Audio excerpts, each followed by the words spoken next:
tortured and blamed for all of the misactions of everything for years, and then Serpentor coming in, but then Cobra Law and Roadblock being blinded. All that stuff is super dark and kind of creepy as a kid, but as a and if you think about it, it was going to be even creepier because the original intention was to kill Duke. Yeah. Oh yeah. And to bring Falcon in. Which all they did was replace 2 lines of dialogue in that whole movie, which is one is he's fallen into a coma, and the other is you get that fucking, I forget who it is. Doc. It's Doc at the end. Yeah, calling in on the radio or whatever. Duke's going to be okay. Yo, Joe. Like that's it. They learned their lesson from killing off Optimus and all the other season 1 Autobots. Those kids their brain melted when Optimus died, so they're like, "Yeah, we really can do this for Dookie Boy." So I know. I mean, it's good stuff, man. It really does hold up, really well. It's really good, man. I was watching today. I was like, you know what? I've been playing that intro at the beginning of the Geek Chats for a while now, and I was like, you know what? I want to sit down and watch this movie. So I sat about noon today. I sat down and I put the movie on, and I just sat here and I just fucking loved the shit out of it, man. Oh, it's so good. There's very few things in that kind of genre of like, things that were made for kids in the 80s, exclusively to sell toys. I can't really think of anything else that's held up like that. Yeah. Short of maybe the Transformers movie, which I love the Transformers movie, but I like the G.I. Joe movie better. Yep. And that's like it. And most of the cartoons don't hold up for shit for me. Like I can't go back and watch Transformers. I've tried, and I can't do it. No. Was never that big of a He-Man fan, but now especially going back and trying to watch it, or Thundercats, or even one of my favorites was Silverhawks at the time. I've gone back and watched some of those shows and just like, just the caliber of writing, even on the G.I. Joe cartoon show. Mm-hmm. We talked about it before. The caliber is really good. Like those shows are, not everyone, but there comes about a show like the one where they went into the alternate dimension where the Baroness was the good guy and like Cobra and Destro were in a civil war and all the Joes were dead. And like, that's a super good episode, man. Yeah. There's a bunch of the one where Roadblock was having like PTSD dreams. Do you remember that? Yeah. Yeah, like his buddies were melting at the carport, and it was Cobra like messing with his brain. Yeah. There's 1,000 stories that are really good. Really? The only other cartoon I can think of from the 80s that I think has held up, and mostly because it honestly was never written as a kid's show, was, and I don't know how many people in here watched it, but Robotech. Oh. And because it wasn't, it was a straight rip of a Japanese cartoon that wasn't written for kids, and they ported it in over here, made it kind of its own thing, and they pulled all those stories over. And that is the only other one I can think of that like holds up. Like to this day, I can watch it and still be like, like it's still good. Like it holds up as a kid and as an adult. It's like that in G.I. Joe. And that's it. I'll make the argument because I haven't gone back and watched Teenage Mutant Ninja Turtles. That was pushing closer to the 90s, but still, like, that was pretty good. I liked Teenage Mutant Ninja Turtles, and I think they had some decent storylines. It wasn't good the whole way through. There was definitely some fucking episodes that do not hold up for shit. But as a series, G.I. Joe is fucking amazing. Like, it just, every episode is good. The movie's still fucking great. Until you get when the Dick takes over. I've never revisited those since the initial watch as I was a kid. I've never watched the Dick series until I got into the Tubi. I watched some on Tubi and it's like, holy crap, this is awful. Yeah, I remember seeing adult eyes too. So. Yeah, I remember seeing some of them when I was a kid, and even as a kid, I remember not being impressed. I never watched the whole thing as a kid. Yeah. I remember one thing that was the most off-putting is the Joes didn't look right. Yep, they were all off. They didn't look right because it was a completely different art company that was doing the animation, and even the old characters that were back had like new costumes and shit and didn't look right. And the only good thing about it was I did like Cobra Commander's like armored look. Yep. I thought he looked cool, but that was it. Yep. And you got a lot of slaughter. Yeah, there was a lot of slaughter in that, which was nice, but it still looked kind of off. It was way more cartoony than the original. Yep. The original, you know what I mean? Like the cartoon was a movie, and everything looked way more cartoony and less proportion. Less, you know, like the original characters had more normal human proportions and things like that. Yeah, it was just a better series all around. So, but anyway, welcome to the Geek Chat, ladies and gentlemen. We're here to just, I don't know, talk about whatever the hell comes up. Mostly a bunch of shit that I've and many of us have watched here in the last 2 weeks now, because last week I didn't do this show. So I am here this week, but we're going to start this one off with a little Star Wars talk, specifically The Mandalorian. Okay, so help me out. Just like give me a little snippet. I didn't finish it. I got to the part where the scientist guy is in Coruscant and he like almost touches the mountain. So what happens? That's as far as you got? Yeah. Oh wow. Okay, that's only halfway through the episode. Yeah. Okay, so I want to address something here first, because a lot of people were bitching about this episode, and I think a lot of people are misunderstanding what this episode is, and not getting why this particular story about this scientist is so important. A lot of people are going, "Oh, look, they're doing a whole episode," because it was pretty much the whole episode, except for a few minutes at the beginning and a few minutes at the end where we get Mandalorian and Bo-Katan. The whole episode is about this scientist, which we've seen him before. He's from season 1 and season 2. He's been on the show before. Whole episode is about him and him, you know, being integrated into the New Republic and, you know, thinking, hey, even though what I was doing for the Empire, because they were the Empire, was bad, I think it could be valuable to the New Republic. And I want to figure out a way to convince the New Republic that this can be good. This cloning technology, right? Like, that's the gist of the episode. And for anybody that hasn't seen it, I won't go into the end of what happens at the end of that story. But a lot of people were going, oh, great. They're just throwing this in there to explain how Palpatine came back because he was cloned and all. And I've heard so much hate online surrounding this idea that the only reason this episode exists is because they want to tie this in to the sequel trilogy and how Palpatine came back as a clone and all this shit. Let us not forget, people, this is Dave Filoni writing this shit, who is bringing Grand Admiral Thrawn back. And what is the most famous book series surrounding Grand Admiral Thrawn, where he premiered? What was one of the main themes of that series? Was it cloning? Yeah. Yes, it was. Yes, it was. So people who are saying this has anything to do with the sequel series and not Dave Filoni tying this cloning technology into Grand Admiral Thrawn, completely missed the point of everything that has happened in Dave Filoni's Star Wars universe land. Like, this is absolutely tying into Grand Admiral Thrawn, and Grand Admiral Thrawn at some point getting a hold of cloning technology. That's what this story was about. It was setting the stage for that shit. It has nothing to do with the sequels and Palpatine coming back and all that crap that everybody hates.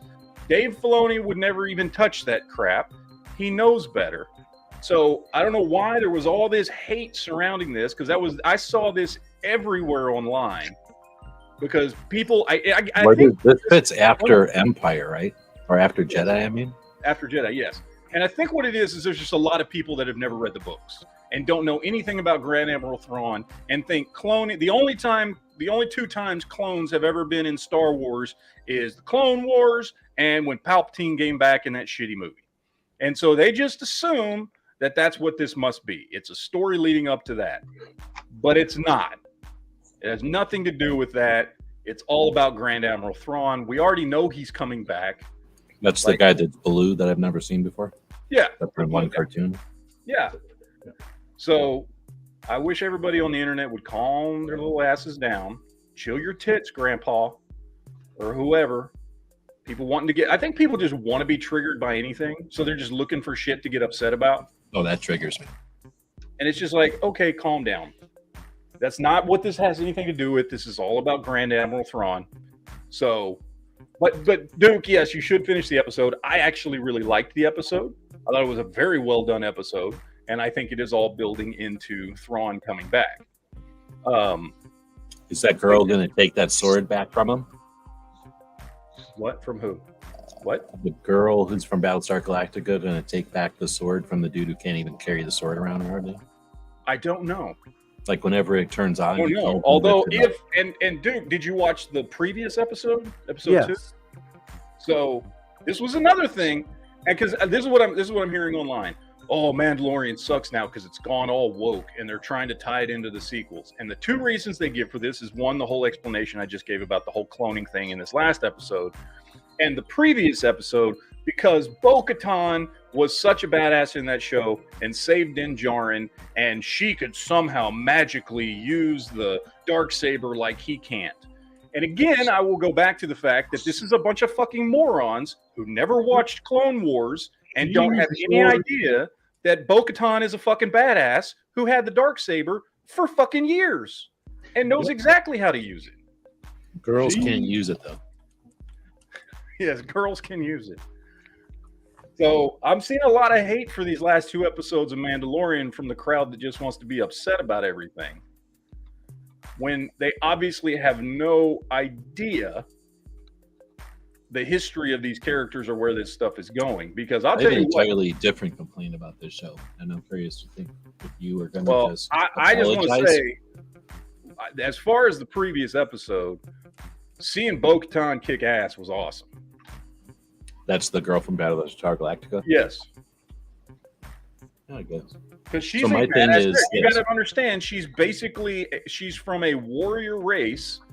She's a princess from a warrior race that was raised from birth to kick ass. And she ran most of them, right? Until she lost her sword. Yes. She was the boss of them. Yes. And they're She's kind of a like fucking Klingons, badass. where if they weren't good, then you wouldn't be the boss of them. So here's my thing. 2 things now. The little baby Yoda, I don't like him jumping around and whatever. You're not creeped out by the animatronics or whatever it is. Like, it bugs me. I think they should just leave him be, because every time he jumps around, he seems more like a puppet to me than it's not CGI. You know what I mean? It bothers me. So you're okay with this? You're gonna? Oh yeah, I love it. I Yeah. want to see Grogu doing more Jedi shit. Yeah. Like when he goes to the one planet, he jumps out into her hands, like she, out of the thing. Yeah. That was like, come on, that looks so fake to me. I didn't like it because in real life he would at least have. Was he supposed to be force jumping, Yes, or is he's he just jumping? He's force jumping. Yeah. Yeah, force jumping to me looks like they're yanking on a string. You know what I mean? Like, I'd rather see him have to like actually jump because he's still a baby. Yeah, but he's control. I mean, that's how he gets around is with the force. So that's. And then what- I'm also triggered by all the spaceships look like female genitalia, and that triggers me. Oh,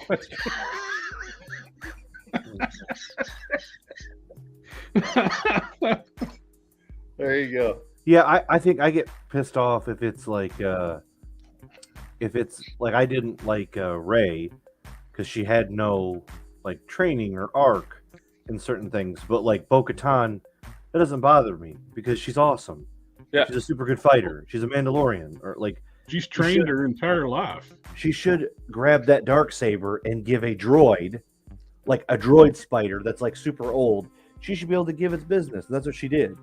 So I thought that was way cool. I had no problem with stuff like that. I think it's awesome when it's written correctly and done right. Yeah. But also the scene with the TIE interceptors, that was awesome. Oh yeah, That was such a good 5-minute battle. that whole beginning sequence was great. Yeah. The fact that, these TIE fighters actually gave them a run for their money, and it wasn't just like a real easy thing, and he struggled, and it was all neat. It was shot really well. It was done really well. It was kind of cool to see the Empire still a problem in some areas, some, warlords or however they kind of called them. Because that's what was kind of going on during this time frame is, all these little sectors of resistance were still around, and they still had money, and that was neat, super cool. So Yep. I loved it, man. So look, I've been very happy Yeah, with these first 3 episodes. I've loved every one of them. I will say, I mean, and there was some criticism that I saw about the last episode that I could understand. They're like, oh, well, it was kind of slow and we want more Mandalorian. I get that. That's cool. not You know, every episode's gonna be Yeah. jaw-dropping, crazy, amazing. Exactly. It's gotta have its flow, and you Yeah. gotta have story, and you gotta, I'm okay with some of that. Actually, Yeah, and I It's thought not it was like- a good story about that character, and since I understand what it's building towards with Thrawn, well, I found it very entertaining. and I have faith in Dave Filoni. Like whatever Yeah. he's gonna make me watch, it's for a reason. And Mhm. let's remember, like we're still in a world where they cloned Skywalker, man. That's what they did. That could all be in the realm of possibilities. Yep. We could have there could be a Skywalker hand found from Bespin, and cloned. Just because Rey ends up with it. Anyways, I just think that's a part of the possibilities. Talking about the hand from Empire? Yes. Yeah, he was That's neat. cloned. They Yeah. cloned him in the books. Oh, for real? Yeah, I they thought you cloned Luke Skywalker. Yeah, Yeah. there's And a- then there's which a- one when in it those comes to three the clone- movies, those last three that should not be named, was that the clone or the real one? You mean a Palpatine? No, Skywalker. No, You mean Luke Luke? Skywalker. Yeah, no, that was the real Luke. Well, What happened to the clone then? Did he die somewhere? Well, the the clones are from the books, which Disney decided they were gonna like pull inspiration from, but not really Okay. stick to. So we don't really know. But that was a What part of they the throne, are- though. or well, not. that would be a good setup though to get rid of the sequel the mistakes of the sequel trilogy, and have the Luke that died be a Yeah. fact. Clone That would be wasted great. Luke. What I think would be even better is since we've got an Ahsoka series coming back, and I forget what the name of that fucking other realm is where you can go back and change time. What was the name of that in Rebels? Yes, time travel. I don't know what it's called, but time travel fixes everything. Yeah, because in Rebels, you can time travel through the Force. They show it, they use it. Ahsoka's been there. Ahsoka and Ezra. Well, have that's how Ahsoka is alive. Ezra Yeah, saved her. she was supposed to have died, and Ezra saved her. He pulled her through time and saved her. Otherwise, she would have died. Vader would have killed her. I'm telling you that's how you fix this. Is that Ahsoka working with Luke in these past few years has changed him. Yes. And it's not the same Luke that we would have gotten that we got, because my belief is that Ahsoka did not exist in the current time frame that gave us the horrible trilogy. Yeah. So now you have And Ezra saving her and pulling her through time to where Vader didn't fucking kill her changed everything. Changed everything. Yeah. And yeah, because again, and Duke, I know you haven't watched Rebels yet, but I still recommend that you watch it because it's really fucking good. But yeah, I mean, they already gave us that. We know that the Force can help people travel through time.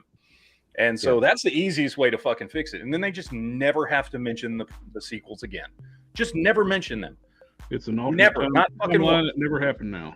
It didn't happen.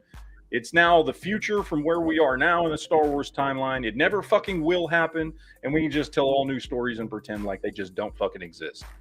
and I I'll think that's the way you handle it. almost be okay with it if I know that it's not the real storyline. Like I can enjoy it better. Like, oh, this is just the messed up world. Yeah. Like this is This is a world where everything went to shit. Yeah, this is Bizarro. This is Bizarro Superman.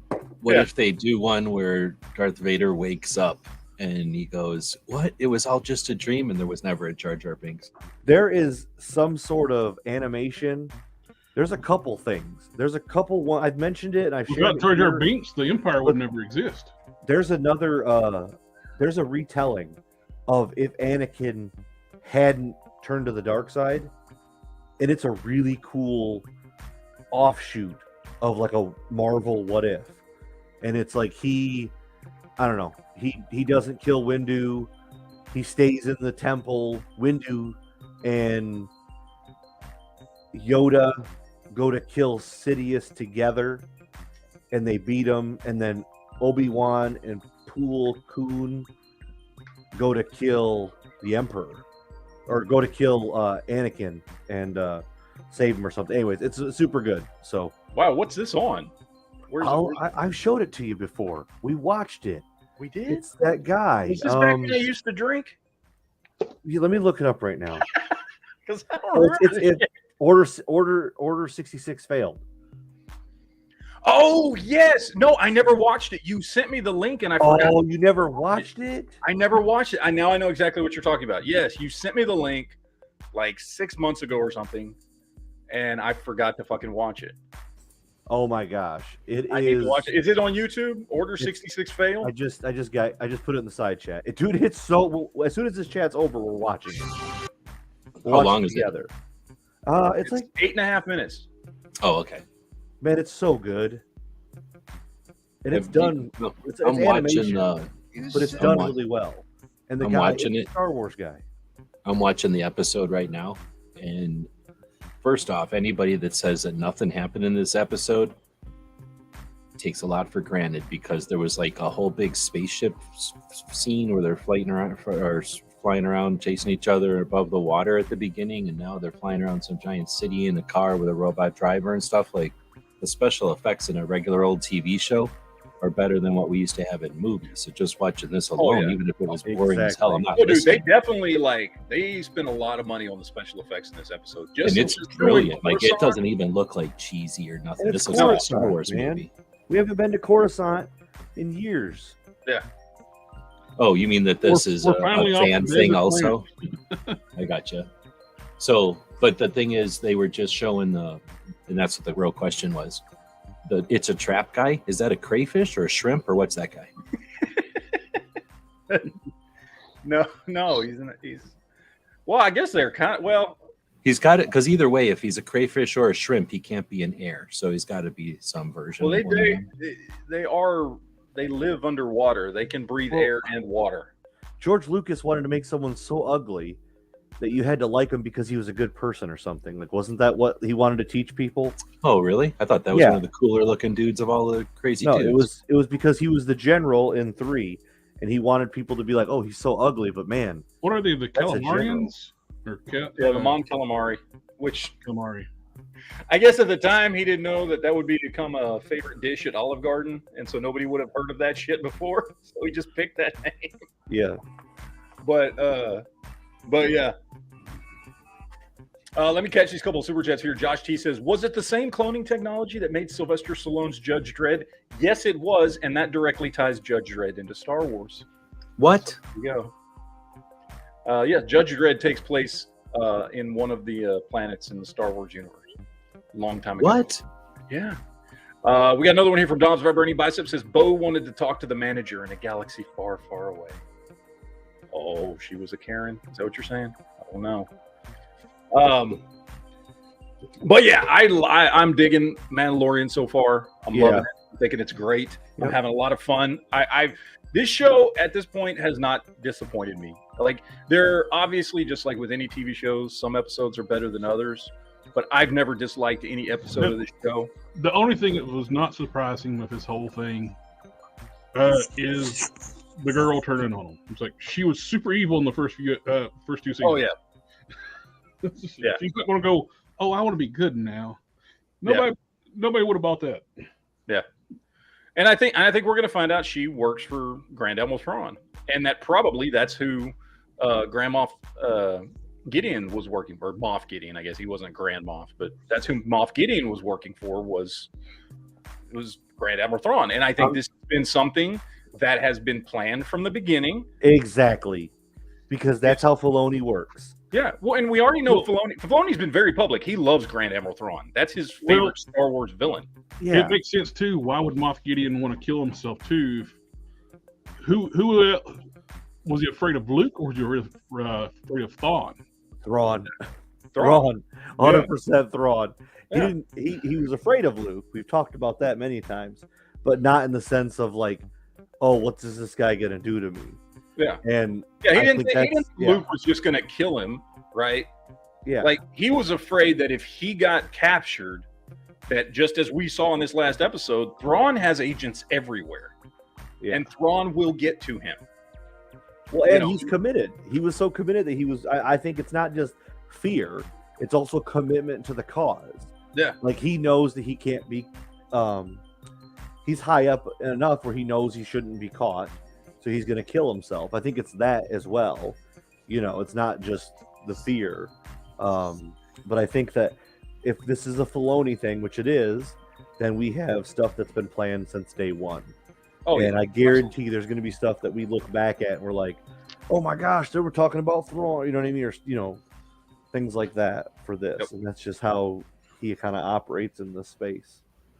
Yep. What's the origin story of that blue guy that you're always talking about from this book? Like, is he That's like a Thrawn? Darth Vader? Yeah.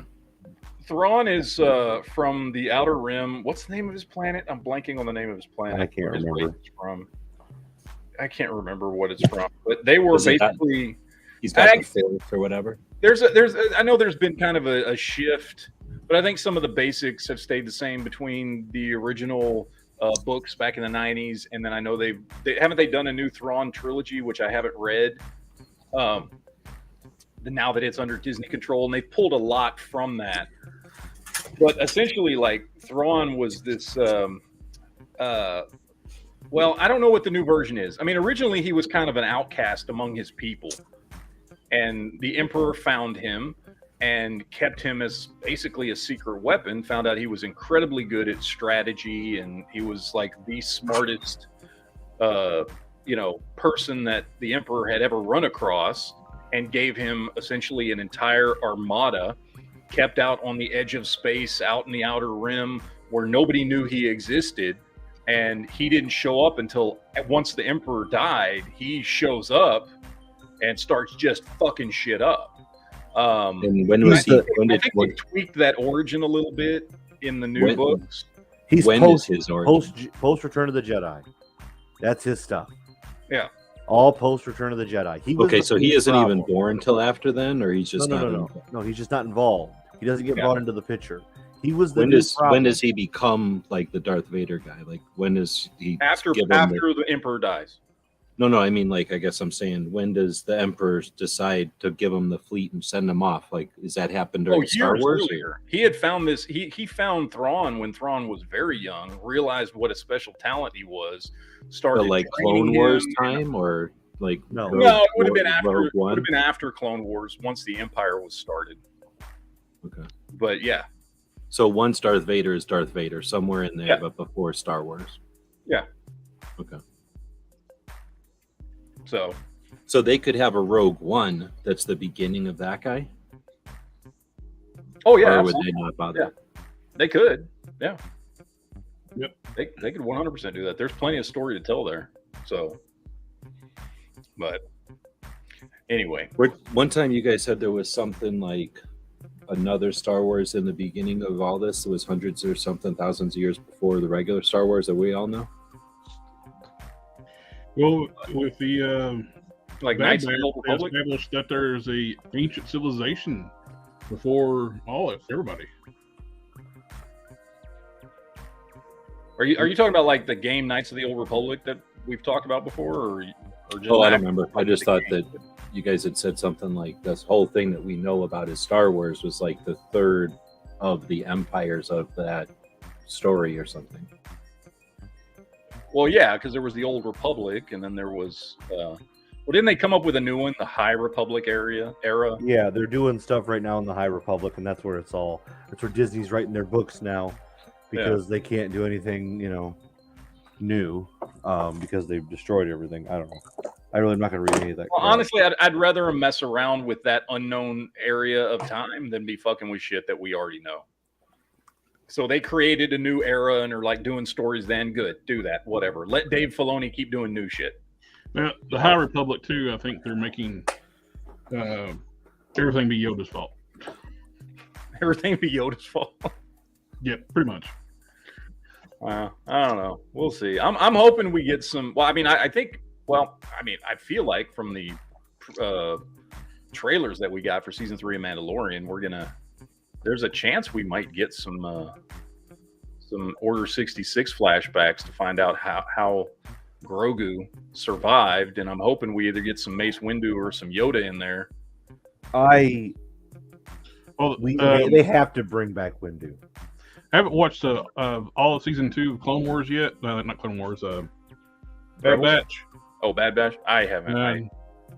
They're showing like a lot of the higher ranked clones that was more individual, like the captains and stuff, commanders. A lot of them are having guilt over Order 66. Season 1 of Bad Batch just so disappointed me. I haven't watched season 2.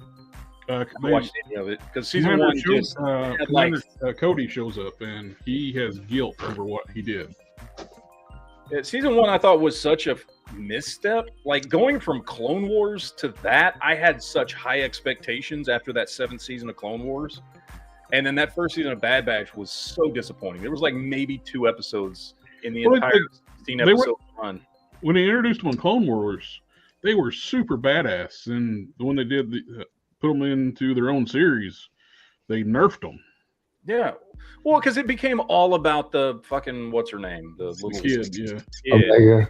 Well, and plus too, they quit using always using stunners now too, and not using actual real weaponry. And yeah, and I don't know. It felt like a kid's show, which was a big disappointment from Clone Wars. And so I watched every episode of that begrudgingly. And it just, when season 2 came out, I'm just like, I just don't care. I mean, if maybe when the season's all out and I'll binge watch it on like a Saturday or something. I think season 2 is done. Is it done now?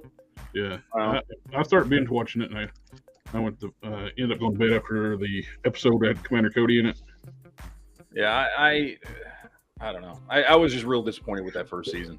It was just like it made me lose all interest in season 2. So maybe season 2 would be better. I don't know. They changed her design too in season 2. She don't a lot better looking design, which is character wise, and she don't seem to be talking as much. Yeah. We got another super chat from Patrick Pew Pew says, "Do you think Kane is a clone that killed everyone on the bridge in the final episode of season 2?"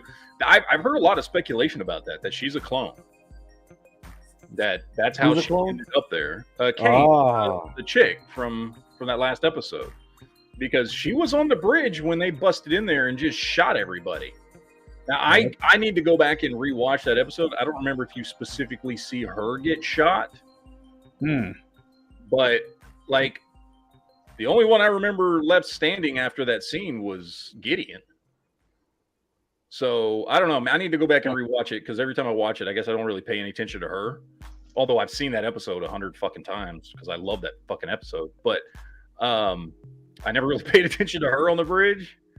So I need to go back and watch it again. But she might be a clone. I mean, you know, because they spend a lot of time on that bridge and all you see is bodies laying around and then Gideon. And that's it. So unless she hid out or something, or I don't know. I don't know how else you would explain how she survived that. So maybe she is a clone. She might be. Maybe she's like one of Thrawn's, like maybe there's a bunch of her and he has one of her on every ship, or something. I don't know. Oh yeah. She could be just complete total puppet.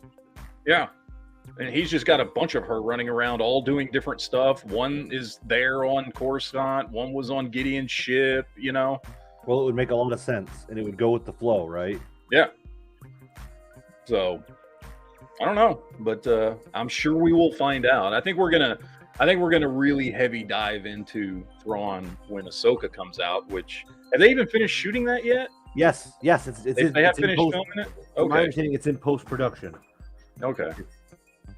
That's the last update I read on it, which was not too long ago. Because I mean, I'm fairly certain that's gonna. I mean, we already know because of the episode of Mandalorian she was in. Like that's what she's doing. She's looking for Thrawn because she wants to find Ezra. So I'm fairly certain we're gonna get Thrawn and Ezra in Ahsoka, which means Duke, you have to watch Rebels before Ahsoka comes out. Yeah, I have to. Once Mandalorian gets over, I will. I'll dive into that. Yeah. So let's too. They dive into with Rebels. You have a lot of Mandalorian lore on that show too. Oh yeah, there's a bunch of Mandalorian stuff on that show. Bo-Katan is in it too. And... Yeah. Oh really? Yeah. Like in it, or like I'm saying, like walks into the scene, or like there's a whole show about her. She's in multiple episodes. Well, because one of the main characters on the show is Sabine, and she is a Mandalorian. And so there's a lot of Mandalorian stories told in Rebels. Yeah, but I know that there was a whole bunch of them, but I don't really know who they are because they're just not Boba Fett to me. Yes, they're not Boba Fett. Boba Fett was not on the show. But I mean, every time I see one, I'm like, oh, that's not Boba Fett. But well, he wasn't Clone Wars. No, but I mean, he wasn't in those shows or whatever. It's just a Yeah. bunch of people who are all wearing the same clothes as him. Yeah. So I got a question. Let's go to Cloud City. Was that was Jedi? Anyway, Empire. we're going to Cloud City, right? We're in Cloud City. What's his face is getting in league with Darth Vader, and he's got a robot butler who's got like the Geordie eye thing on his ears. Yes. Lobot. Okay, is that guy a clone or is that guy a robot? He's A human. he's a human that got.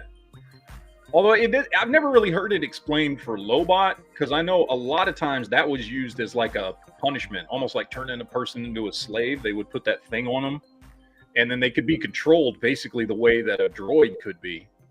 I don't know if that applied to Lobot, because if he was like- used his iWatch or whatever, his Apple Watch, and made that guy do stuff, right? Yeah. So I don't know, but that's traditionally, because we've seen that before. Because I was wondering, let's say you make a bunch of clones, right? They're essentially pretty close to the same, if not pretty close to the same, right? And then you put one of them deals on them.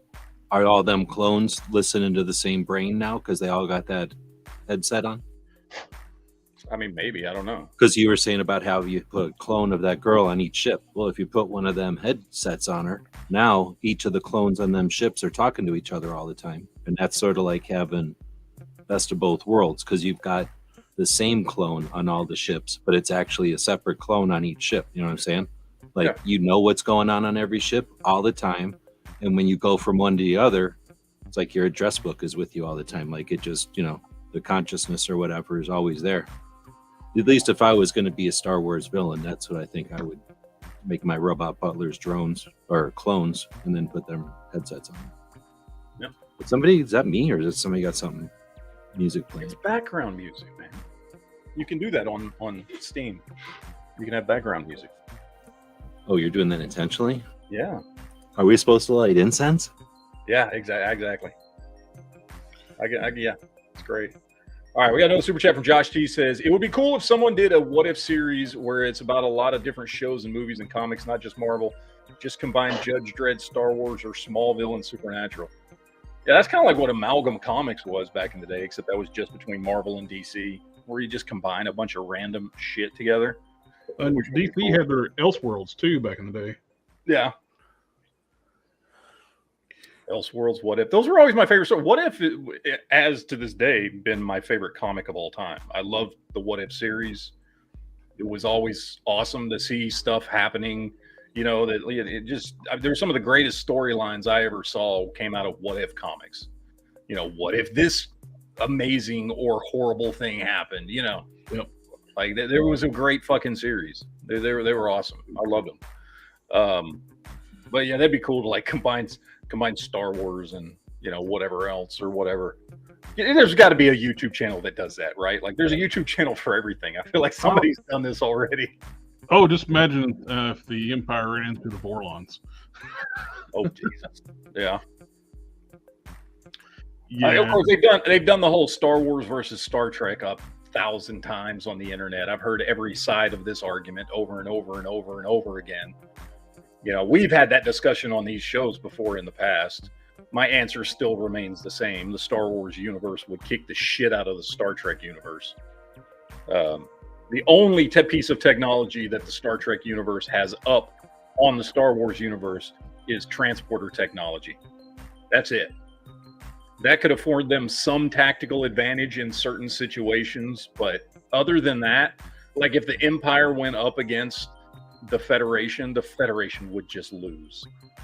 Without a doubt. They would just get decimated. So What's faster, warp or hyperdrive? It's hard to tell because while Star Trek usually tends to get, for the most part, it's very easy to judge how fast warp travel is.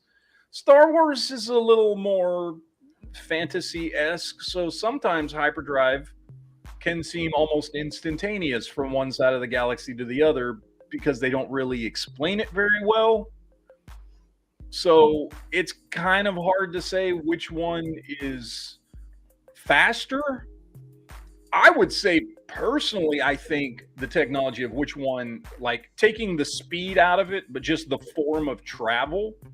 I feel like warp technology is probably better, just in the sense that you're not. I mean, with hyperspace, you're moving into an alternate plane of existence. You're dipping into an alternate realm, so that you can move faster there than you can in real space.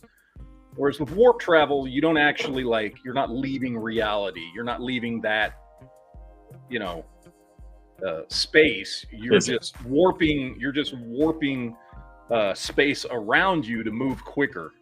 So it's a little bit different technology, or it's a lot different technology, because traveling in hyperspace is a lot closer to space fold technology, almost, just in that you're kind of ripping a hole in space to go in one side and come out the other, except it's not a direct transition. You have to actually travel in that alternate space. So Now, I guess it depends. Star Trek, they're actually enveloping the ship in a warp bubble and bending space-time around the ship. Yeah. But they stay in actual space when they do it, whereas in Star Wars, you're not. You're going to a different space. You're going to hyperspace, which is a different plane of reality to move quicker. But I don't know. It's hard to see which one's faster. I don't know. It seems like in Star Wars, its travel is much faster. It seems like they can go from one side of the galaxy. Because in Star Trek, just moving from just going from one side of one quadrant of the galaxy to the other can take months at high warp. Whereas they both are it seemingly takes days to go from one side of the galaxy to the other. So they unless both have, the Star Wars galaxy is just ridiculously so much smaller than the Star Trek galaxy, then it seems like travel in Star Wars is much quicker through hyperspace. Star Trek actually takes place in the Milky Way, too. Star Wars in a galaxy far, far away, that means it's not in the Milky Way at all. Yeah, but it's just, again, this is why it's kind of hard to compare the two, because we don't know the size of the galaxies. We don't really get a detailed explanation of how fast hyperspace travel is at any point in any of Star Wars lore that I'm aware of. So it's hard to compare the two. Which one's faster? I don't fucking know. I used to be down with Star Wars. Plus, you got different modes of transportation in the Star Trek itself. You got regular warp drive, transwarp drive, and other different modes of transformation inside the Star Trek universe itself. Yeah. Traveling makes more sense. By the way, one of the stupidest things about Star Trek Discovery, if I can just dip in here, we're talking about warp travel real quick, is how the burn somehow wiped out all of fucking warp speed because it blew up all the dilithium crystals, when we know full well that every advanced enough race of space travelers knew full well exactly how the Romulans used black hole technology to power their warp, which means warp speed was not done away with. You could still travel at warp by other means other than dilithium crystals. The Romulans used the artificial singularity as a power source. Yeah. So that whole fucking season 3 and 4 of Discovery is fucking stupid. It doesn't make any damn sense. Not to mention the fact that now that I've watched Babylon 5, they totally ripped off the idea of the burn from Babylon 5. 100%. That, name and all. They called it the burn and everything, and it basically did the same fucking thing. They did it after the fact? Isn't that the ultimate? Babylon 5 was in the 90s. That's the ultimate burn. Discovery came up with the burn back 2 years ago. The burn and blood. Shock! Discovery writers ripped somebody off. Yeah, I know, right? Crazy. The premise of their show was ripped off from a indie game. Yeah. So anyway, I never knew that about the whole burn thing until I fucking watched Babylon 5 over the last few weeks. Which, by the way, can we talk about that? Somebody is falling asleep fast. Not me. Nope. Oh, that's G-Web's dog. That's my puppy. That's the background snoring. I have the dog background snoring on. Yeah, G-Web's dog snores. Let's talk about Babylon 5 real quick before we get into. I know we were talking about Star Trek, but I want to talk about Babylon 5 since it came up. Because I did watch the whole show. I did try to watch a couple of the movies. I guess if you count the original movie, The Gathering, which was like the pilot movie, then I've watched 3 of the movies. But I watched all 5 seasons of the show. Had never. I mean, I had seen Babylon 5 before, but I never like watched every episode. So I decided a few weeks ago I was going to watch Babylon 5 finally because I'd never seen it. And when I had watched it back in the day, you know, like I didn't watch it consistently enough to really understand a lot about the story and know all the characters and all that kind of stuff, right? So this was at the same time, by the way, for people that are like, "Oh, you just like Star Trek." I was the same way with DS9, and I've still not gone back and rewatched DS9. The DS9 is the only Star Trek show I've never seen every episode of, because it was at this period in my life where I just wasn't watching a lot of TV. So anyway, I go back. That's Janeway, right? No, Deep Space Nine is Cisco and all that stuff. A Man Called. Oh, yeah. No, I haven't seen any of that one yet. So I decided a few weeks ago to start watching Babylon 5. First thing I can say is if you're going to watch Babylon 5, just ignore the fucking movies. They're not that good. Yep. They don't add anything to the overall story, and they're kind of pointless. Other than the first movie, because the first movie is the pilot for the series, you do need to watch that one. But that one's actually pretty good. But after watching 5 seasons of Babylon 5, I understand why I have a lot of friends who love this show. It's fucking great. Did you consider that Babylon 25? No. I will say it took me a little bit to get into it because when you go back and watch it, and I know, Jared, we were talking about this a couple weeks ago. The first couple of seasons, the CGI in it, while great for like 1994, 1995, like don't hold up that great. But I will say by the time season 3 kicks in, it's fucking flawless CGI. And probably better than any other CGI that had come out all the way up from that period of time, all the way up until fucking maybe, the prequels, Star Wars prequels. Yep. Like by the 3rd season, they had nailed down the CGI and it was gorgeous. Plus, they had all the settings and stuff like that. They were using like touch screens in the bridge at the time too. Yeah. Because the first season especially, but a little bit in the second season, like it really feels like a 1993, 1994 TV show. But, its story's still fantastic, characters still fantastic, but that goes away rather quickly. The show's actually really fucking good. I really, really enjoyed it. For anybody that hasn't watched it yet and you like sci-fi shows, it's definitely a must-watch. It's a great story. They did a lot of really cool things. I will say, the 5th season, because they, thought they were going to get canceled and didn't know they were going to get a 5th season, feels a little added on, like, because they had basically wrapped up the entire show at the end of season 4 and then realized they got a 5th season through a different network and then like kind of had to come up with new stories. And so it felt a little tacked on, but it was still really good. And I still really loved the finale of season 5. I thought that was a great finale for all the characters. Getting to see everybody come back, you're getting to see what happened to all the characters. Anyway, I won't spoil it for. Yeah, you just spoiled it for everybody. Anybody who hasn't watched it, but it's a really good show. A really good show. Did you say that they laid it down and knew it was going to be 4 seasons and had a big overall plot, or it's just all individual? So what happened? We were planning on doing. I'm sorry, man. If you want to go ahead and answer. No, you know more about this show than I do. Please. Season 4 was actually season 4 and 5 of the original story. He wrote it out to be 5 seasons only, and they thought they were getting canceled at season 4, which they actually kind of were. So they combined seasons 4 and season 5 together. That's why a lot of the stories seem a little bit rushed. They're still good stories. They're finishing everything up, but at the end of season 4, you can actually stop watching because that is the end of the original story. The season 5 is when Ted Turner got the show renewed, and a lot of the actors are gone because they went and got the jobs. Some of the ones did stay, but the story was an add-on story. And I will say, even though season 4 was quote-unquote rushed, it's still the best season. Oh, absolutely, hands down. It's still the best season. Like, You get the- it is you get the such a conclusion of satisfying Shadow season War. to watch. Yeah. It's so good. Even though they did cram 2 seasons worth of story into 1 season, like it's still the best season by far. They did a really good job with it. So, but yeah, I love the show, man. I'm glad I finally got the chance to watch it from beginning to end. I now know all the characters, like fucking Night Strike. You know, used to come on the show all the time and talk about how Babylon 5 was the greatest sci-fi show of all time. And I I thought was you were going always to say Night Strike starred in that show. I was like, what? yeah, Night Strike started the show. Man, it gets hard too when what happens to Marcus. What?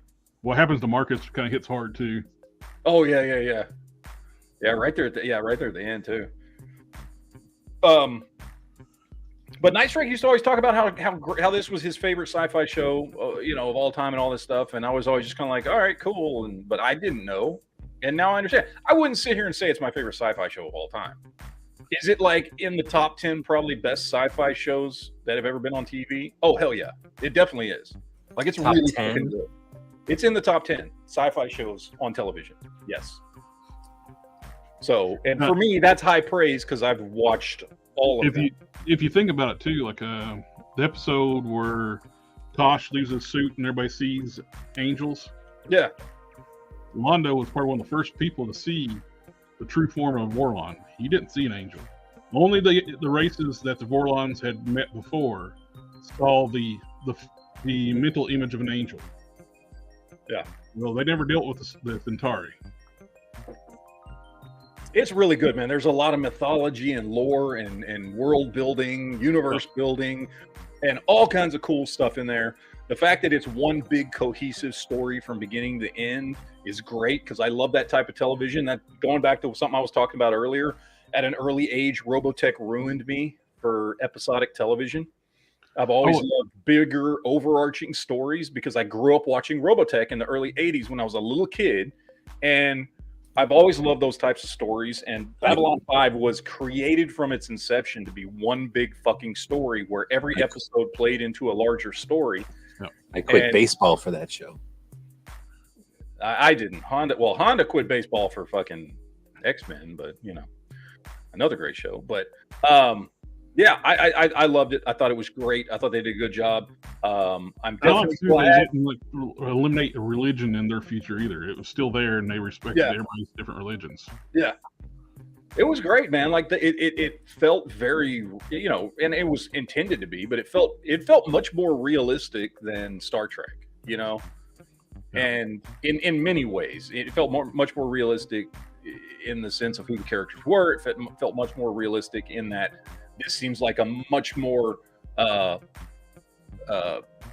you know, realistic option for what the future of humanity might be like and all that kind of stuff. It was very well done, man. I'm really glad I got a chance to finally watch it, and I had a lot of fun, man. It was a really, really good show. Really good show.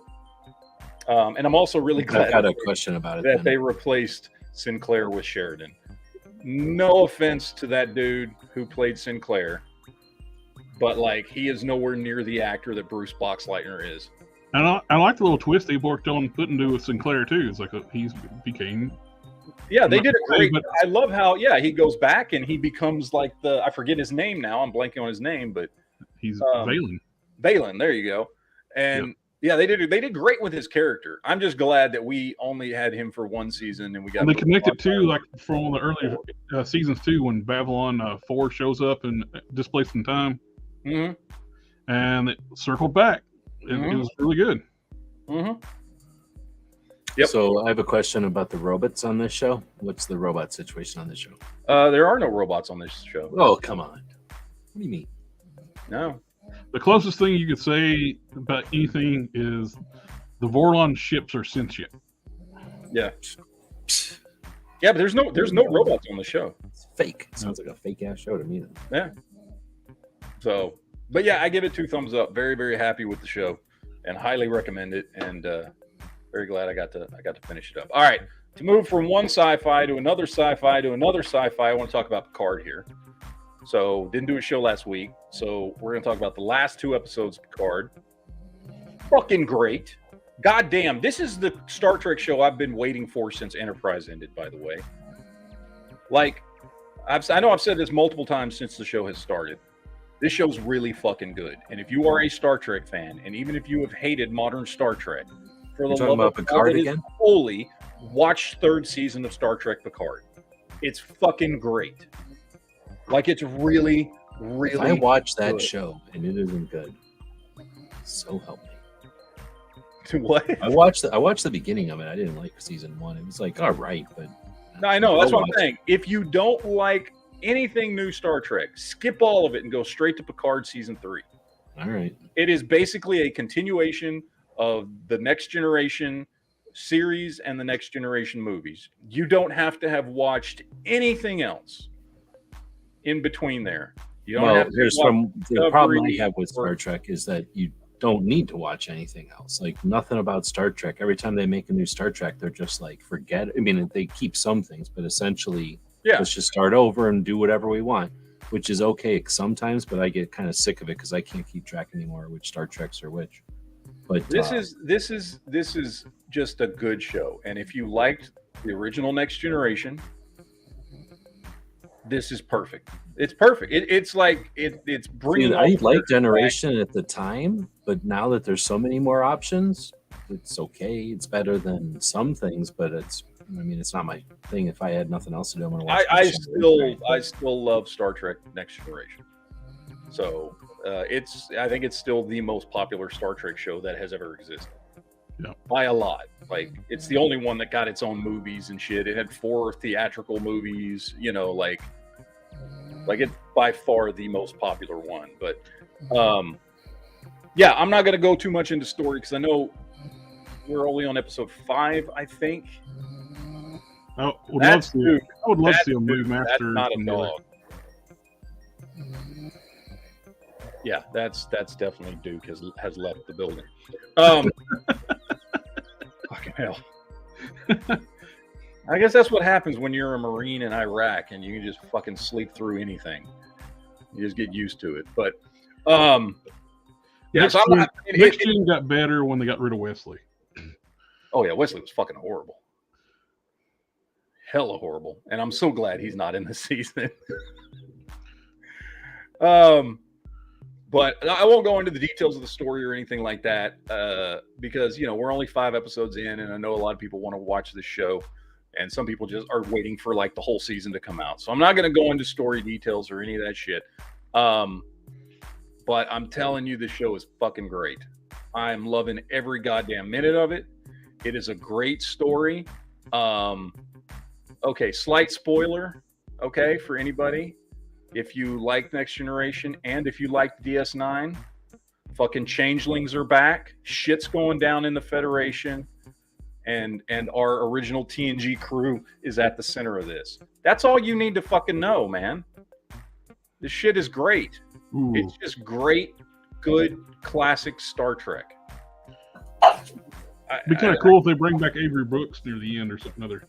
There's been rumors specifically about him that he might make an appearance. Dude, I'm telling you, every episode has had somebody like I'm not gonna.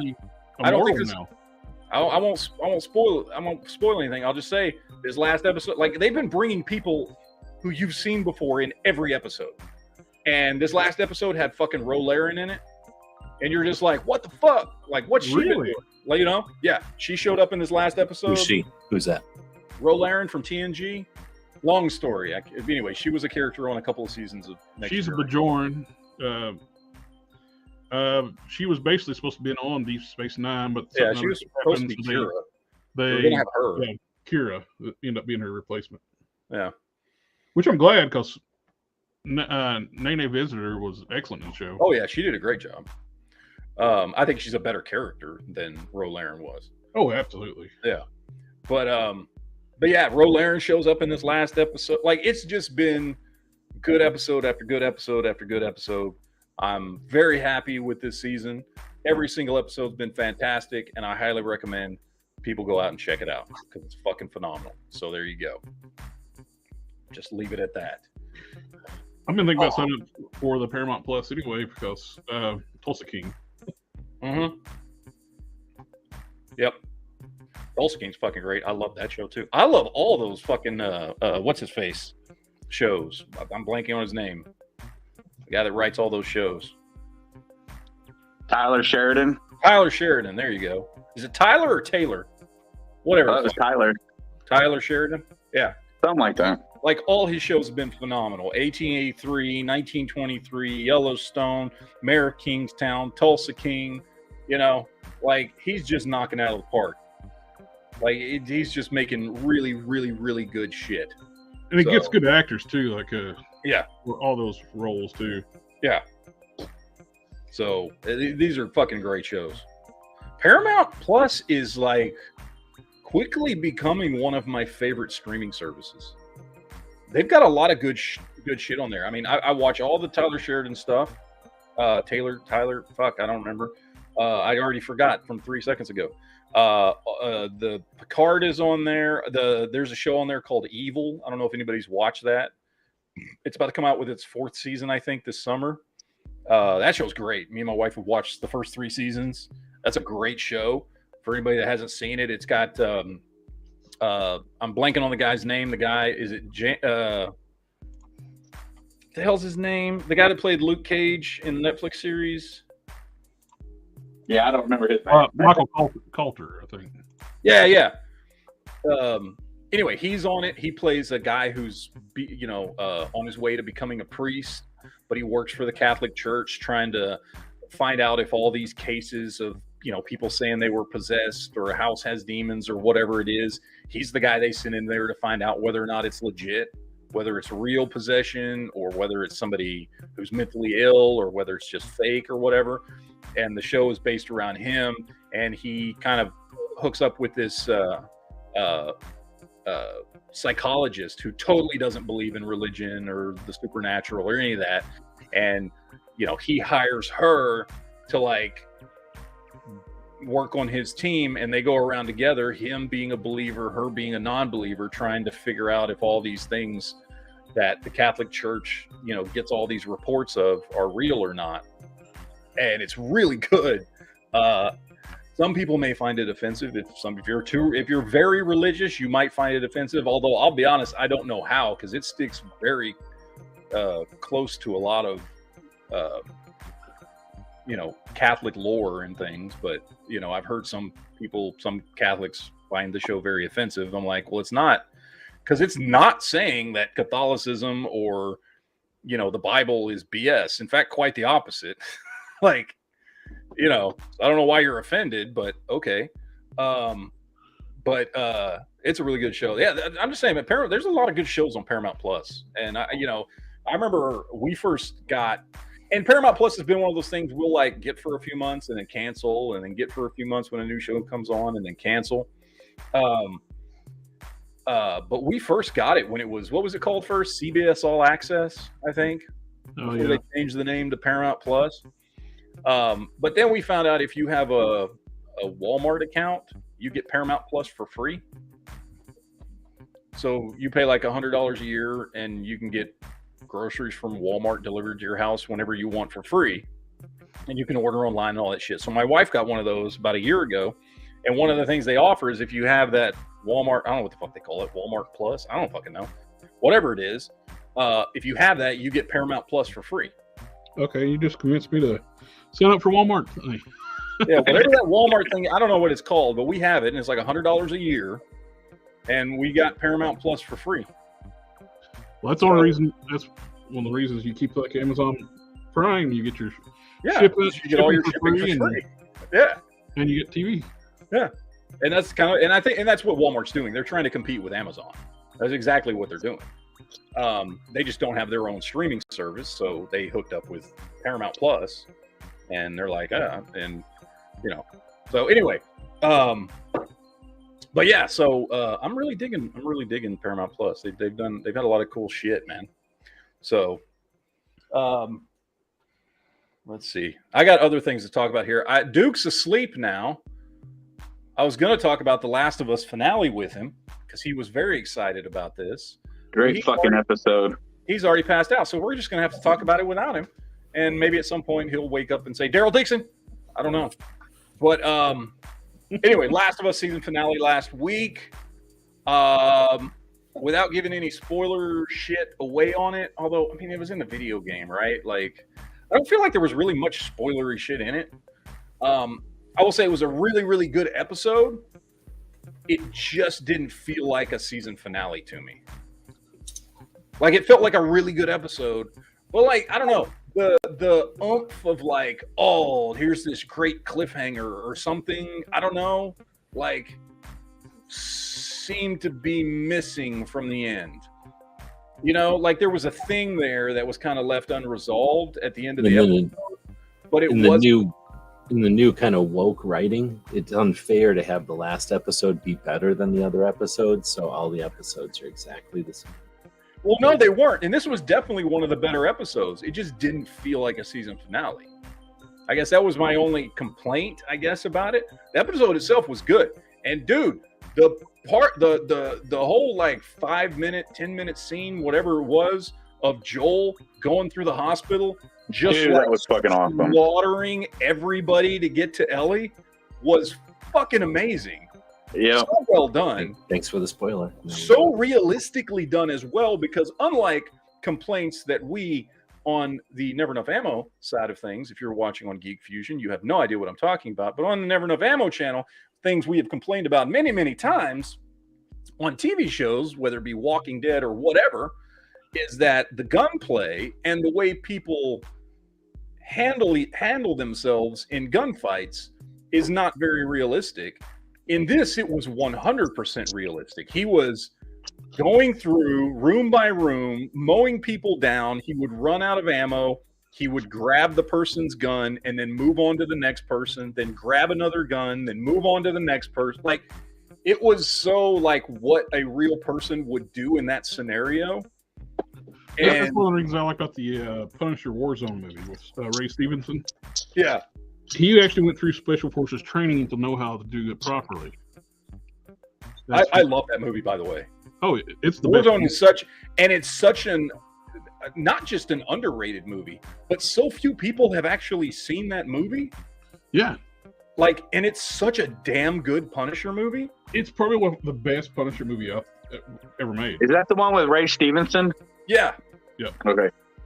Yeah, that movie's fucking great. Yeah, it's really good. Yeah. But no, like that, like the whole scene, the whole like 10-minute gunplay scene of him trying to get to Ellie was just so perfectly done and realistic, as he was like running out of ammo as you would, and then having to take guys out and get their guns and then move on to the next, area to fucking keep trying to get to her. And just, and also like, it was so, I think they spent the entire season from the very first scene all the way up to his conversation with Ellie right before they got to the hospital, perfectly laying out what kind of mental state he was in because of everything that had happened to him, starting with his daughter dying and then getting to the point to, that he was with Ellie and viewing her as a surrogate daughter. And you just instantly, the minute she was in trouble, like, he just didn't give a fuck. It didn't matter if somebody was surrendering to him. Bang, they're dead. Like, he didn't give a fuck anybody. He was going to put any and everybody down that could get between him and Ellie because of the shit he has been through since the day he lost his daughter.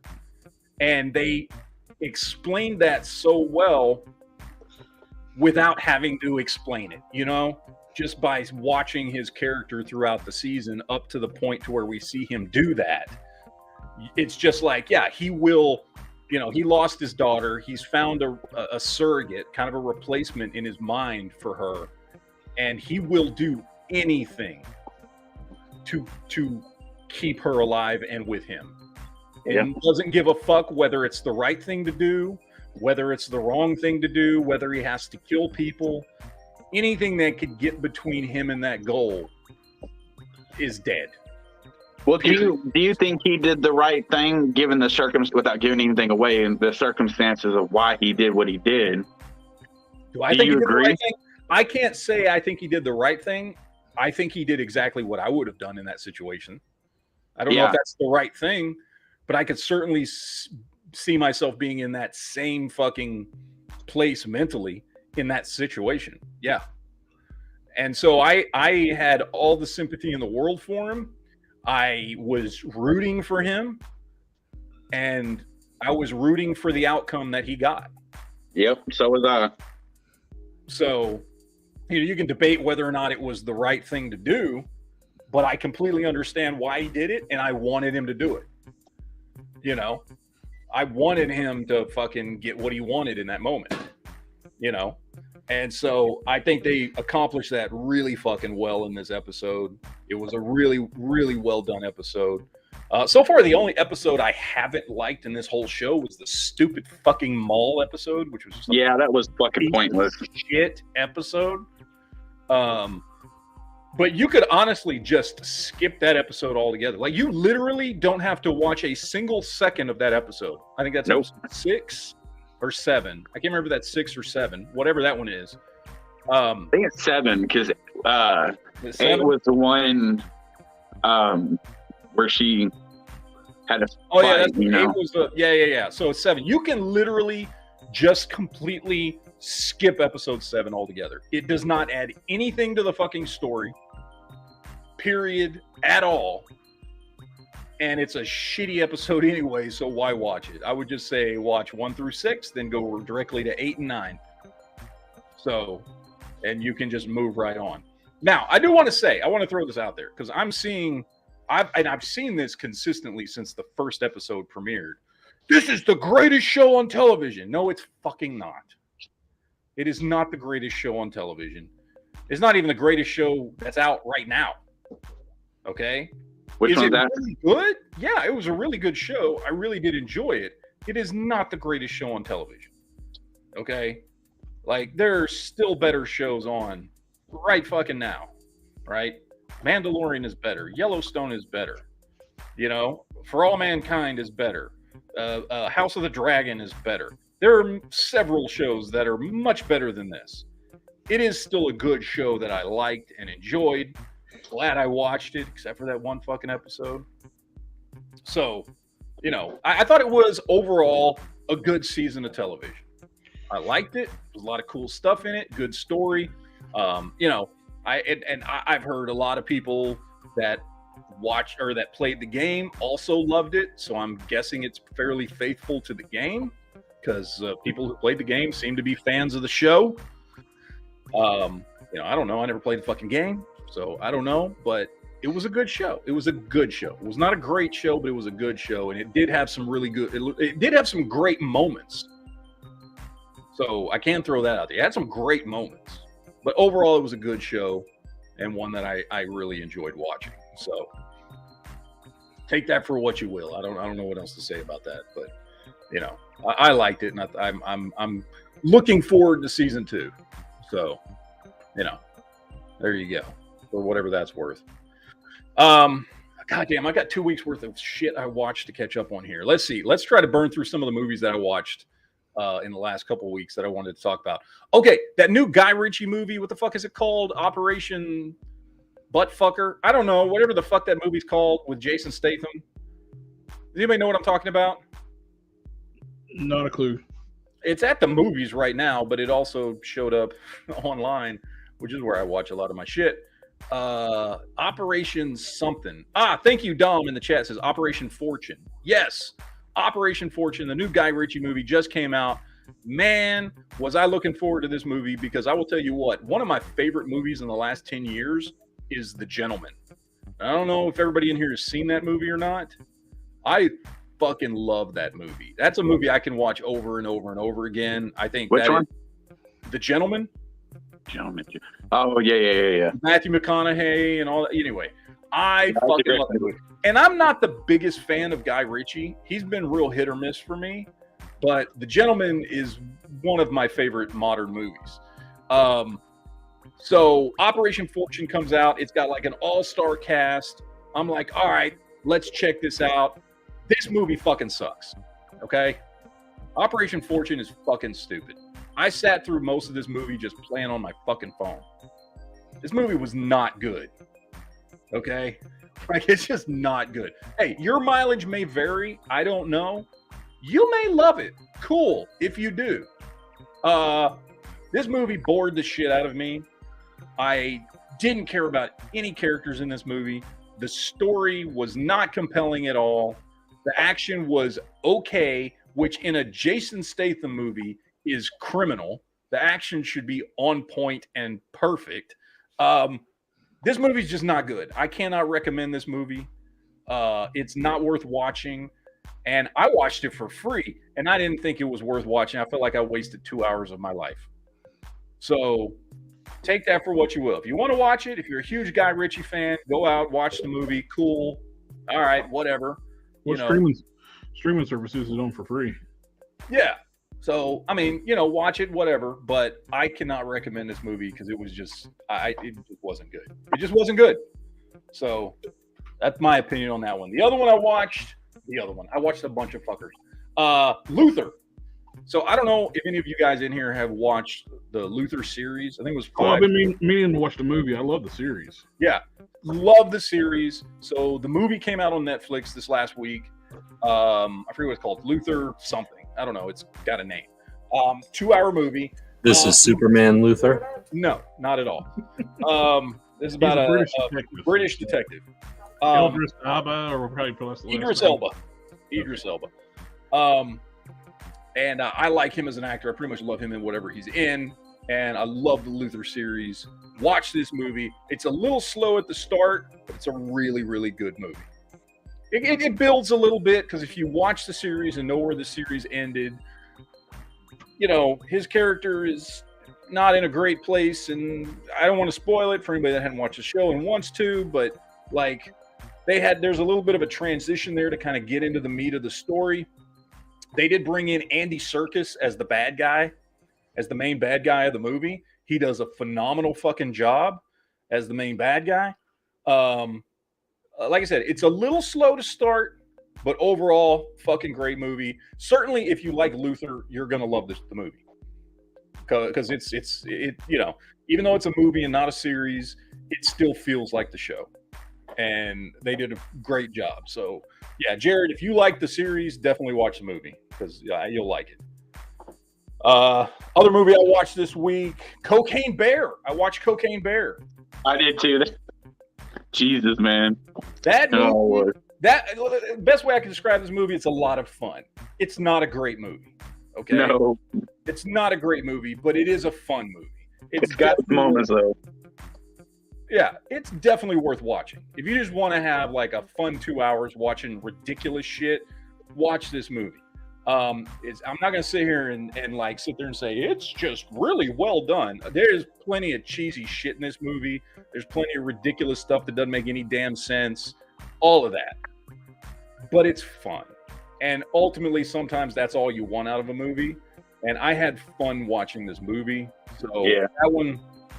Yeah, I mean, you know what I'm talking about. You watched it, so it was just fun. It wasn't great, but it was fun, and sometimes that's all. Sometimes that's all you need. You can smile for a couple hours watching a movie. You walk away happy. Hey, man, what more can you ask for? That's what this movie did. So that was definitely a good one that I enjoyed. And then, I tell you that the scene at the ranger station with the ranger and the teenagers, man. Woo. Yeah. That was fucking crazy. I wasn't expecting that part. Yeah, you know the part I'm talking about, right? Oh, I know. Yeah, it's a lot of fun. And honestly, it was one of those movies where when I watched the trailer, I was going into it going, man, I bet they put all the best shit in the trailer. No, they didn't actually. Like they didn't. Some of the most fun, crazy shit that happened was not in the trailer at all. So that was because a lot of times with those types of movies, they just put all the good shit in the trailer and then. There's not really anything better that happens in the movie that you haven't already seen. This movie wasn't like that, so I like that one a lot. It's in the trailer, so I'm not giving nothing away though. But that part, when he goes down one tree and goes up the other tree, and then does what he needs to do, and then he jumps down and he fucking does a bump off the dude's leg. Yeah. I mean, they don't show the whole thing in the trailer because it gets pretty fucking gory, but they do show a little bit of it in the trailer. Yeah, that's why I just said what I said, the way I did it, so I wouldn't give much away. But that was great. Yeah, it's a fun movie, man. What more can you ask for that? All right, last night, me and my wife finally sat down and watched the movie The Whale. That Brendan Fraser won the fucking Academy Award. Yeah, I've thought about watching it, but then again, I'm just like, I'm not gonna spoil this movie at all. Okay, I will say as a movie, it was okay. It was all right.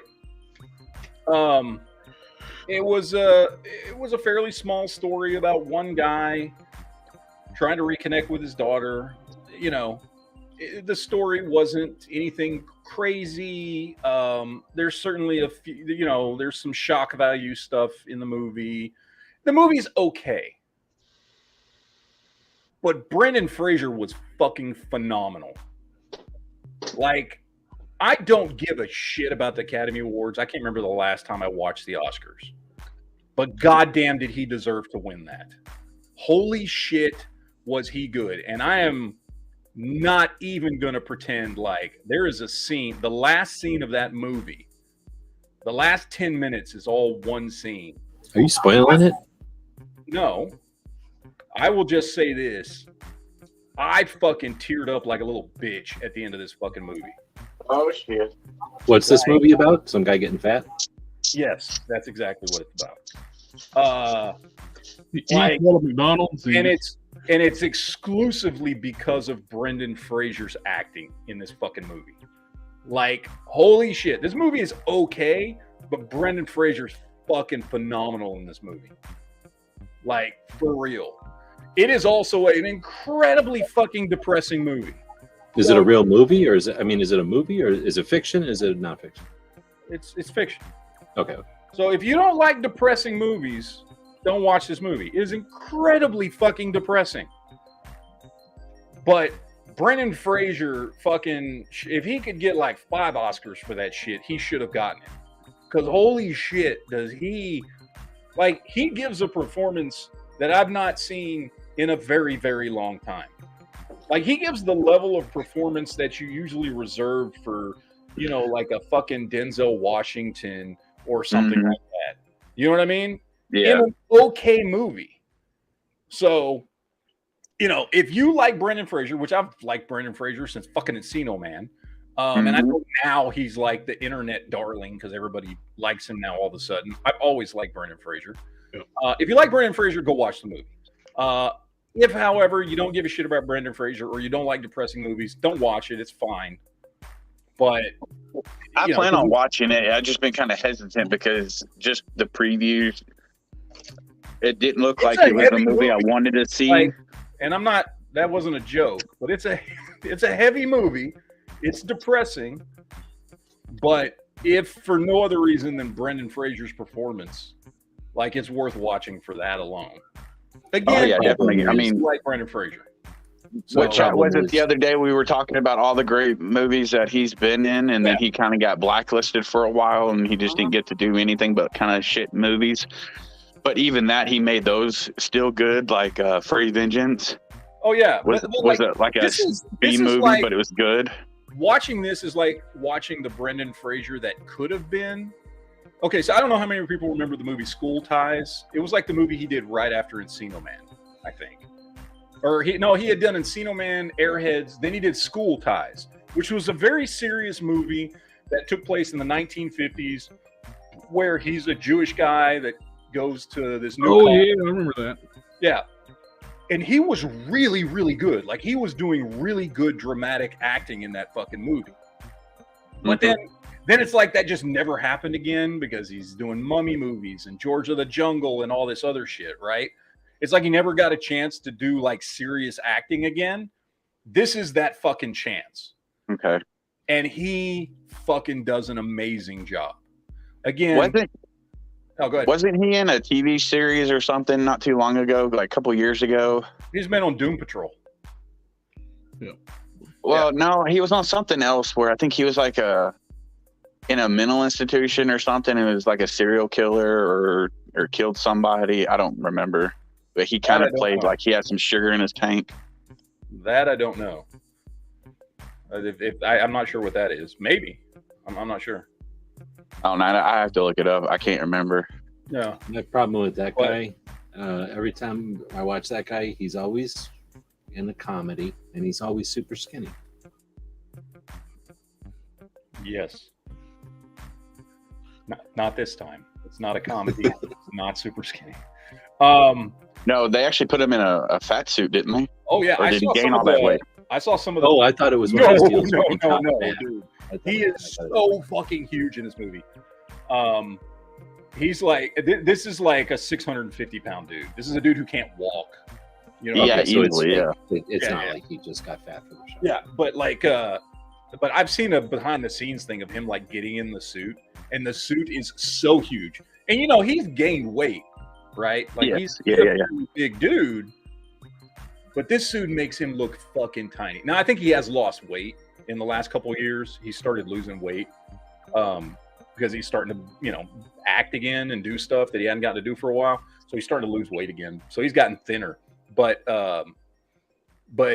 this suit is so huge, and I saw some behind the scenes stuff where it was like it's so big and so heavy. Like he had a hard time moving in the suit, which of course was great because it adds to the performance. But yeah, dude, it's like again really good performance by him. Just for that alone, it's worth watching. And like I said, I'm not afraid to admit I teared up like a little bitch at the end of that movie. So he does such a great fucking job. So, you know, I overall I liked it. I'm glad I watched it because of his performance in it. But don't expect the movie itself, like the story, to be some great fantastic thing, because it's okay. It's not bad, but it's okay. So A good performance can make a bad story really good. yeah, and that's what happened here. Because I don't think, I mean, I can't see, now that I've watched it, I can't see somebody else having made that movie good. You know? Did it have the redhead from Stranger Things in it? Yeah, she plays his daughter. Yeah. She's the daughter he's trying to reconnect with because he's dying. He's dying and he's trying to reconnect with his daughter before he dies. And yeah, that's kind of the point of the movie. Well, So- no, he definitely spoiled it. Well, it's literally in every trailer, but let me get Isn't this. she isn't she the one that was in that Godzilla movie and she only did like the one thing, like oh my god or whatever, like the whole movie she just did like the one reaction to Godzilla doing stuff. No, that was the other chick from Stranger Things. Oh, okay. Super Chat from Calvin Republic says, I thought The Last of Us was pretty mediocre. I liked it, you know, but to each their own. I liked it too. I mean, it had its slow moments. Had some, you Oh, it know, definitely did. especially, you know, I would say like half of it was kind of slow, and especially that one season, that episode of the mall was fucking pointless. It shouldn't have been in existence. But those last couple episodes, man, were great. And then that one was like half the episode where the big ass fucking clicker and all the other ones came out of the fucking ground. I was down to talk to my doctor. Jesus Christ. I'm sorry, I get pop-ups here on my screen. I was down to talk to my doctor. What the fuck? I clicked on something over here and it's fucking... Anyway. But yeah, that scene where those clickers came out of the ground and that big fucking giant clicker came out, dude, that was a great fucking episode too. At least that half. Yep. It was good, man. It was good. There was some good stuff in there. All right, I'm going to go into some toy geekness here for a minute. I got a couple things this week on pre-orders that I wanted to show the audience here. Well, for those that give a shit. Jared, Corey, you guys will be interested in this. So first of all, I finally got my fucking Hell Witch in. Now, finally, By the Jeez. way, this thing came in a obviously reused, torn to shit, big bad toy store box that had my address and everything handwritten in marker on it From what? from Loose Loose Collector. Collector? Yes, I still have the box. That's crazy. And But- remember, I told you 2 Fridays ago, I sent them an email saying, "Hey, what's going on with my order? I ordered this Yeah. back in September, Right? Yeah, yeah. October. Why don't I have it yet?" So about a week later, they sent me a message like, "Oh, and I don't know who it was, but it was a very informal email. Oh yeah, well, I'll get with the people in the warehouse and try and figure out what's going on." And then I never heard anything back from him again until this fucking thing showed up in a big bad toy store box, with my address handwritten on it. That's Like, fucking random. What's the return address on it? Was it like a U.S.? I don't remember. I'll go look it. Hold on.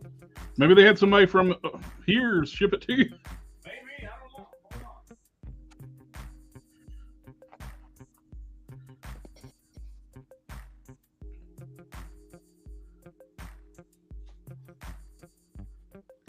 Wait, he's doing 900 bucks.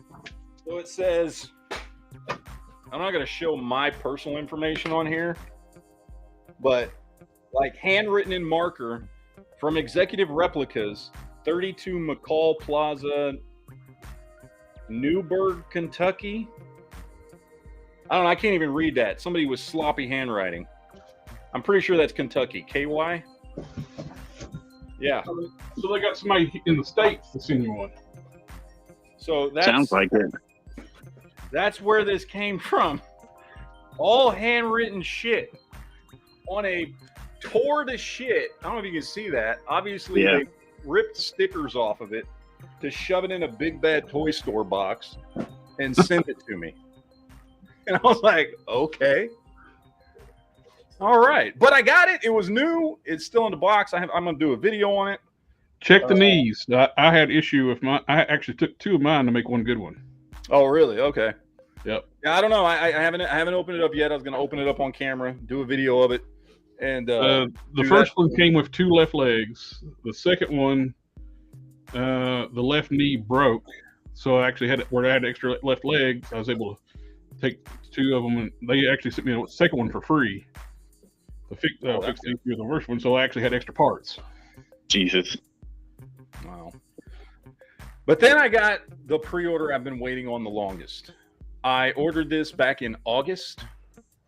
I have been waiting on this thing. I have been excited about it since it was first announced, and I was able to pre-order it. I finally got it. I haven't opened it up yet because, again, I'm going to open it up on camera, do a video of it. But I got in my Marvel Select Apocalypse. Oh, nice. I missed out on that one. And That thing sold out fast. just in the package, he looks fucking awesome. Dude, that looks badass. Huge. He looks like he's at least about 11 inches tall. I'm going to measure him to be sure, but like, he's fucking huge. And I don't have a good light in here right now, but Plus you got it on the smallest screen possible you ever heard of. yeah, exactly. I know. But he looks fucking awesome. Like, this is old school, like, what is it? X Factor #6, I think, version of Apocalypse, the original version of Apocalypse. So I pre-ordered this thing literally the minute it went on pre-order at Diamond Select. Like, as soon as I found out, because remember it was at when did they show it off? It wasn't Comic-Con. What was the show they did this summer? Was it Comic-Con? I can't remember if it was Comic-Con. Anyway, it showed up at one of the conventions. I can't remember if it was Comic-Con or something else in July of last year. And then they're like, it's going on order. I can't remember what day it was, but like, August, whatever the fuck. And like, I remember like waiting, and it's like, okay, it goes on sale at 9 a.m. And I fucking ordered that motherfucker. And it originally was announced that it was going to get released in October. And I was like, cool, okay, I only got to wait a couple months till it shows up. Well, we're now fucking March of the next year. But at least it finally showed up. I was very, very happy to get that fucking thing. You might want to turn off the super chat. We can actually see your call a little better. Oh, there we go. Well, here, look. Here, let me turn this light on. There, turn that light on there. You can actually see this fucker. Oh, there we go. Oh, he's got a ton of accessories. Yeah. He's got more back behind it. He's got his gun and everything back there, the claws, the mace, extra hands, and he looks fucking great. And he's huge. Even at that size, he still works with Marvel Legends. Oh, yeah. Hell yeah. And I mean, look, like, he's one of those characters that can change his size, too, so. So this is the new Captain America compared to him. Oh, yeah, that's perfect. So, Yeah. So he's huge. Love it. So I can't wait to open that one up. I'll be very, very happy about that. So I'm just glad I finally fucking got him in because damn, I feel like I've been waiting forever for this dude to show up. That's the longest I've ever waited for a pre-order. Well, you act like we all know how long that's been. How long has that been? Since last August. Oh, okay. I got some stuff from the warehouse sale. Oh, what'd you get? I didn't order anything from them. You got the modular war machine. Yep, basically Capcom Player 2. Yeah. I love the modular armor. That's one of my favorites. I haven't opened him up. I'll be reviewing him on the channel. It's using the new updated chest too, where you put all those effects on it from the. Oh, that's cool. Retro card. That modular Iron Man that we got here, was it last year? No, it was 2021. I think when we got the modular Iron Man. That's one of my favorite Iron Man figures in the last. I've been waiting for that forever in Marvel Legends. Because I mean, to me, it wasn't just the one from the comics. It's also the one. Remember the Iron Man TV show in the 90s? The modular armor too. Like, I just wish he would have come with like a mulleted head sculpt. The retro card one does have the mullet head sculpt. Oh yeah. Yeah, it was part of the warehouse sale too. I got the Morph in the Betamax box, even though they had a VHS box. Because it's too big for a VHS. So I was hesitant to get this one. I wouldn't have bought it at full price because I never was the biggest Morph fan, but hey, it's on sale during the warehouse sale. I grabbed one. Plus, he's a little big on this body. He's on the Vulcan body. And I got finally on sale. I thought it was worth down to a price that's reasonable. I got the Mojo World set. Comes in like the TV box. And we get that's got the better long shot, the better painted Mojo, and the updated Dazzler with the better body. Plus, they try to claim that as a figure, and it's a statue. Yeah. That's not even as good as Spider-Ham. Yeah, this has zero articulation. It's out of scale. And I got this stuff here is not from the sale, but got these from the Chosen Prime. I'm a big Masterpiece Transformers collector, and I got a third-party Masterpiece Cliff Jumper. Cliff Jumper. His toys. I love Cliff Jumper. He was always my favorite. Him and Casey. Trailbreaker. Yep. I got both of them. I actually got Trailbreaker last year from this same company, Fans Toys. Their stuff is better than the official stuff. Lots of die cast, great engineering, good looking bots. And the transformations are super clean. And I like what they're doing here. They make the vehicle modes look like the penny racers, like on the cartoon. Some of the people, previous people that did in the past, when they did a Masterpiece Cliff Jumper, they made the vehicle mode look like a real Porsche. It's like, that's cool and all, but that's not the way you should look. You should like the stylized vehicle. And I got the DNA Designs upgrade kit for the Minosaur. You get all the stuff to make Minosaur bigger and more armor, more weapons. And one last piece I got.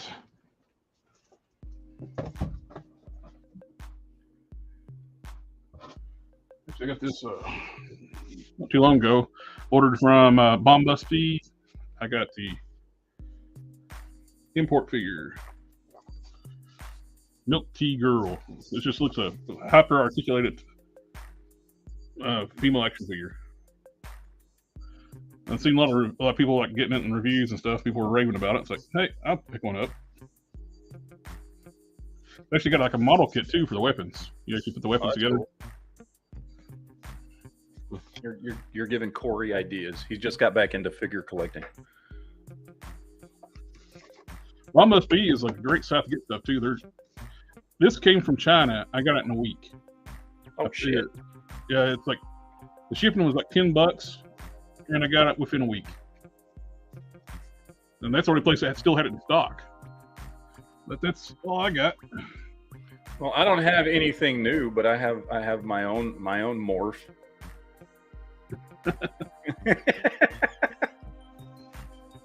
I've had him for fucking ever, man. I got a whole bunch of them on the wall. I use them as wallpaper on one of my walls. But that's the only. Well, I've got that crap. What was that? That crappy morph. What's that one that came out part of the Bone Breaker wave? Was that morph? Or yeah, that was no. That's you got the Age of Apocalypse. The Age of Apocalypse one. Came with the Age of Apocalypse one is the one I'm thinking of. Sugar Man. Wait. Yeah, I've got that one. The only morph I have in 6-inch scale, but. Yeah, this is kind of more along the lines like Hell Witch style, like, but the little.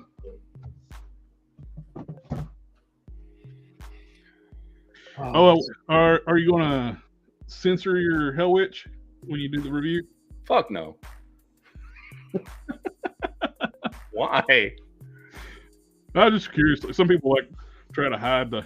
For those that don't know, she has an alternate chest piece. That's bare chest. Yeah. I'll be honest. I was looking at this thing just preemptively, and because I did open the package and put her back in so that I can show the package on video. But like, so I will say, it's nothing but lies. the only thing I don't like about this is, for some reason there's such a huge gap between the chest piece and the torso that doesn't do anything. Like, it looks like they tried to put it there for the purpose of articulation, except for the fact that if you move her at all, it pushes her chest piece off because it's just held on by those 3 magnets. So I had to do a little adjustments on mine. They're like screwing the magnets in just a little bit, and actually one of my torsos was missing. At the bottom, it sticks out so far. There's a big ass gap down there that. Like, again, if that was at the sacrifice of like, okay, she can get into some crazy poses, but if you try to bend her over to take advantage of that gap, the chest piece pops off anyway. So I'd almost just rather them not have the gap and then take away from the articulation because it doesn't do anything anyway. But I'll be right back. I got the one that's broken in pieces. So I can show you how she's built. This is the size of a G.I. Joe or bigger? 6-inch. So it's big. Yeah, it's bigger than G.I. Joe. What is G.I. Joe? G.I. Joe's 3 1/4. Oh, okay. Yeah. Oh, Xanatos dropped in a super chat, said Magula. The fuck does Magula mean? Thank you, Xanatos. I just don't know what you're talking about. Xanatos, didn't I send you a link? I thought that meant Maglula. Now there's an L missing. One thing, just be careful with that diaphragm joint. That is a tiny ball joint. Oh, Jesus. Yeah, that is small. The comparison, this is a Marvel Legends, how big and robust this is. And this is teeny tiny. You could put too much torque on that and snap that.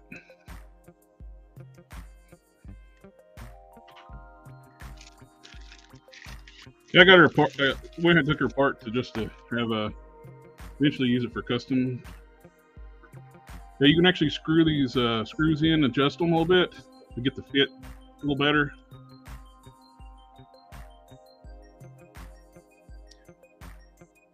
Yeah, I mean, it looks good when you're looking straight on, but when you tilt it down, you see this huge ass gap between her tits and her fucking torso. It's like, okay. Oh yeah. But Superbad out there in the chat says, I'm looking for a fig to do a custom on. Any suggestions for a beginner figure to customize? Well, depends on what you're going to turn it into. But I know McFarlane figures are really easy to customize and kit bash. G.I. Joes as well. They're easy to take apart and swap parts around. Yeah. So but G.I. Joe, yeah. It depends on what size you're doing, and it depends on what kind of figure you're gonna make. And heat is your friend. Yes, definitely heat is your friend. And by the way, can I just say, use a fucking blow dryer. Yeah. That hot water shit takes so long and doesn't last very long. Like, I see people I see all these videos on YouTube of how to pop parts off and do this and do that, and they're sitting there soaking their figure in water for like 20 minutes. And I'm like, okay, get a blow dryer and you can do it in 30 seconds. You're not going to melt the plastic. Like, I don't know why people seem to be opposed to fucking using a blow dryer to do shit.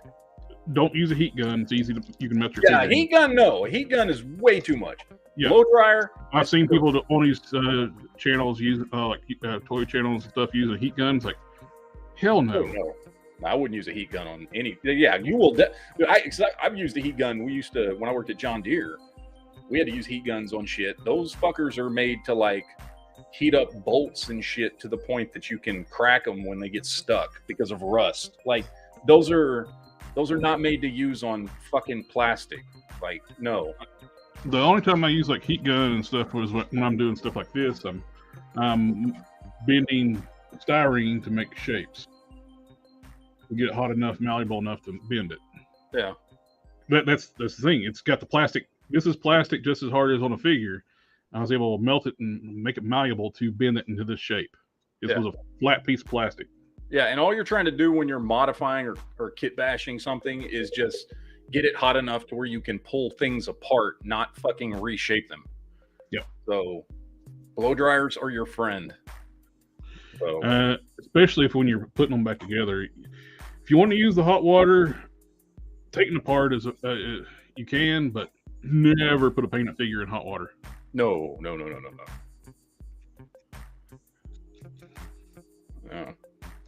Well, anyway, super bad. Let me know what kind of figure you're looking at doing, and I can give you better recommendations on what type of. Like, I know you do a lot of like Mad Max stuff, like end of the world type shit. Honestly, I mean, just what about going to like a dollar store and getting those cheap ones and then playing with those because there's nothing to lose. They cost like and also $2. too, check out eBay and look at action figure lots or a thrift store maybe. You can get some honestly, people sell like parts and like pieces, right? Yeah. Yep. But honestly, if I was just starting again and like I'd want to start kit bashing and just making some of my own cool figures that aren't, other characters, but like, making my own little just cool characters, Mad Max style characters or whatever, I would probably, if I was doing it all over again, I would just stick to McFarlane stuff because it's so easy to swap parts. There's, you can pop off arms and legs and torsos and head. Like it's so much easier than anything Hasbro puts out. It's basically all interchangeable. Sometimes you get some different diameter neck pegs and things like that, but pretty easy to fix that. So if I was going to just do some kit bashing and put together some cool figure, and especially with McFarlane, because you can find, there's a lot of McFarlane figures that are cheap as shit, man. There's shit on clearance all over the place. Oh yeah, they produce so much McFarlane stuff. It's easy to get stuff on clearance. And there's just on Amazon right now. You can go pick up McFarlane figures for like different ones. That, you can pull the legs off of this one and the arms off of this one and all that kind of stuff. These are like $10 figures. I just had it in my hand. This is 2 McFarlane figures. It's a Marvel Legends hands. It's a Joker criminal upper body and the Mortal Kombat Joker lower body. Oh, nice. So I got the pinstripe legs. The hands are from Marvel Legends. Those were just a heat and pop swap from the little figure group. That's awesome, man. I just got to finish painting the head and put a cape on him. He's done. Oh, and he lights up. That is awesome. I'm actually thinking about getting rid of a bunch of my McFarlane stuff. Oh, and speaking of customizing too, on the whatnot, we'll be customizing tomorrow night too. Yes. Over on the Collector Express channel. Yeah, I'm thinking about getting rid of a bunch of my McFarlane stuff and just focusing on certain characters. Because at a certain point, like I like McFarlane stuff, and so I just started buying stuff, a few years ago. And then I look at my collection sometimes, and I'm just like, yeah, that's cool, but I don't give a shit about most of these figures. And I'm thinking about just narrowing, like selling a bunch of that stuff, like on Whatnot, and just kind of starting over and focusing just on some of the characters I actually like. Which, honestly, when it comes to DC, is mostly like Superman and the Joker, are like probably my 2 favorite DC characters. Or if you actually ever mix people in their iconic costumes and put a Defend of Big 7 together, Justice League. Yeah, like I would do that. Yeah, if we had like like I still don't really have like the closest thing I have to a classic Superman, for instance, is that Page Puncher Superman. And it's still not classic, but like I put him on my Justice League shelf because, and that just ticks me off too. Is like he'll make 50 Batman bodies, but he keeps using that damn Bizarro body for Superman. Yeah, it's like, dude, it worked for Bizarro because he's a twisted, mangled character. When you start making a regular Superman out of it, it looks wrong. Yeah. Well, and it's to the point, like even with Wonder Woman, right? Like, so I've got my Aquaman, right? Is the DC Collectibles Essentials because he hasn't done a proper Aquaman yet. Yep. The only and the closest thing we got to a regular Wonder Woman is the movie Wonder Woman. Yeah. And at this point, I'm about to get. I think I'm going to sell a bunch of these and probably get that that DC Collectibles Essentials Wonder Woman that they've got, and just have that be there because it's 7-inch scale, you know. And like I don't know, I think you know I like a lot of these figures, and I'll probably keep some of the Batman figures and the Superman figures and a couple of Joker figures that I have. I'll keep some of them. The Speeding Bullets Batman Superman hybrid figure, to me, sculpt wise, that's one of his best ones. I think that's one I'll probably keep. Plus, I got a attachment to that story too. I love that story. Yeah. But I think I'm going to get rid of a bunch of them just because, like, I don't know. I don't know. I was playing on the 3D printer. Like, there's a lot of cool figures there, but like, I mean, I've got Zod. I just don't give a shit, you know.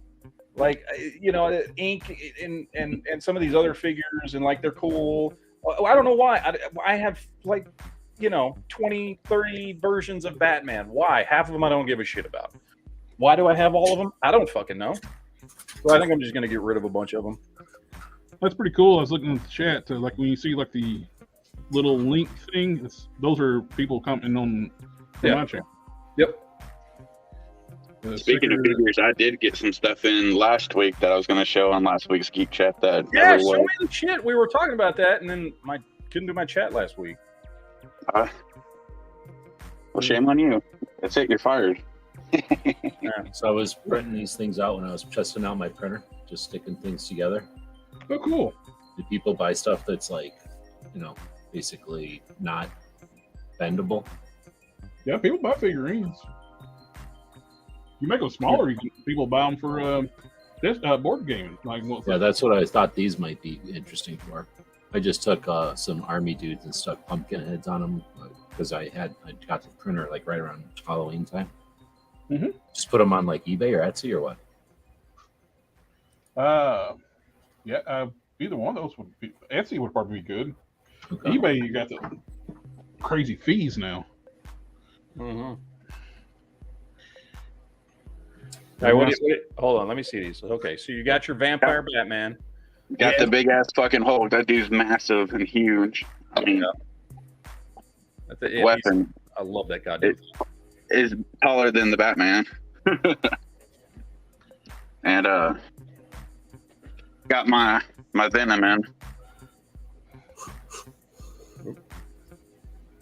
Dude, that's my favorite Venom figure right there. That's my favorite one in my collection. Yeah. Why is he backwards? What the fuck? Just to have him stand up back there.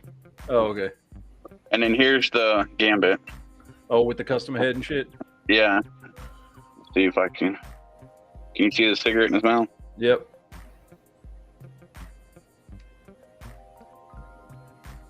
And it came with his regular head. Yeah, that's the one with the regular. That's the one I have. I've got that version of Gambit without the custom head. But then I got, I haven't taken him out of the box yet, but there's the Morbius with the Build-A-Figure Venom pool. Oh, nice. That way he's getting hard to get. Yeah, I tracked down a couple of them on Whatnot, but they're so damn expensive. Oh, yeah. Doctor Strange, the astral form. Got his little fucking genie cup. And where's one more? Oh, yeah. Ghost Spider with the Venom pool Build-A-Figure. Oh, nice. Just haven't taken them out yet. See, I've got her, but I picked her up at a shop out of the package, so I didn't get the fucking Build-A-Figure piece. Yeah, the price tags on both of these is not what I paid for, so I got them at a pretty damn good discount. Nice. And then I picked up that too. Venom #1 foil comic, full Lethal cover. Protector. Yep. Man, I kind of miss when. I mean, I know the '90s was kind of a shit show for comics, but I did kind of miss some of the hologram covers and foil covers and shit like that. They were pretty cool, man. Better than modern comics. Because I mean, you know, because when they first started coming out, you know, we had never seen anything like that before. Remember when all the Spider-Man, they did that 1 month where all the Spider-Man comics had the foil, the hologram cover on them? Dude, that was awesome. I love that shit. That was great. People give the '90s books a hard time, but better than anything they're doing right now. And then what was it? Was it Valiant that was doing the chromium covers? Oh yeah, the Valiant had those beautiful covers. Yeah. The color inside the books look weird as shit. Look like pastel watercolors, but oh yeah, the covers were awesome. Although, what's his name? Barry Windsor Smith. I love his art.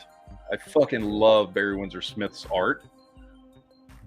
Like the stuff he was doing for Conan. Remember his like early when he was on Conan back in the '80s, like before he started doing X-Men and stuff like that. Was some of the best comic artwork I've ever seen. And then, like, and I'm not knocking the dude or anything, but like What did you say his name was again?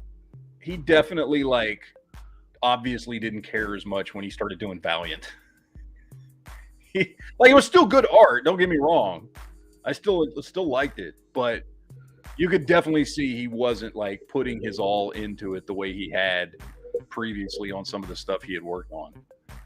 Because he's an amazing artist. Barry Windsor Smith is an amazing artist.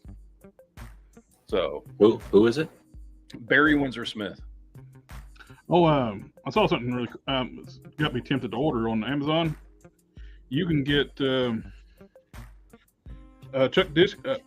Marvel no longer has got the license for Conan, and Chuck Dixon just did a graphic novel Conan, and it's available on Amazon for $12.99. Oh shit! Oh, that's cool. He's a well-established comic book artist, and for years he invented Bane. Yeah. I remember he did that whole Nightfall. Fuck. Oh, how many months was that Nightfall storyline? Oh yeah, that went for a while. Sector 2813 over my channel. Look at Ron Lim on Silver Surfer. Loved his art. Oh, dude, Ron Lim did fucking great. Yeah. I've got somewhere. I think it's up there somewhere. Yeah, I got Silver Surfer number 50, the foil cover that Ron Lim did. I'm sitting here piddling around with the old Toy Biz Silver Surfer. I'm fixing all the loose joints with some Kiki, and I'm going to hit up some silver and some clear coat. And I'm going to use this for the chroming tutorial when I do it. Oh, nice. I still think though my favorite artist is still Walt Simonson. I love his art. He did some of the coolest. I mean, his Thor and Fantastic Four back in the '80s is. You should go to like a page or something that's got examples of all these, because I don't know what any of the samples are. You know what styles are. I guess. Do they have such a thing, like some kind of an index where you can see some examples from these people? I mean, I can pull some of it up. I wonder if Wikipedia would. I've tried looking because it's one of the prompts you give to the computer AI stuff. You know, do it in the style of this person or something. I always like Gary Frank's artwork too. I've seen it say like Silver Age, Gold Age, you know, the different, like, describe the different comics that way. I've never played with the AI artwork stuff. It's addictive. Be careful. Yeah, back when he used to do, when Walt Simonson used to do X Factor. He did this one. Is it? Fuck, I can't remember which one it was. Fantastic. Fantastic Four 343. I can't remember. No, it's not 340. If you type in Walt Simonson Fantastic Four, it's one of the ones that pops up. It's my favorite comic book cover of all time. This is my favorite comic book cover of all time. Yeah, it was 343. I don't know what it is about this pretty simple cover, just the 4 team members there. You know, background just says Nuke Busters on it, and it's just a Fantastic Four, all with huge ass fucking guns. Who's the 5th guy in the trench coat? I don't remember. I honestly don't remember. Damn him some big ass guns. Yeah. Especially that one Reed's holding. That's bigger than the one the Thing's got. Yeah. I don't know what it is, man. The first time I remember seeing this cover when I was a kid and just thought it was the coolest looking fucking comic cover ever. I love this fucking thing. Yeah. And then some of the stuff he did for Thor was awesome. He basically created Beta Ray Bill. Yeah. Well, you got another super chat.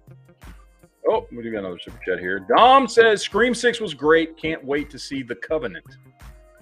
What's The Covenant? I know Scream 6. I've heard Scream 6 is actually really good. But what's The Covenant? No clue. I don't know what that is. Like Aliens Covenant? I don't know. Yeah, but I love Walt Simonson's art.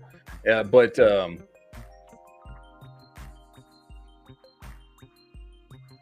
Barry Windsor Smith. Look at some Conan artwork. Oh, did I misspell it?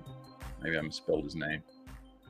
Yeah, some of the shit he did on Conan was fucking awesome. Like, he didn't do stuff like this for Valiant. Okay, who's this? This looks like that French guy. This is Barry Windsor Smith. Oh, okay. So the French guy is, the Valiant is the French thing I'm thinking of? No, Valiant is a different comic book company that Barry Windsor Smith ended up working for. Okay. But he never, I don't know. I just feel like I feel like he didn't do as good a work for them as he did when he was doing like Conan and shit. But he did great artwork. And then another one was for Valiant. Did he do Torok? Yeah, because he did all of them at first. I think they kind of branched out, but at first it was all Barry Windsor Smith. He was doing all the books at first. Oh, okay. And then Art Adams is another one. I love Art Adams because I fell in Art Adams' work on Long Shot when I was a kid. I got that Long Shot miniseries. I thought he had just fucking great artwork. And then my all-time favorite Spider-Man artist is Eric Larson. Yeah, that's my favorite Spider-Man artist right there. I know a lot of people are like, well, what about McFarlane? No, fuck McFarlane. Eric Larson, personal favorite Spider-Man artist. Fucking love his shit. The way he drew Venom was so much better than the way McFarlane drew Venom. I don't know. A lot of people will disagree. So the guy who did Spawn worked at Marvel? Yeah. The guy who did Spawn worked at Marvel first. He worked at DC. He worked at Marvel. Oh, I probably knew that. He got a name for himself. I mean, he was already a good artist, but he had been doing a bunch of stuff. But he got a big name for himself doing Spider-Man. And what his deal was that he didn't like not being able to be in creative control, so went out. Yeah, so he went and started Image Comics and created Spawn and did all that other stuff. Yeah, the Image was basically founded by like some like the hot artists at the time. Wasn't his whole thing that he made those Star Wars dolls like right off for Spawn, and everybody was nuts over them as collectors things, like way before anybody else was doing it, or am I crazy? Yeah, because basically, I think it was only about a year, or was it 2 years? A year. I remember being 2 years in high school. People had those dolls in packages. And we're like, I'm not taking it out of there. It's a collector's doll. Within 2 years, it may have even been a year of him leaving Marvel and starting Image Comics. He had come out with what was at the time called Todd Toys, which eventually became McFarlane Toys. And yeah, he was honestly, for the time, he was doing great shit. Like, The types of characters and stuff he was. I mean, I didn't like it. It wasn't my thing, but I liked that he was doing stuff that was different than like, here's another comic book, buy it. Shut up. Yeah.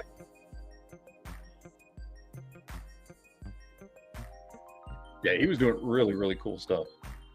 But Movie Maniacs, those were really good. He was doing all the stuff nobody else would do, and you know, these other companies were like, you know, not realizing this was stuff people wanted in action figures, you know? And so he's like, well, if they're not going to do it, I'll fucking do it.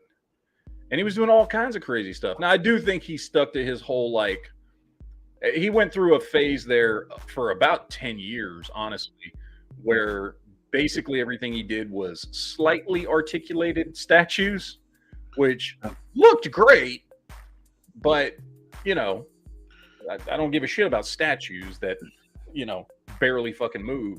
Yeah. Well, like I say, back then, everybody was just leaving them on the shelf, though. That was like the style of the time or whatever. He refused to do any articulation because he thought it was stupid, breaks the sculpt up, and fought it for years. And finally, he broke down when he did the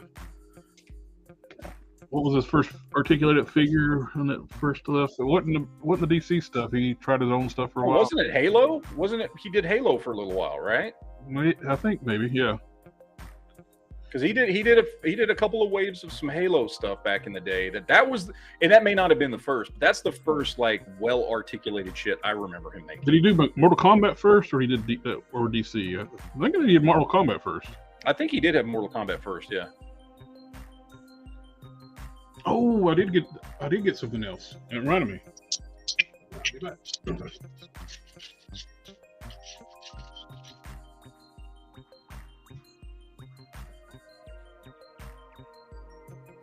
Oh, Dom says The Covenant is a Guy Ritchie film with Jake Gyllenhaal as a soldier in Afghanistan rescuing an interpreter. Yes, actually, I do know what you're talking about. I did see the trailer for that movie. And yes, it actually does look really good. Although after watching Operation Fortune by Guy Ritchie, I have less faith now in Guy Ritchie movies because that movie wasn't good. What's some other Guy Ritchie movies? I got the Spawn with the the one with him on the throne. Yeah. Yep. The figure looks fantastic. He just don't have much of a cape. It's just meant for sit down. And I'm thinking about getting one of those. Contact my friend Don, who he just recently bought a articulated cape and put that on him. Yeah, because that's a better figure than that one I've got. Yeah, I got the one you got. I haven't even opened it yet. Yeah, I was really. This is down to $30 on Amazon right now.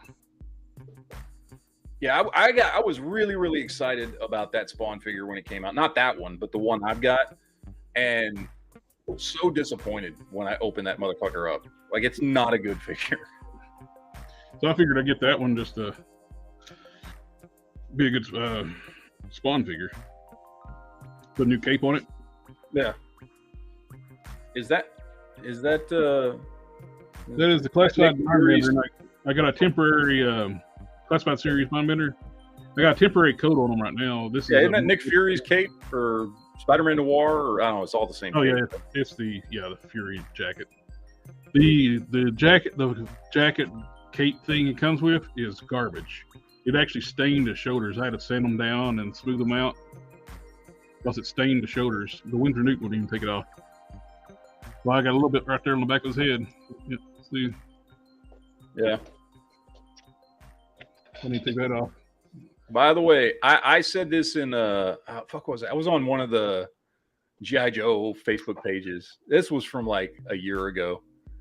And I got a bunch of shit in the comment section for saying that Dr. Mindbender was gay. And like people started like freaking out in the comment section. And I had to post, I was like, he's a dude with the handlebar mustache, shaved head, wears a monocle, tight purple spandex pants, and a codpiece and fucking suspenders. How are you surprised that he was gay?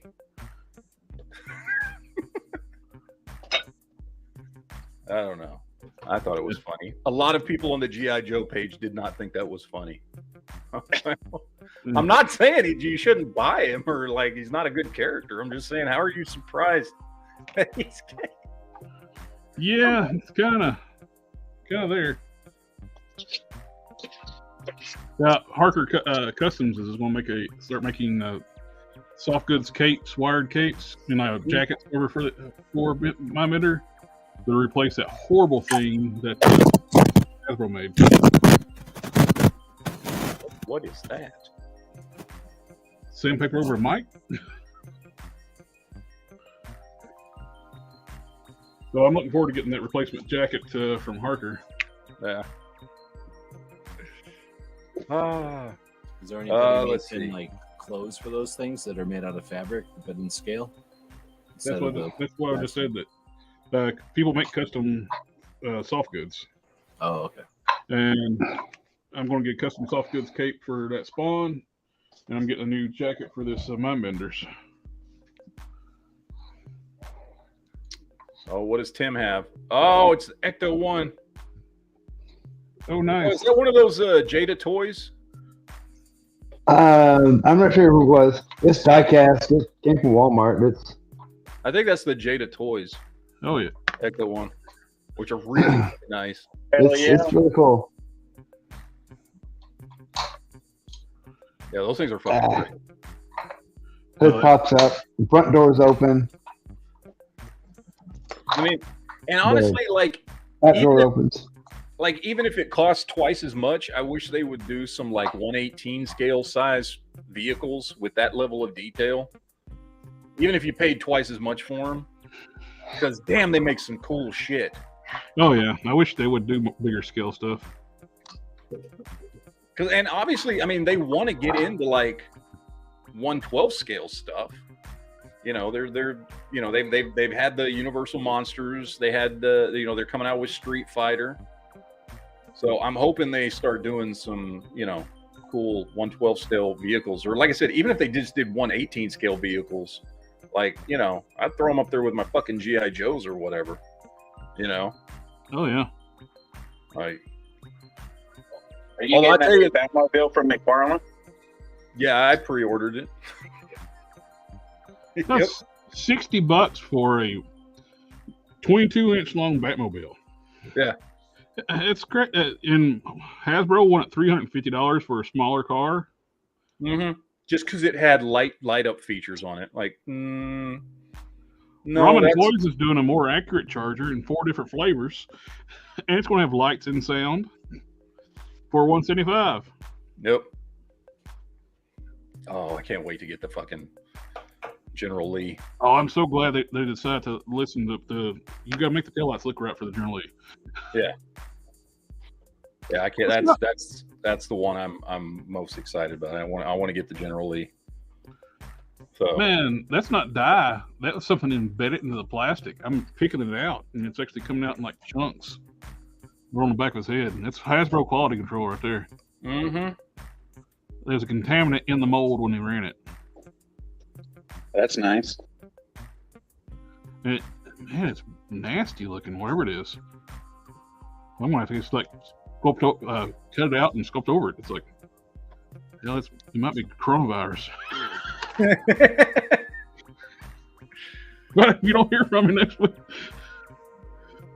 Oh, Superbad says they do a 1/18 scale Ecto 1. Jada Toys does a 1/18 scale. Well, Superbad would know because that's the stuff he collects. He does cars and stuff.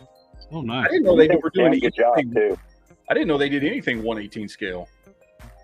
That's cool. I'll have to look that up. I wonder how much it costs. I don't know. Ledley says Marvel should make a trans Spider-Man who shoots rainbow webbing and glitter bombs. They did. They what? They did? In a wheelchair too. What? Yeah. See, this is why I'm glad I don't read comics anymore. When parody is actual reality. Oh, Jesus Christ.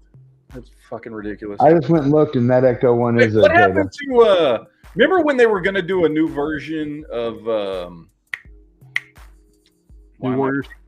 Yeah, New Warriors. Safe Space. Yeah, all those fucking whatever dumbass fucking heroes, and then they never came out with it, right? Yeah, 'cause it's too much. Like it was right before the lockdown and all that stuff, and they just got freaking annihilated with people making fun of them for it. I mean, I remember seeing that, and I remember the first time I saw it, I thought it was a fucking joke. Like I thought somebody was making fun of Marvel, and then, oh wait, no, that's fucking real. What kind of joke is that shit?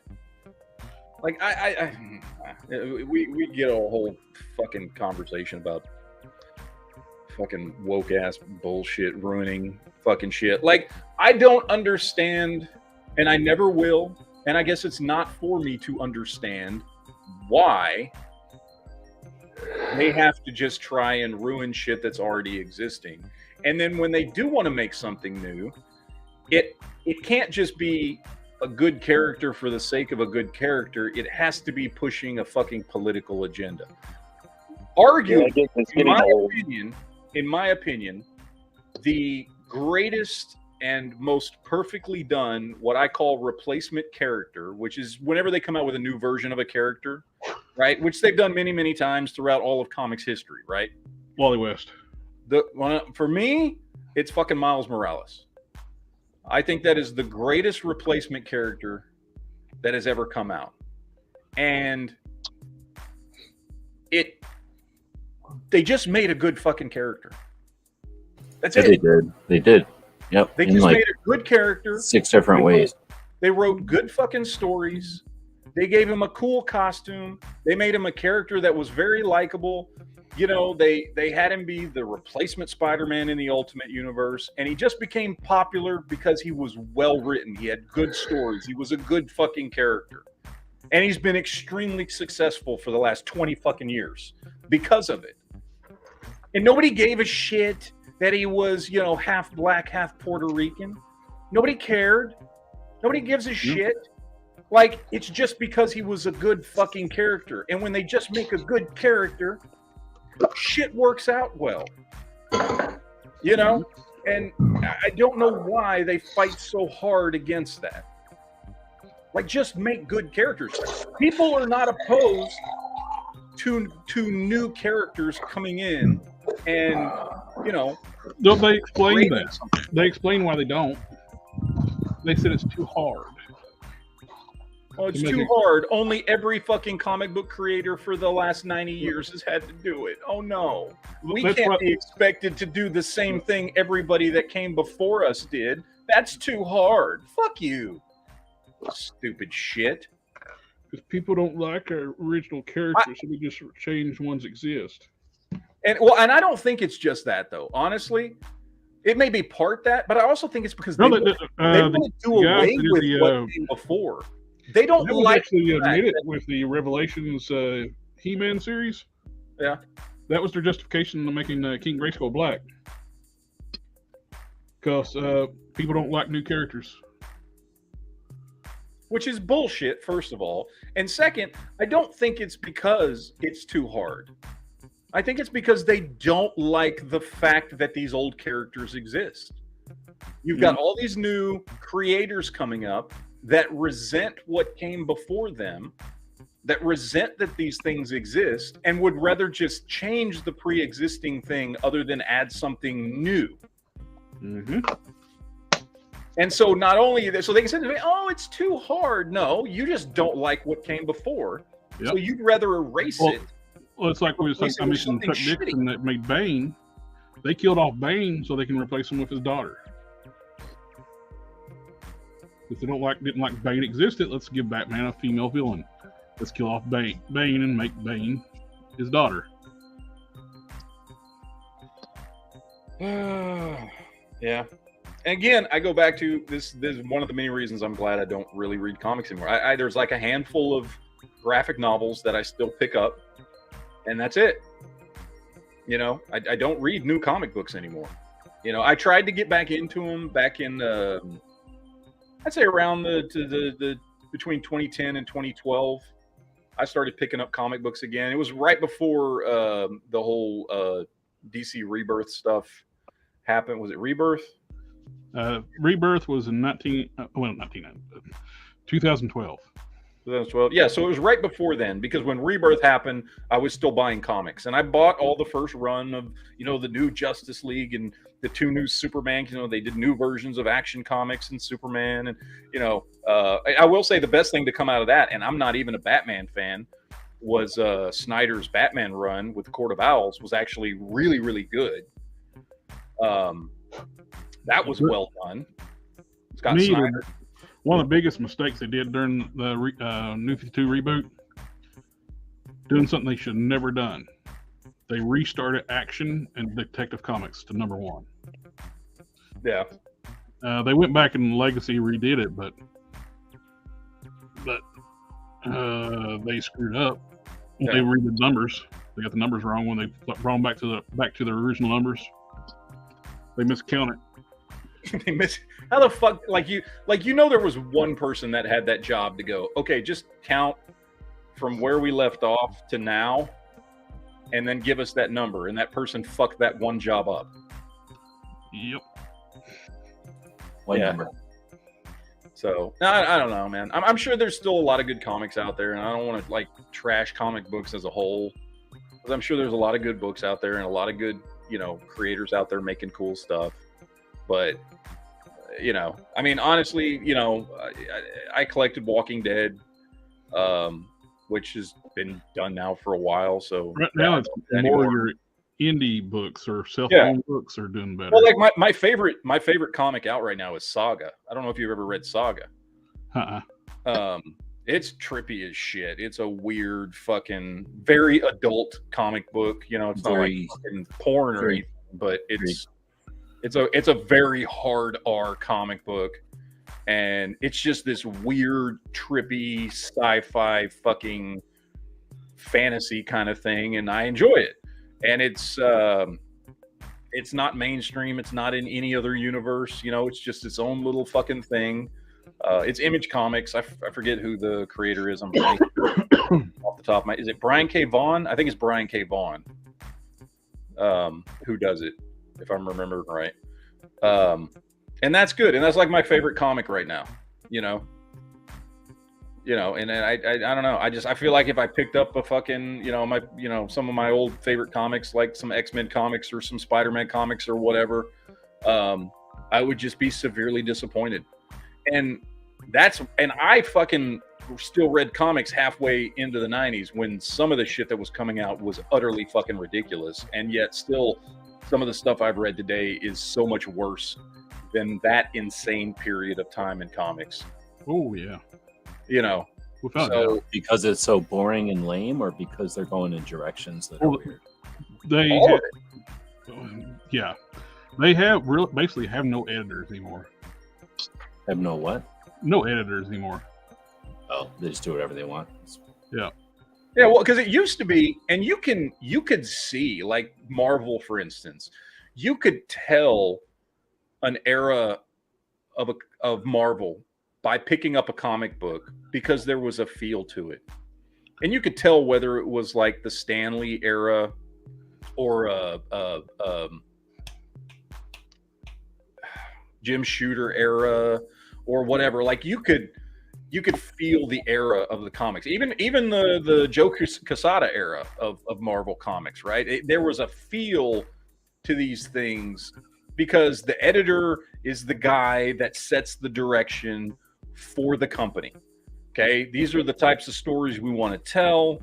These are the types of things we're willing to allow our characters to do and not do, and directions we're willing to let them go. And that editor comes in and sets the pace for the whole fucking company, and you can kind of feel that when you're reading comic books of any particular era with any particular editor, when you're going from, like in Marvel, from X-Men to Spider-Man to Avengers, and you can see there's some common themes and threads, and it feels cohesive. And when there's not an editor there doing the fucking job, and it just fucking falls apart. And they don't have anybody doing the historians either, like keeping up with continuity in the books either. Yeah. So the people just they're basically all writing standalone stories. There's no cohesion to anything anymore. Yeah. Well, that's why I started getting out of comics. I mean, like I said, I got back briefly into comics for a couple of years in like 2010 to 2012-ish, or maybe it was 2013 before I stopped. I don't remember. And the longer it went on, the more the shit I was reading was just trash. Yep. Like, and not even like, you know, outwardly offensive, but just like you just get done reading the whole thing and you're stories like, what the hell? just are not interesting. Like all of a sudden, they're writing stories about my favorite comic book character. You know, well, my two favorites are Captain America and Spider-Man, and I'm just not interested. Like, I just am reading a story out of obligation, not because I give a rat's ass about the character anymore, because they're just so benign and boring. And like I'm just like, why am I reading this shit?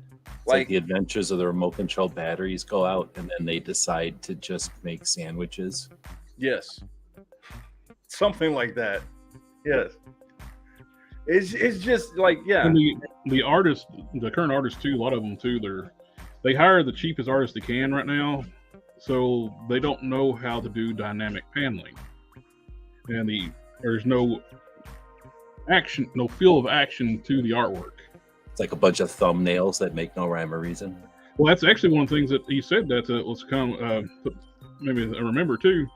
I talked to a old school artist, phenomenal artist. He invented to Miles O'Hare, like the Spider-Man 2099, Rick Lenardi.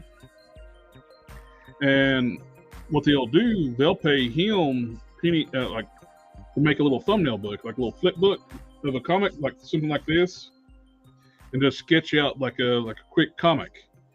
They don't pay much for that, so they'll take that from him and hire a new artist that has hardly any experience and take that thumbnail book and make a comic out of it.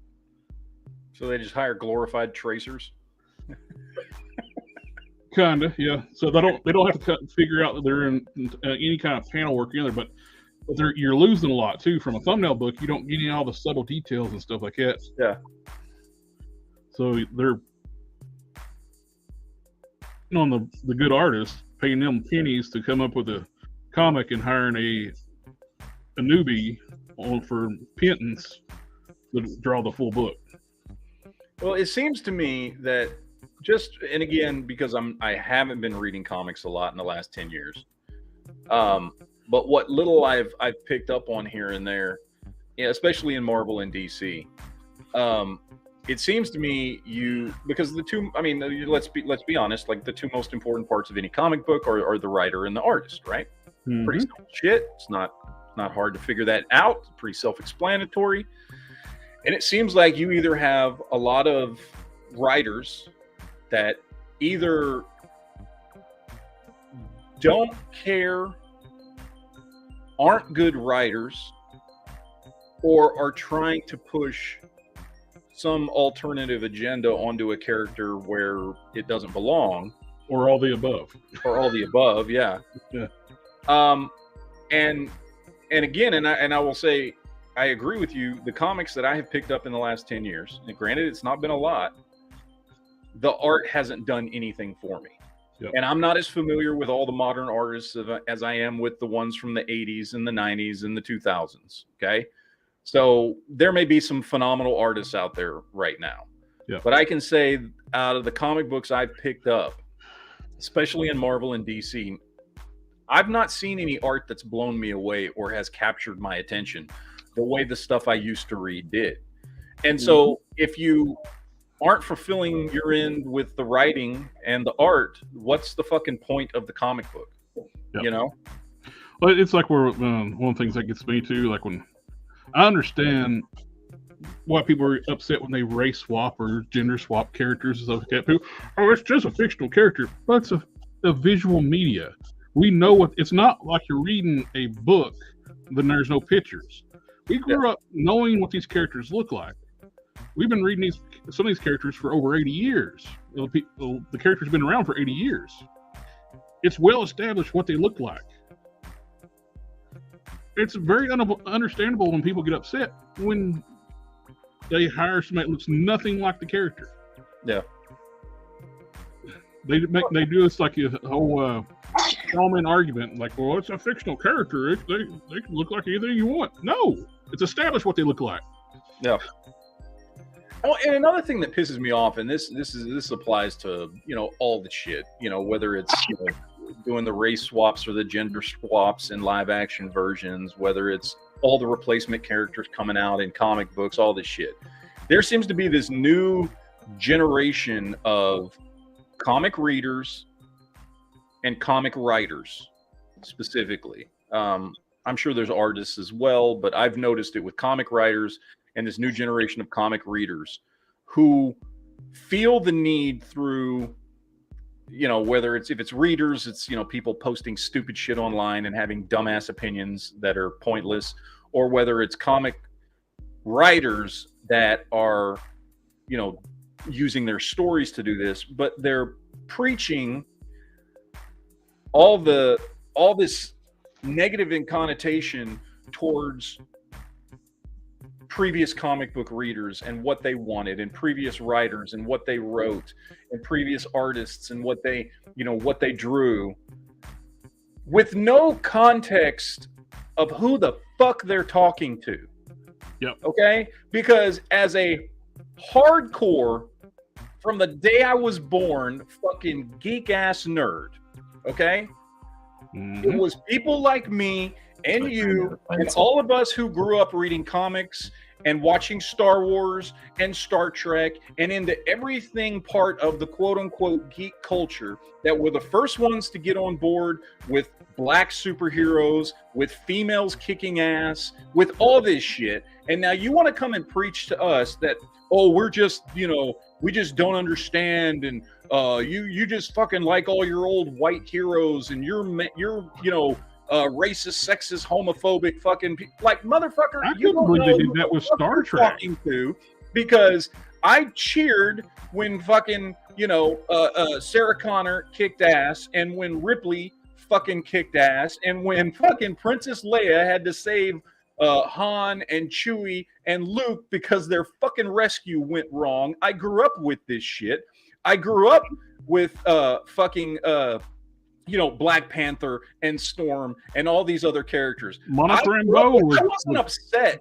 I wasn't upset about Captain Marvel in the movies being Carol Danvers because it was the woman. I was pissed off because it wasn't Monica Rambeau, because that's who it should have fucking been. Yep. Right? And these little fucking twat, cunty, little fucking preachy, woke assholes want to sit there and preach to us, what, you just don't like it because you're fucking just sexist. No, fuck you. Because before you were even a fucking cum stain in your fucking daddy's underwear, I was reading about these characters and was fucking reading about characters who were black and female and who kicked ass and who were heroes and who were fucking awesome. And now you come along, your little 20-something-year-old fucking woke bitch ass, and want to preach to me that because I don't like these new characters, which suck, it must be because I'm racist, sexist, or homophobic. No, it's because they fucking suck. And you preaching to me when you have no idea that it was people like me enjoying the content that people who created that content back in the 70s and 80s and 90s, creating that type of content for me to enjoy, are the reason you can sit there on your little fucking soapbox and preach about this shit. Don't come preaching to old school geeks about shit. I grew up on fucking Star Trek, 1960s Star Trek, fucking with the first black kiss on television, right? The first white black kiss on television. Oh, and they went after Star Trek fans too. Yeah, and Gene Roddenberry doing stories about, well, these people are all, white on their left and black on their right, and these people are all black on their left and white on their right. Why do they hate each other? Making commentary about racism and shit. I grew up with that shit, so you little twats need to sit the fuck down and shut the fuck up and stop preaching to me like I'm the racist, sexist, homophobic one, when I grew up enjoying all this shit and all this culture. And if it wasn't for me, people like me fucking paying to enjoy that type of shit, your little bitch ass wouldn't have a fucking job today. And that shit pisses me off. So they want to come along and change shit. And then the minute you say, oh, that sucks, why did you change this character? Oh, you're just a fucking racist. No, motherfucker, I'm not racist. But there is a history here. I don't get that upset about it, but Steve is saying something there. I don't agree with that either, because it wasn't as though there wasn't racism and now all of a sudden they're pushing it. There was definitely racism, and there's a whole generation of people that were willing to allow that to pass so that the country could move forward. And now it's as though people who don't appreciate that or take that for granted are willing to throw that more than sacrifice like that opportunity that generation gave the future. That's disrespectful as shit to like a lot of effort that a lot of people did. And it wasn't like because anybody asked them, that was just because they knew it was the right thing to do to get us past all that. So it's devious that they want to go back to creating riffs and stuff that are not natural. They have to create them. That's the thing. It's not as though they're taking off something and it's going back to some tendency. It was really weird at the time, and when they finally got rid of that shit, it went to the natural state, everybody being chill. Yeah. I don't know. I just get tired of being preached to. Yeah. No, I would imagine, because it's taking a lot for granted. It's somebody who's sitting in the air conditioning yelling at you for fucking like blah blah blah, and they don't realize that somebody else is paying the electric and somebody else made the air conditioner, and the natural state of things isn't them being they come along now as a bunch of little fucking assholes, acting like, oh, we now know we're gonna be the fucking the people that start the fire that finally change shit. Bitch, shut up. People have been doing this since the 1960s. I grew up in this shit in geek culture. Oh yeah. You know what I mean? You coming along now and pretending like, oh, you're the first generation who realized that there was racism and fucking want to promote, all these characters or this ideology. Shut the fuck up. You're just ruining the shit that made your ability to stand up there in a soapbox possible. Sit down, shut up. Not everybody is a racist, sexist, homophobe. In fact, most people aren't. And just because you want to fucking sit there and bitch because people don't like your character doesn't make everybody who doesn't like your fucking character or your iteration of a character fucking a racist, sexist, homophobe. It means you wrote a shitty fucking character for political reasons, not for any good goddamn reasons that make sense for the character or the fucking story.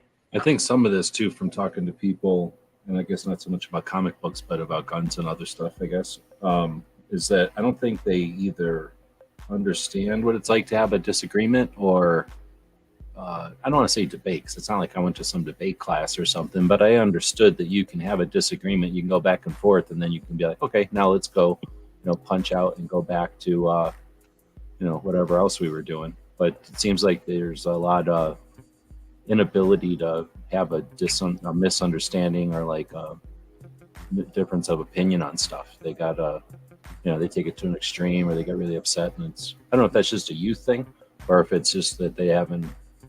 I don't know. Like I say, we didn't have debate classes in school or nothing, but you can't even have an opinion. You were allowed to disagree. Exactly. You could have two different opinions, and they'd be like, "Okay, well, sit down, have your different opinions, but shut up about it." Now I don't think they're allowed to have two different opinions, right?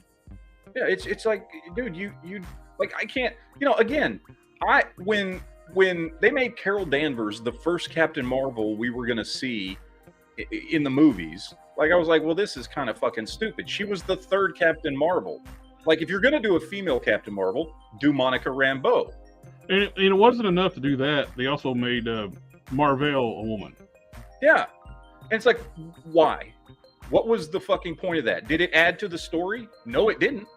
She was in the movie for less than 5 fucking minutes, and nobody gave a shit about her character.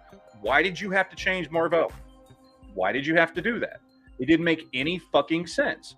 And they make these stupid decisions to placate fucking woke bullshit little activist assholes in their fucking teens and 20s who think they fucking know everything when they don't know shit. And if you dare disagree with it, well, you must be a fucking racist or a sexist or whatever the fuck it is. It's like, no, Buttercup, shut the fuck up. fucking hell. I mean, you're preaching to people that grew up with all this shit. All this shit you purport to be fucking fighting for, like, we grew up with it. It was already here. It's like when Jennifer, what the fuck is the name of that fucking Hunger Games chick? Jennifer Lawrence. Jennifer Lawrence came out a few months ago talking about how Hunger Games was the first time a woman got to be an action star in a movie. I'm like, are you fucking retarded? What the hell are you talking about? Yeah, she had to retract that shit quick. Like she's like, look at me. I managed to make this franchise where a woman could be the main star and kick ass. It's like, bitch, when you were a fucking infant, I was watching fucking Buffy on television kick ass. Yep. You know, I grew up with Princess Leia. I grew up with Xena. all the X-Men characters. Yeah, Xena, fucking Ripley, Sarah Connor. Like, shut the fuck up. Mm-hmm. You don't know what you're talking about. And then if somebody, and then of course, if anybody speaks out against anything she says, oh, that's just because you're sexist. No, it's because you're a fucking moron. That's why I said what I said. You're a fucking moron. It's just trying to start shit at when there is no reason to start other than placating to the bullshit. Yeah. It's like these people come into the world and become actors or directors or writers or comic artists or comic writers or whatever, and it's like they have no knowledge of any fucking thing that happened before them. And if you say anything to criticize them, their only go-to is racist, sexist, homophobic. That's it. Everything is racist, sexist, homophobic. Because they can't handle that you actually disagree or that they might have created a shitty character. Mm-hmm. So it can't be because of that, because they're not wrong. So it's got to be because something's wrong with you for not liking it. You can even go back further with the Charlie's Angels. Yeah. Like, we are the nerds and geeks that grew up with this shit. Stop lecturing us. Yeah. Okay? You're a bunch of little fucking twats. All right? Shut the fuck up. And half the people bitching obviously never read a fucking comic book in their fucking life. They'll Google something other than like somebody's wrong take, and they'll look, see, I was right. No, you Googled somebody who didn't even read the book either. Yeah, like it's so fucking infuriating, and I get it, and because I was complaining earlier tonight, about the people that, like, for instance, with Mandalorian, people just automatically with 2 episodes of Mandalorian, right? 1 episode they were complaining because Bo-Katan kicked ass and throughout 1 episode and saved Din Djarin, right? And the other episode they're complaining because they think this clone stuff is building up to somehow justify the shitty sequels, right? Well, the reason, and I don't like that shit either because they're wrong. That shit's wrong. We talked about that already. But the reason they act like that is because the other side is so goddamn triggered all the time and so pushing their agenda all the fucking time that now everybody on the other side of the aisle on all these issues just automatically, every time something happens, they think, well, there must be some woke agenda behind this because they've been trained to think that way because they're so used to being called racist, sexist, homophobes, anytime they don't fucking like something, that they automatically just think that everything that they don't understand must have a woke agenda behind it. Oh, one of the new ones. They're the fat black April O'Neil. Yes. Dude, I got so much shit on a Facebook post for this because I can't remember. It was what's the name of that? There's a big Facebook page that posted some shit. Mother of all nerds or something like that. One of the big Facebook pages that has like hundreds and hundreds of thousands of people following him. They don't know if perms was a thing. Yeah. Well, and the other thing was they posted a picture. This is the new April O'Neil, and they posted it next to the old April, right? And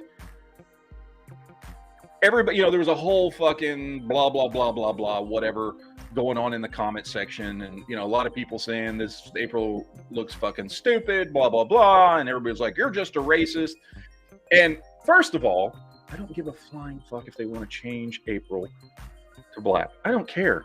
I don't give a fuck. It doesn't matter to me. I don't think Nickelodeon cartoon she's a character. I left a comment saying, all y'all in here fucking calling everybody else racist for not liking this character. don't get the fucking point. It's not that April O'Neil is black. It's that April O'Neil went from being the quote-unquote hot reporter that even the turtles had a crush on to a goddamn troll-looking thing that looks like she should live under a bridge. Holy shit, did I get called the most racist piece of shit in the whole world in that fucking Facebook stream. And you're just mad because you can't fap to her. What does she look like now? She looks like a fucking troll. She does happen to be black. We got the internet.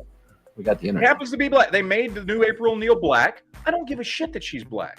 Okay, April O'Neil, whether it's the original Mirage comics or whatever, the movies, all that, she was supposed to be a pretty hot looking chick.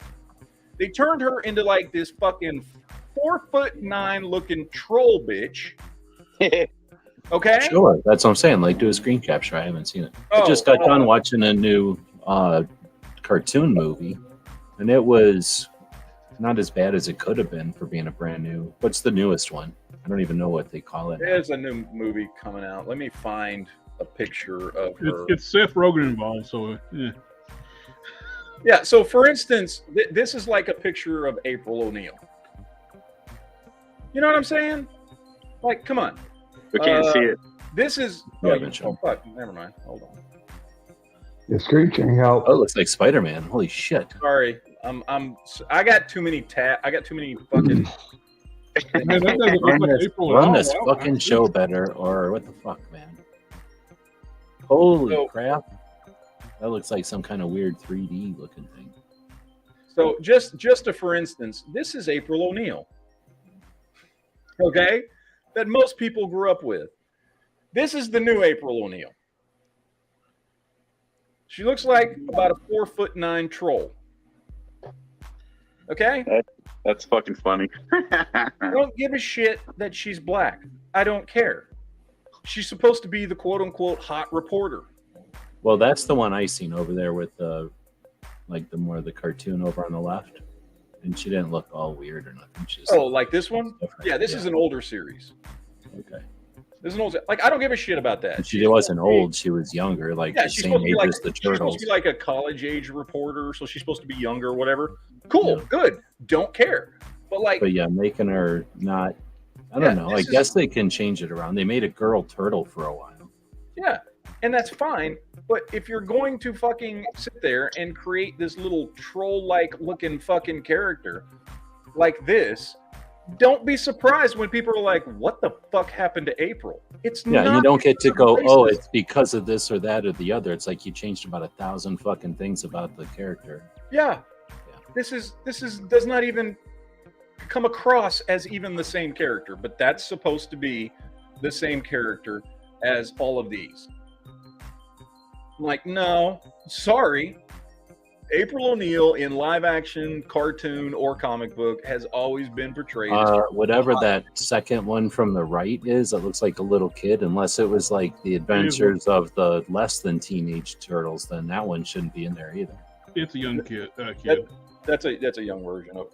Okay. But yeah, look, I mean, here's her with her movie version. I mean, come on.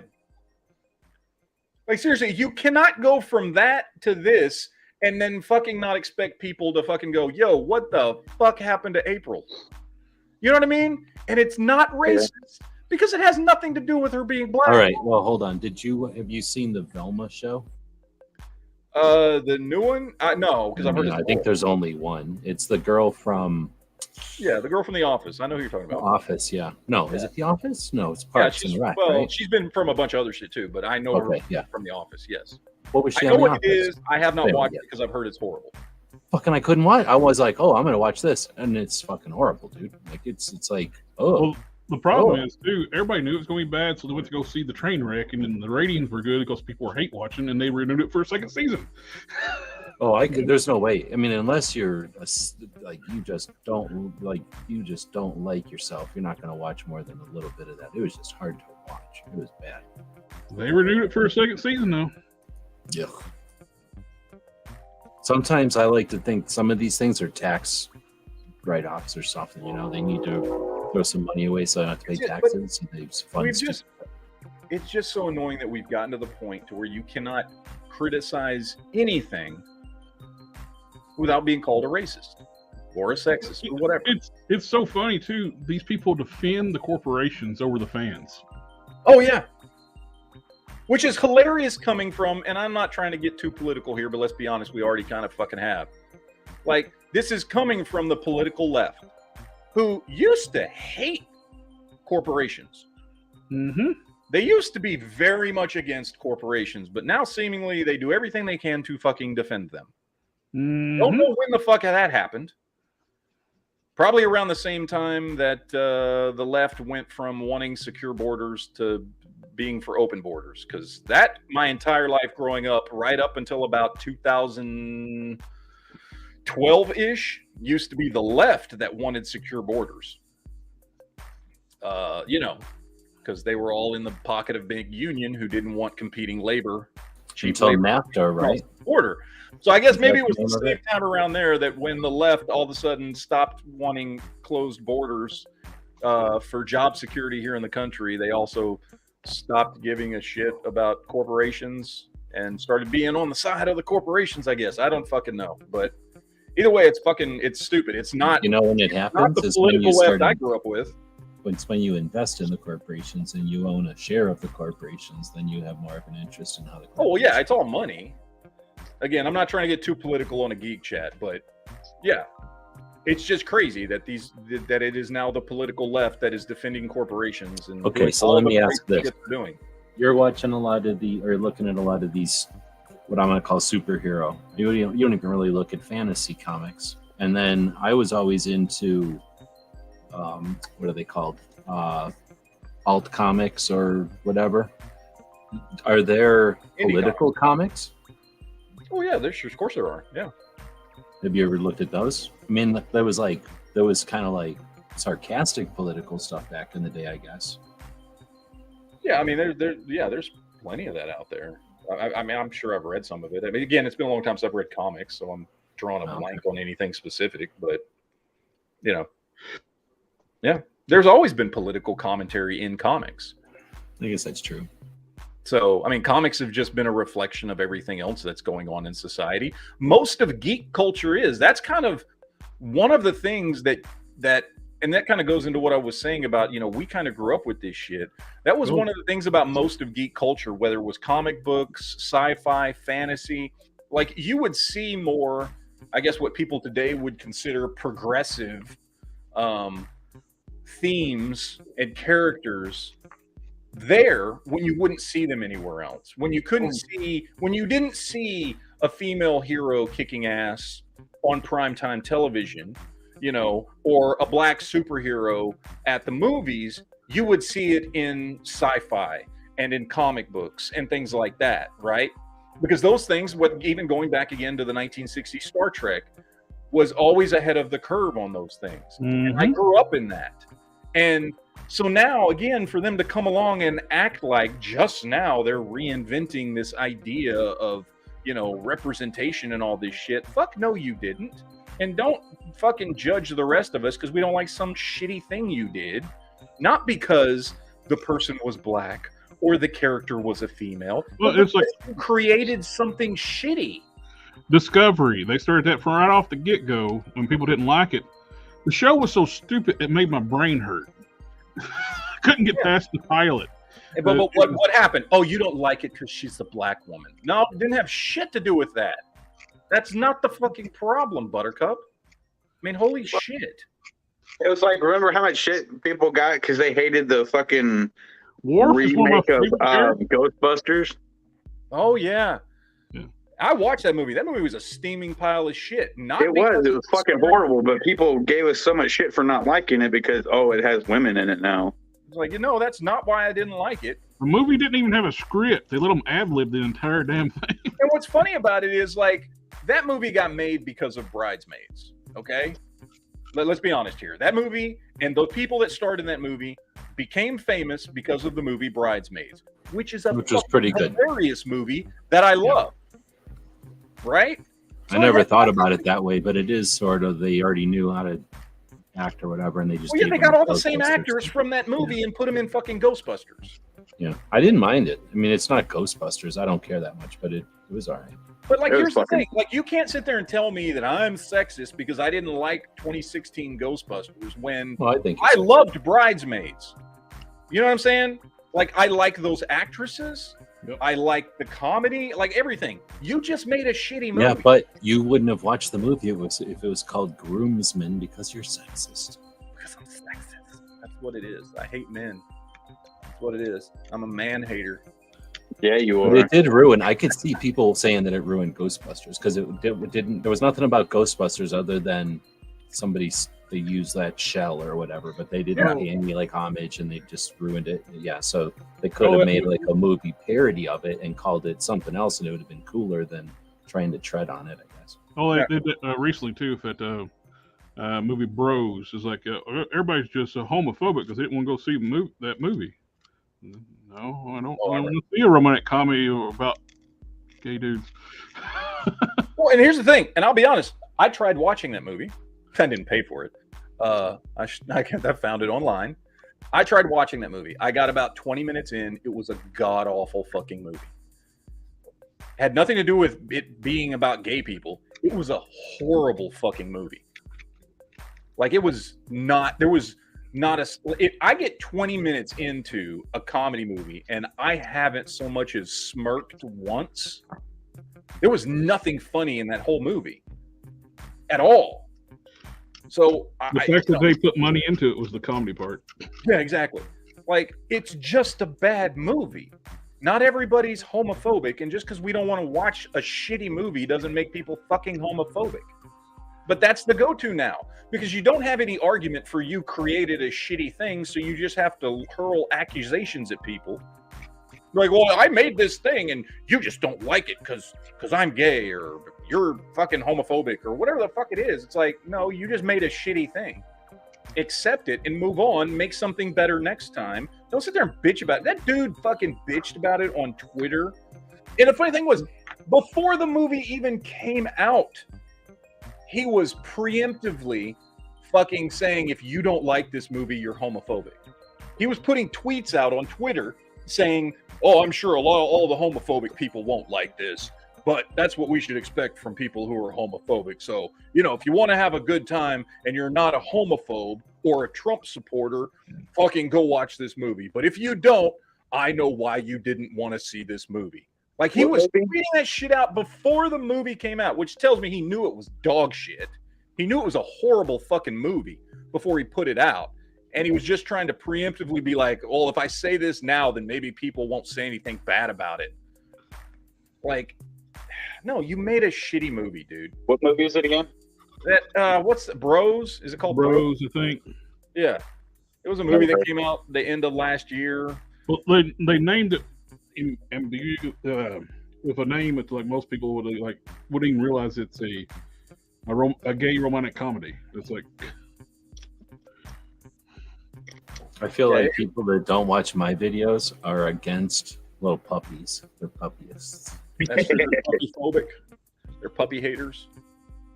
Yeah. Well, those people can go straight to hell if you don't like puppies.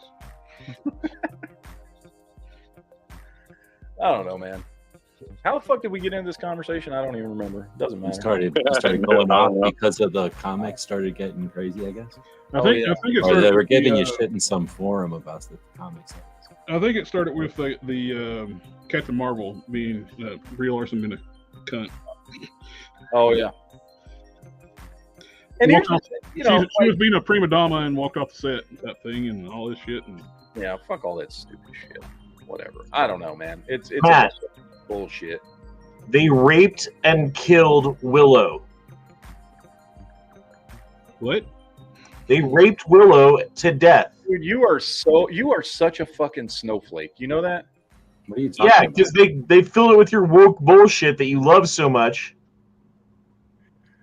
That was such a benign fucking bullshit series, and you take it so fucking seriously. They raped it to death. It could have been so great.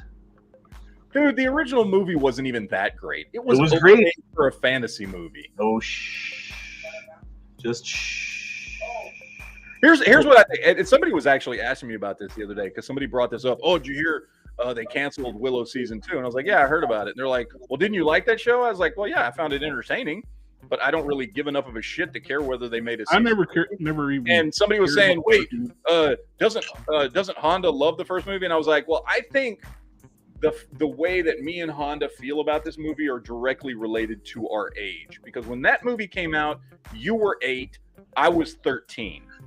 And you probably latched onto that movie much more than I did. And so you have that movie on a pedestal in your head higher than I do. I like the movie, but I don't like that movie as much as you do. So when that new show came out, it didn't offend me as much as it offended you because I care less about that movie. They soiled I don't even think I've seen the movie. So. Look, the movie was a good, fun, like 1988 or whatever fucking year it was, fantasy movie. It was fun. I've watched it since then. I like it. It's fun. And the TV series was not great, but it did not offend me. Like I was like, okay, whatever. It's kind of stupid fun, but whatever.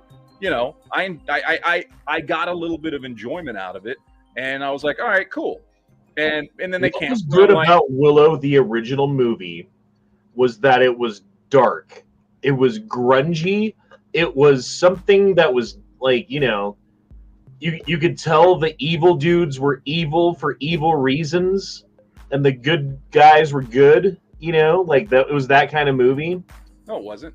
And yes, it was. And they turned it in to a steamy pile of fucking woke bullshit that they fucking pass around like a fucking fart and smell each other's farts because they fucking love it.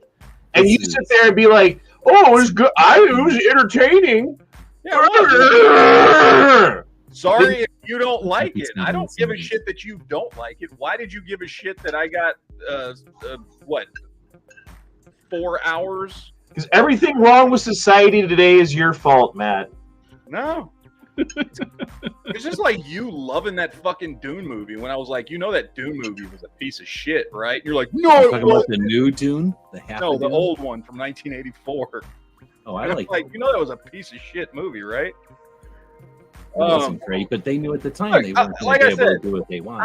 Here's the thing. I don't give a shit that Honda doesn't like that show. For some reason, he's overly sensitive that I didn't hate it.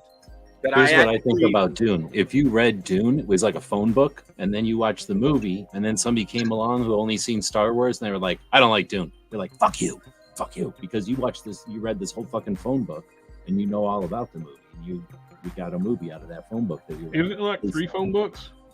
Oh, yeah, that's true. Yeah, that's a good point. No, I just like I said, I don't give a shit about Willow either way. Like they canceled it. I'm like, okay, and like I don't care. Like it was okay. Like I didn't hate it, but it wasn't like a great show. Honda, what do you feel about Beastmaster, Honda? Yeah, I don't care one way or another. See, Beastmaster was more like our Willow for you. Like I'll take. Yeah, I like Beastmaster better than I like Willow. Same here. No, I'm just saying it was more like when I was. Yeah, but I think that's because of that age or whatever. I think it's directly related to age, though. Oh yeah, that's what I'm saying. When I seen Beastmaster for the first time, I was like, "Holy shit! You can get a bird to look through your eyes or whatever." Yeah. See, when you guys are like, "I like Beastmaster," what I hear is, "Tell me you're gay without saying you're gay." No, when you're 7 years old and you're like, oh, I can see through a bird and I can go around seeing through birds. That's all you remember from Beastmaster, dude. If you remember anything else, then you're talking about what you remember. I remember the birds, and then you got ferrets that do what you want. Beastmaster, you do get that Tanya, what's her name? In the oh, that's true too. Oh yeah, taking a bath. You can ride around on the lion or whatever. Yeah. Right? Was it Tawny Katane or what? No, it wasn't Tawny Katane. It was the redhead. I know who you're talking about. But to be honest, it was a little weird that the guy was like always wearing like a bathing suit all the time. If the guy would have worn like a jacket, dude, to this day though, I still remember the first time I watched that movie as a kid, and he was at the very beginning.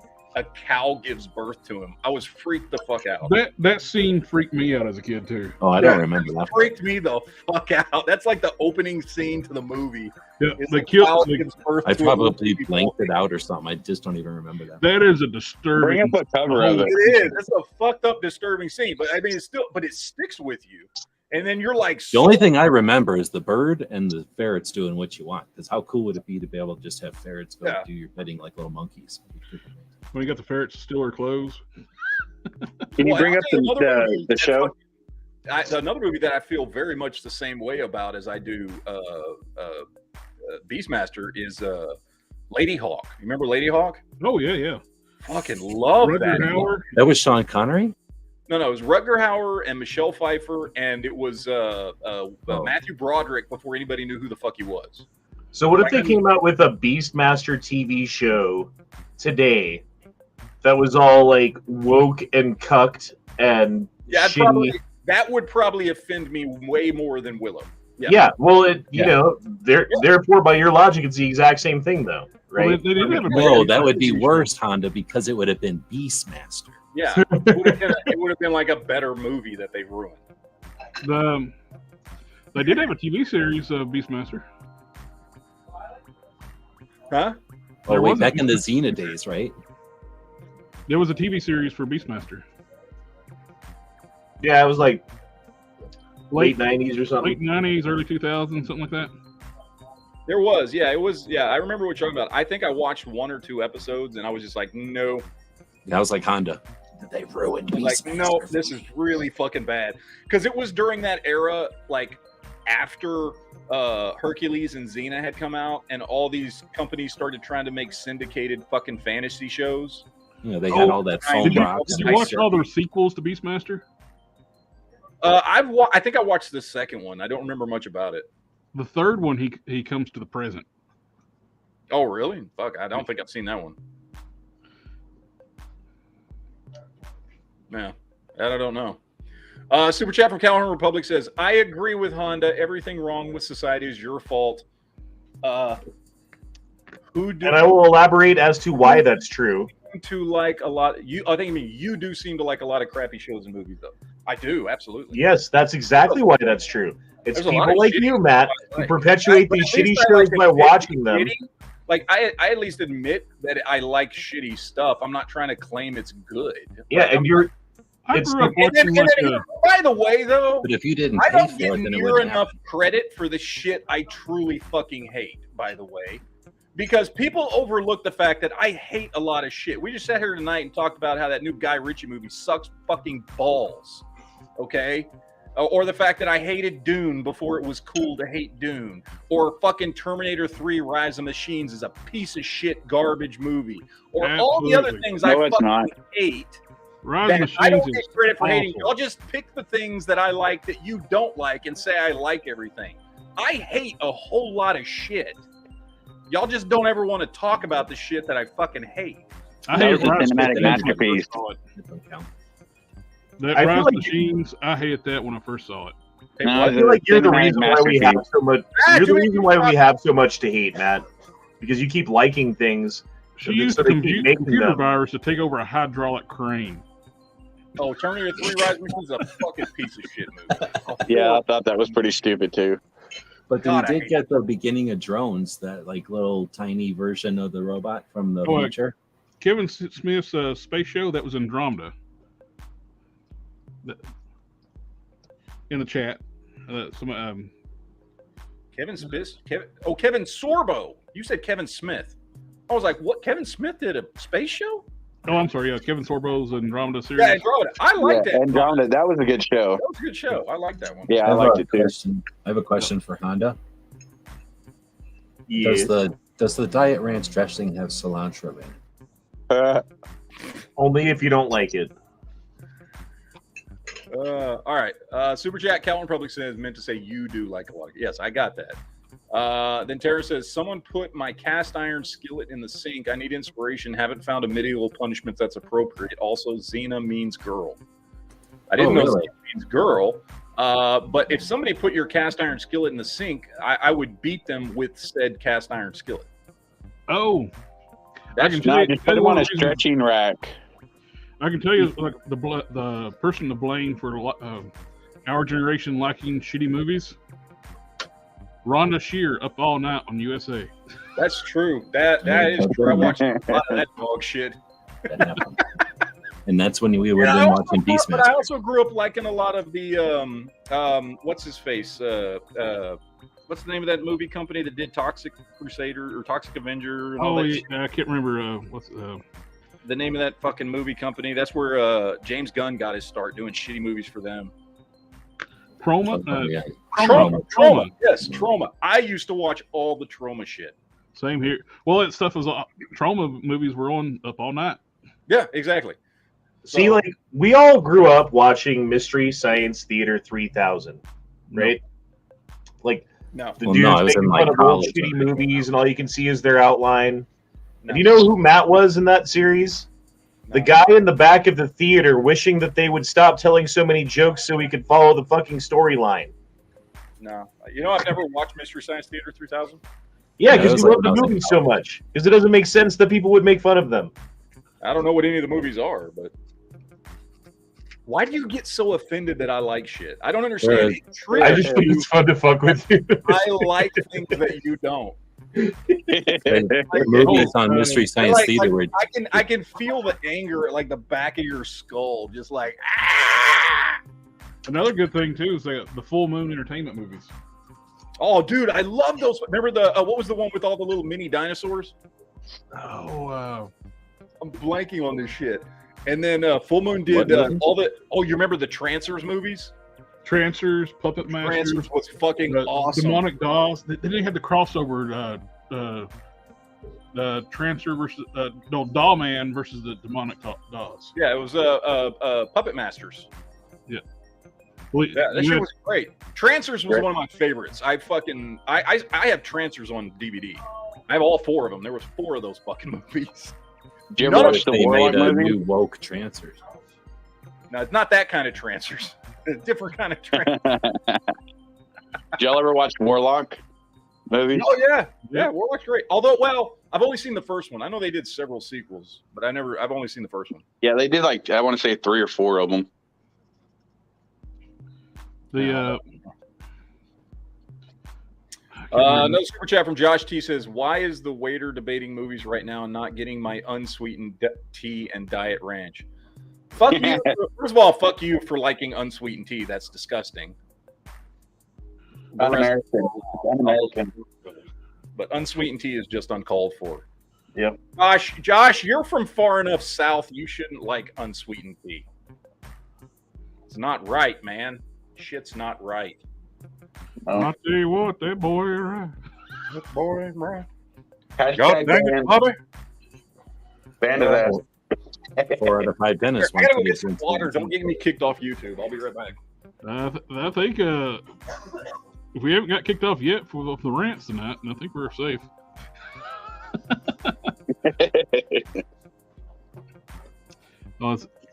Check them out. Chat. Gilbert Godfrey, yeah, that was up on it's like the late night stuff too on USA.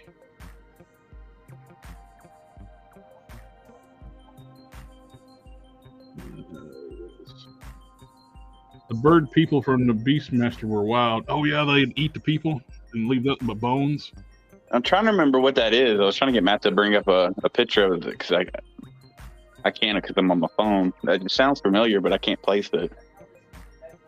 They're basically saved the day at the end of the movie.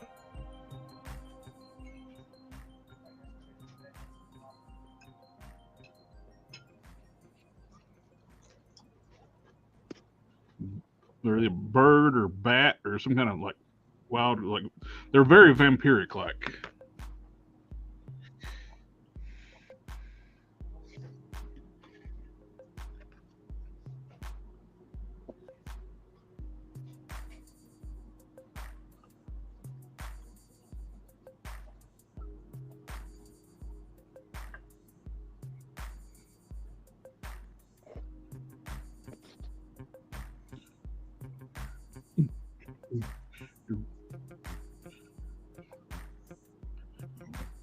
Exciting chat here, boys. You know what the fuck he left his asshole is like shitty elevator music going. Yeah, right. Is that his new thing? So you don't hear him farting all the time. Pretty much, yeah. I get focused on what I'm working on and I stop talking. Yeah, this music kind of makes you want to fall asleep. Oh, do I need to change up the music? Damn, Honda, I can't believe you said that. I hope Matt doesn't get banned now. I hope he does. Up like that. There we go. I'll wake you up. That's a little loud. Is that Like loud? 70s porn music. Yeah, it's a tad loud. I expect to see a giant bush now. Yeah, I don't know. It's like, I don't know. Each music is different, so I can't tell. Like, even if I leave them on the same fucking volume, they can all be different. So Yeah. I don't know. If that one's too loud, let me know. They're gonna still show up as copyright or whatever when you show. No, because this is all license-free music that I got from YouTube. Yeah, no, that's what I'm saying. I'm using the same stuff. I've used the same stuff, and I quit using it because then I keep getting tagged. So I just wanted to use it. Oh, I haven't gotten any yet. I mean, they don't do nothing. They just put the tag at the bottom and go, "This is from YouTube's license-free music." I don't know. It doesn't really. It's just I don't like it down there. So. Have y'all seen the very short teaser for Deadpool 3? Mm-mm. Where it's his head in like a bag or something, and he talks about y'all want a teaser? We can't afford a teaser. We don't make that kind of money. What are you expecting Samuel Jackson in his saucy number leather outfit and eye patch to be in? Oh, yeah. So I guess it's kind of like, I guess it's kind of like saying, hey, Sam Jackson's going to be in the third By one. the way, that movie is going to make so motherfucking much money. Yep. I mean, holy shit. That movie could just be okay, and it will make a fuck ton of money. It'll probably be the highest grossing movie since Endgame for Marvel. Oh, 100%. Hopefully it's super woke, and then Matt can tell us why it's good. It was actually pretty good. Look at how triggered he is. I know, right? Do you know when it's supposed to come out? I think it's like 2024 sometime. Jesus, man. Come out this year. Fuck. We've been waiting, like 3 years now? Yeah. Well, I know some stuff. If they stay true with The Last of Us, they stay true to the game, there's going to be some upset people.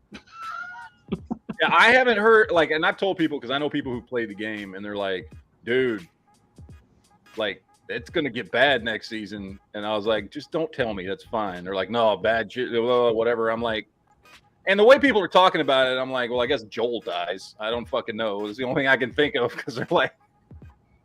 Honestly, I haven't played the second game. I have the first one. I just never got into playing the second one, so I couldn't tell you anything about it. I don't know what the fuck happens, but the way people are acting about what is going to happen in the second season based on the game, I'm like, well, I guess Joel dies. That's the only thing I can think of that's as bad as people are portraying this horrible thing that's going to happen that's going to piss off the fans. I'm like, oh. I'm going to have to get the second one just to play it before season 2 comes out. Like, it's like, look, leave the dude alone. He's making Disney money, right? Like, he came in, he's going to do a season, maybe a little bit of season 2, kill off his character and move on. I don't give a shit. Whatever. Like, who gives a fuck? Like, I don't care. I care way more about Mandalorian than I do fucking Last of Us. Like, so I don't give a shit. As long as he doesn't fucking die off in Mandalorian, I'm fine. Like, go ahead. Pedro Pascal has been doing a lot of shit lately. Oh, yeah.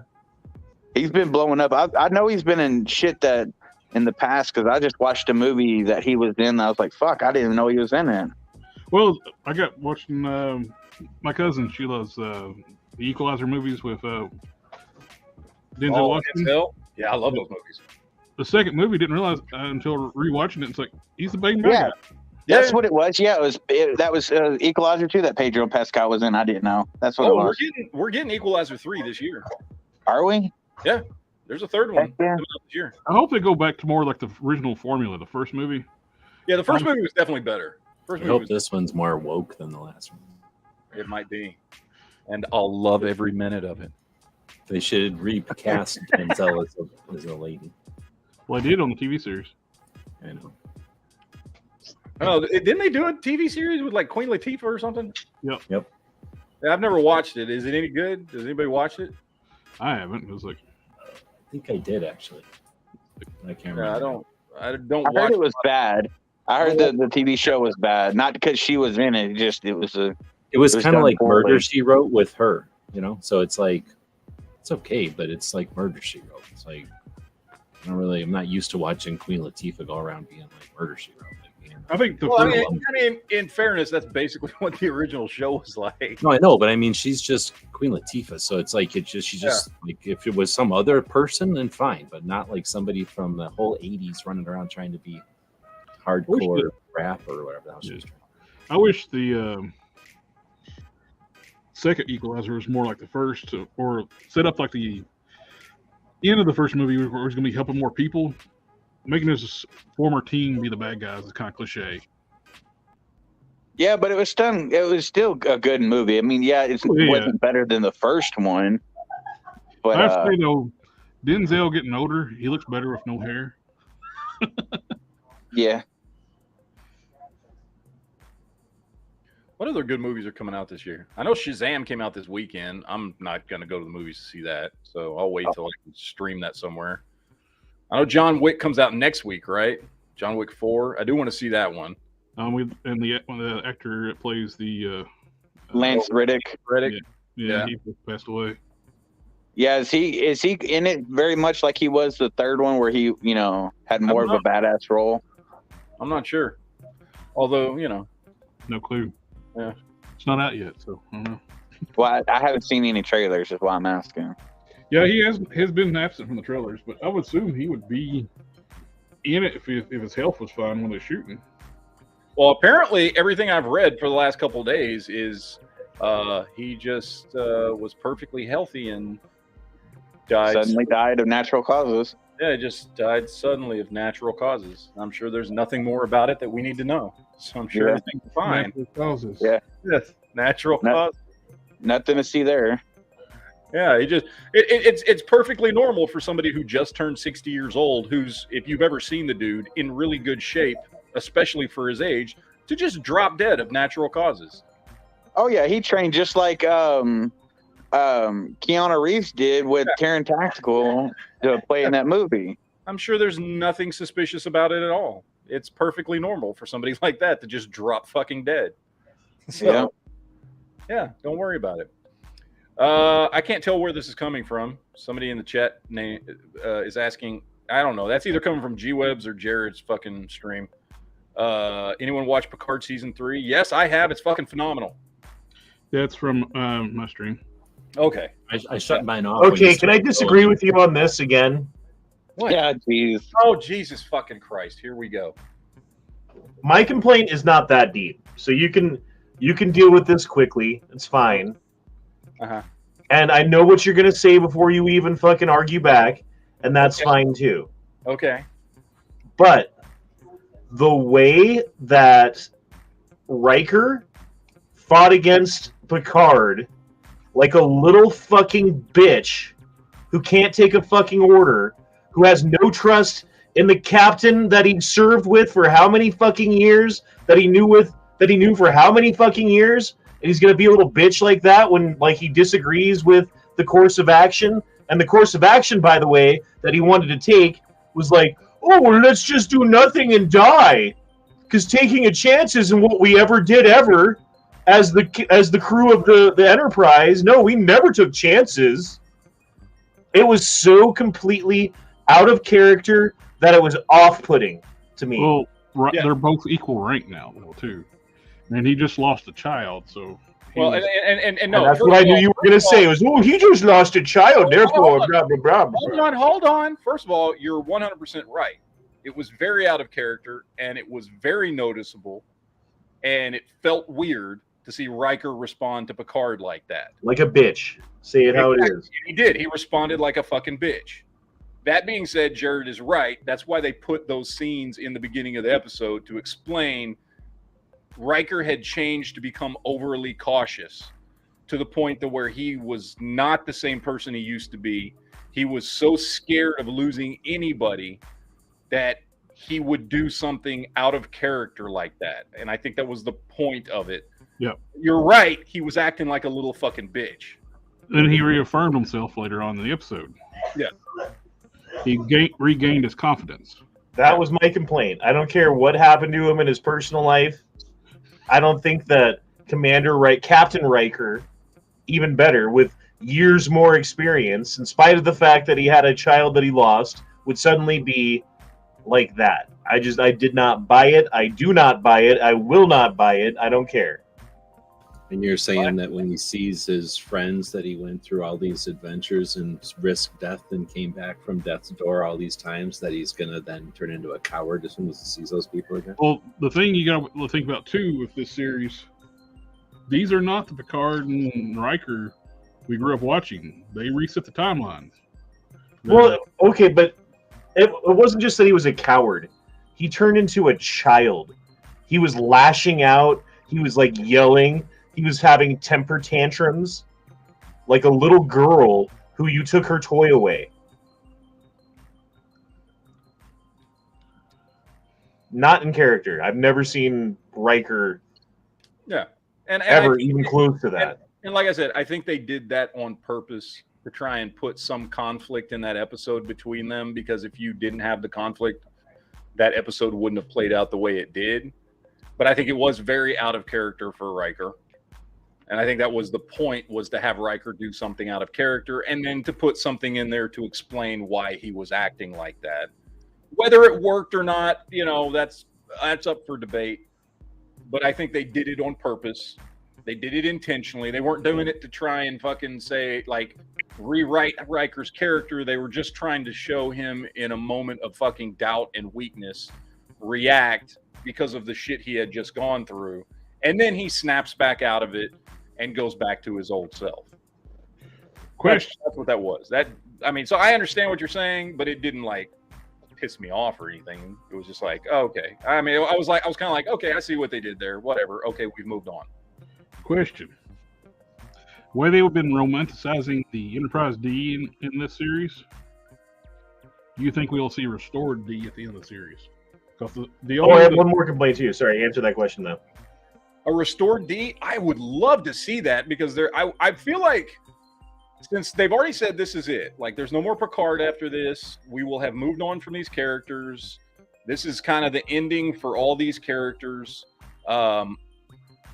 I have to believe we're going to see an Enterprise in this show before the end. I don't know when it's going to come. Only the drive section blew up. They could salvage the saucer section. Yeah. And I could totally see them wanting to do that during the Dominion War when they was needing ships, and they could have used that saucer section for anything and to help build a ship during the Dominion War. Okay, other complaint about Picard, and I know what your response to this is going to be before I even say what I'm going to say, so that's fine. Also, the captain of the I don't know his name, like the other captain. Oh, the douchebag. What? Okay, first of all, what a fucking douchebag, right? Can you name another besides maybe, and this is a stretch, that the one fucking admiral that Picard always had to deal with, the girl who'd like come in and like give ridiculous orders and fuck everything up. Remember O'Brien's former captain that showed up that one time? Okay, so there are very, very few examples of captains in being like fucking irrational and cunty and petty and fucking, but that's how he was. And it's like, I feel like the writers of this show are intentionally using extreme parts of character, injecting them into people who are in the show, right? Like characters who they're writing for, so that they can like lazily add dynamic drama to the storyline. Well, it's like rather than actually having some like dynamic drama that's well thought out and like balanced and done well, they're just like, well, if we just turn the captain into a cunt, then it's going to make everything difficult. It doesn't even make sense too with him still being upset with Battle Wolf 359. That was already told in Deep Space Nine with Sisko. That was already hashed out, like where Sisko lost his wife and one of his crew and stuff, and he resented. Well, I mean, as far as that goes, like it's perfectly believable that there are a whole lot of people out there that fucking hate Picard because of that.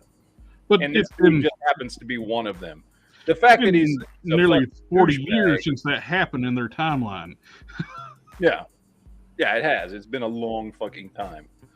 So, Yeah, no, he's a fucking douchebag. Although I do think what they're doing, and I don't know how far you've gotten if you've watched the newest episode or not, but like what they're doing is starting with a douchebag, and I am 100% certain by the end, Right, he's going to be on he's their gonna have side. a character arc. Yeah. So I'm the only one that likes the douchebag captain. oh, I think he's a great character. Right? Yeah, He's I kind of like. clearly a douchebag. Yeah. I mean, I personally think he adds some fun to it. Because first of all, that actor I've seen in a lot of stuff, and I think he's a really good actor. And I like him as an actor, and I think that's all he does is play douchebags, play assholes. And Well, he does it really, really well. They're trying to have like a Captain House, like House MD. Yeah.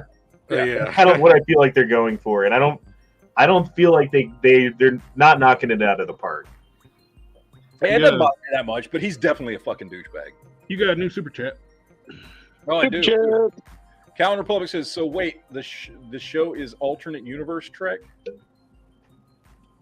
Well, no, it's not alternate universe Trek. No. But y'all said it was a different timeline, though. Yep. Season 2, they reset the timeline. Hey, Honda, this character that you don't like because it's angry or whatever, would you feel better about the character if over the course of the season he raised some awareness about how global warming is the real problem? If there was like an episode where they showed that Section 31 was behind the chemtrails, and he was like a douchebag, like did something, I'd be okay with it.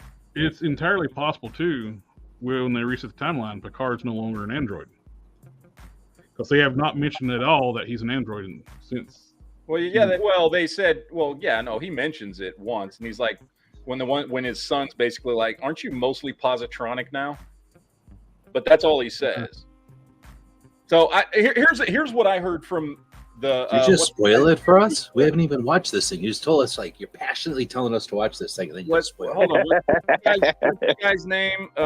Who's the showrunner for season 3? He was not the one that did season 1 or 2. He's from Star Trek Enterprise, and I think he used to be a writer on Voyager and DS9, and I'm blanking on his name, but he's the one that they brought in to take over Picard season 3. And he's an old school Star Trek writer who's now the showrunner for season 3, and I'm blanking on his name. Anyway, he did an interview where he said, he's like, I want this season to be a starting point where people do not have to watch season 1 or 2 to see the resolutions of these characters they've loved for their entire lives. Oh, that's cool. What that told me was, without him saying it, that's him saying season 1 and 2 sucked, and we're going to pretend like they don't exist. Pretty much. So I don't think that the resetting of the timeline or anything is going to play into any of this. I think they're ignoring that. I think they're going to pretend like none of that shit fucking happened. And it should. And so, yeah, I think where this is just, him trying to come back and be like, let's just write a story with characters and give them a good send off and pretend like the rest of this shit that nobody likes. I haven't seen any of this, but were they trying to? It sounds like were they trying to play like Doctor Who or something, or play off of the Doctor Who stuff or something? Oh, see, in season 2, no, it was the stuff that you don't like. It sounds like it's just weird. No, I mean, look, I didn't hate season 1. I actually kind of liked it. It didn't really feel like Next Generation, but I was like, okay, it was a fun adventure with Borg and fucking shit, whatever. Season 2 sucked. Season 2 was fucking horrible. I skipped all of season 2. I just watched. Yeah, there's no reason to watch season 2 at all. I would make the case that season 1 was kind of fun and had some cool stuff in there about Borg and androids, as far as data and stuff like that. And there was some cool stuff in it that I liked. Season 2 is absolutely just sucks and is boring and is not good. And their medical capabilities, though, from Next Generation to Picard, has went way downhill. Because the Borg, when they unborg the Borg, they're all scarred up and mangled and disfigured and you can make them look like human and next Voyager and well, Picard was a Borg. That's true. Yeah, Picard. Yeah. It's like, how come everybody else, when you get deborgified, they get mangled up and scarred? Yeah. Well, I think with Picard, because I remember them, and I don't remember when, but they mentioned it like he was not as much Borg as a normal Borg was. They left him mostly intact because remember in First Contact when she was telling him, she's like, I needed somebody who would be an equal to me. I didn't want a drone. Yeah. So she left Picard mostly intact and just tweaked him as much as she needed to. So I guess that's probably how they would explain that, but I don't know. Wasn't that a good episode, though? Oh, Duke's awake. That was a great episode. Like, that was a good season finale when they came back and there was all the business. It was like when G.I. Joe had the Pyramids of Darkness and Cobra was giving them the business, or the Green Ranger came and just fucked up everybody for a whole week. Daryl Dixon, baby, I'm back.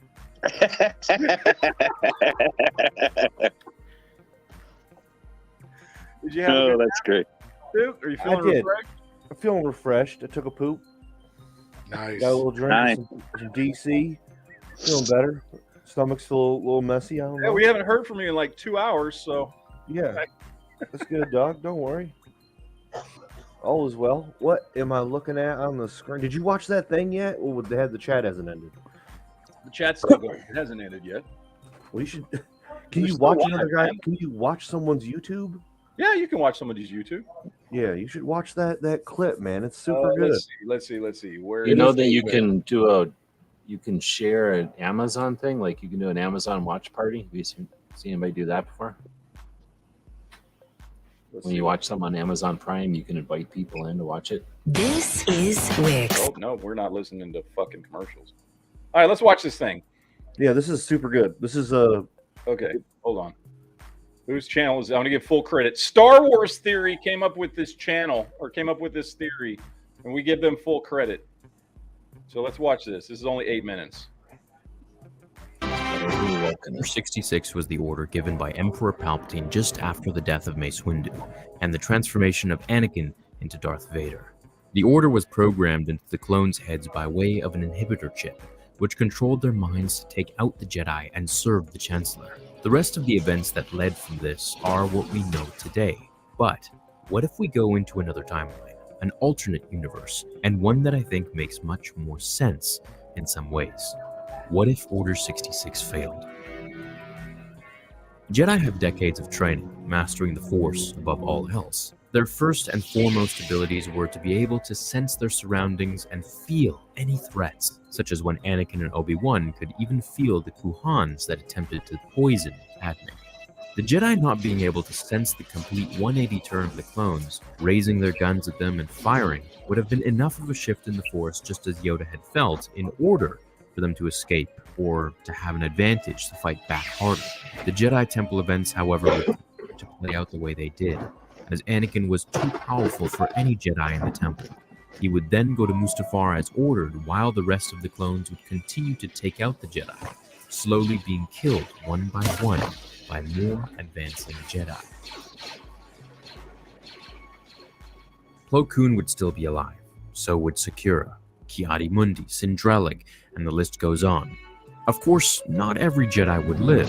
The clones were a formidable force. However, the more powerful and more Force-attuned ones would sense the matter immediately. After Anakin was ordered to Mustafar by Palpatine, Yoda would meet Obi-Wan at the raided Jedi Temple, and they would send a beacon out to all of the survivors of Order 66, where we would essentially see almost the entire Jedi Council returning, with the exception of Anakin Skywalker, of course, who is now Darth Vader. We have to remember this doesn't give Palpatine enough time to leave the city, as all of these events took only a few hours at the most to execute. He wouldn't have heard back from the commanders because 1, they'd all be dead, and 2, he'd assumed they were all still carrying out orders. Yoda would send Obi-Wan and Plo Koon to Mustafar to seize and capture Anakin to be tried in the Galactic Court, while he would take Ki-Adi-Mundi, Sindralig, and Aayla Secura to confront the Emperor, while the remaining Jedi would dissipate to hunt down as many clones as they could. After telling Padme about what Anakin has done, he and Plo would sneak onto her ship until they landed on the fiery planet. Yoda and the Masters would fly to the Chancellor's office in Coruscant to once and for all bring an end to the Sith Lord who had been right under their very noses for so many years. As Padme's ship landed, she stepped out to meet Anakin when he looked up to see Obi-Wan and Plo Koon standing in the opening of the ship's extended plank. Their silhouettes almost godlike as the light cast a shadow illuminating their outline, embossed in the red blaze of the red bubbling lava. Anakin yelled at Padme, choking her, until Plo, who was much more quick to stop this than Obi-Wan, jumped in the air and shot Force Judgment onto Anakin. This was Plo's equivalent to Sith Force Lightning. However, not as powerful, it still hurt Anakin enough to stop his attack on Padme. As he let go, she stumbled backwards and ran up to Obi-Wan. This angered Vader even more. The betrayal he felt was compounded only with hatred he couldn't even compare to the heat of the planet's melting core. As he ignited his lightsaber in unison with Obi-Wan and Plo, the battle began. Sidious frowned at Yoda as he watched his royal red guards fall to the floor. Yoda and the 3 Jedi Masters entered his office, all igniting their lightsabers. Palpatine tried to escape, knowing he was no match for 3 Masters and Grand Master Yoda. With no exit strategy, he turned to face them, telling Yoda, "Your arrogance blinds you, Master Yoda," and ignited his lightsaber. He attempted the same strategy as he had with Mace and his legions. Are we still live? Are we just watching this? Yes, we're just watching this. He laid on the floor motionless. His speed was It's only far 8 too minutes. ferocious. Come on. Yoda jumped off the wall and flipped. Fair use, I guess. Mundi, who went to strike Another YouTube Palpatine's channel. head but missed and got paralyzed by a jolt of Force lightning. As he withered on the floor, Yoda watched as Drelig's head rolled next to him. He was astounded by Palpatine's speed and precision, swinging as fast as he could and blocking just as hard. The two were evenly matched, as Yoda sent Palpatine flying back with a strong Force push, using this time to run to Ki-Adi, who started to regain his consciousness once again. Helping him up, the 2 Jedi Masters ran towards Sidious. Anakin and Obi-Wan exchanged immense hits while Plo attacked when he could. His lightsaber abilities were amazing, but he was not on the same level as Anakin here. As they continued to fight down the corridor and into the station, Anakin could feel himself being cornered by the 2 Jedi Masters, Obi-Wan from the left and Plo from the right. Anakin was boxed in. Front flipping over Plo Koon, he landed attempting to strike him.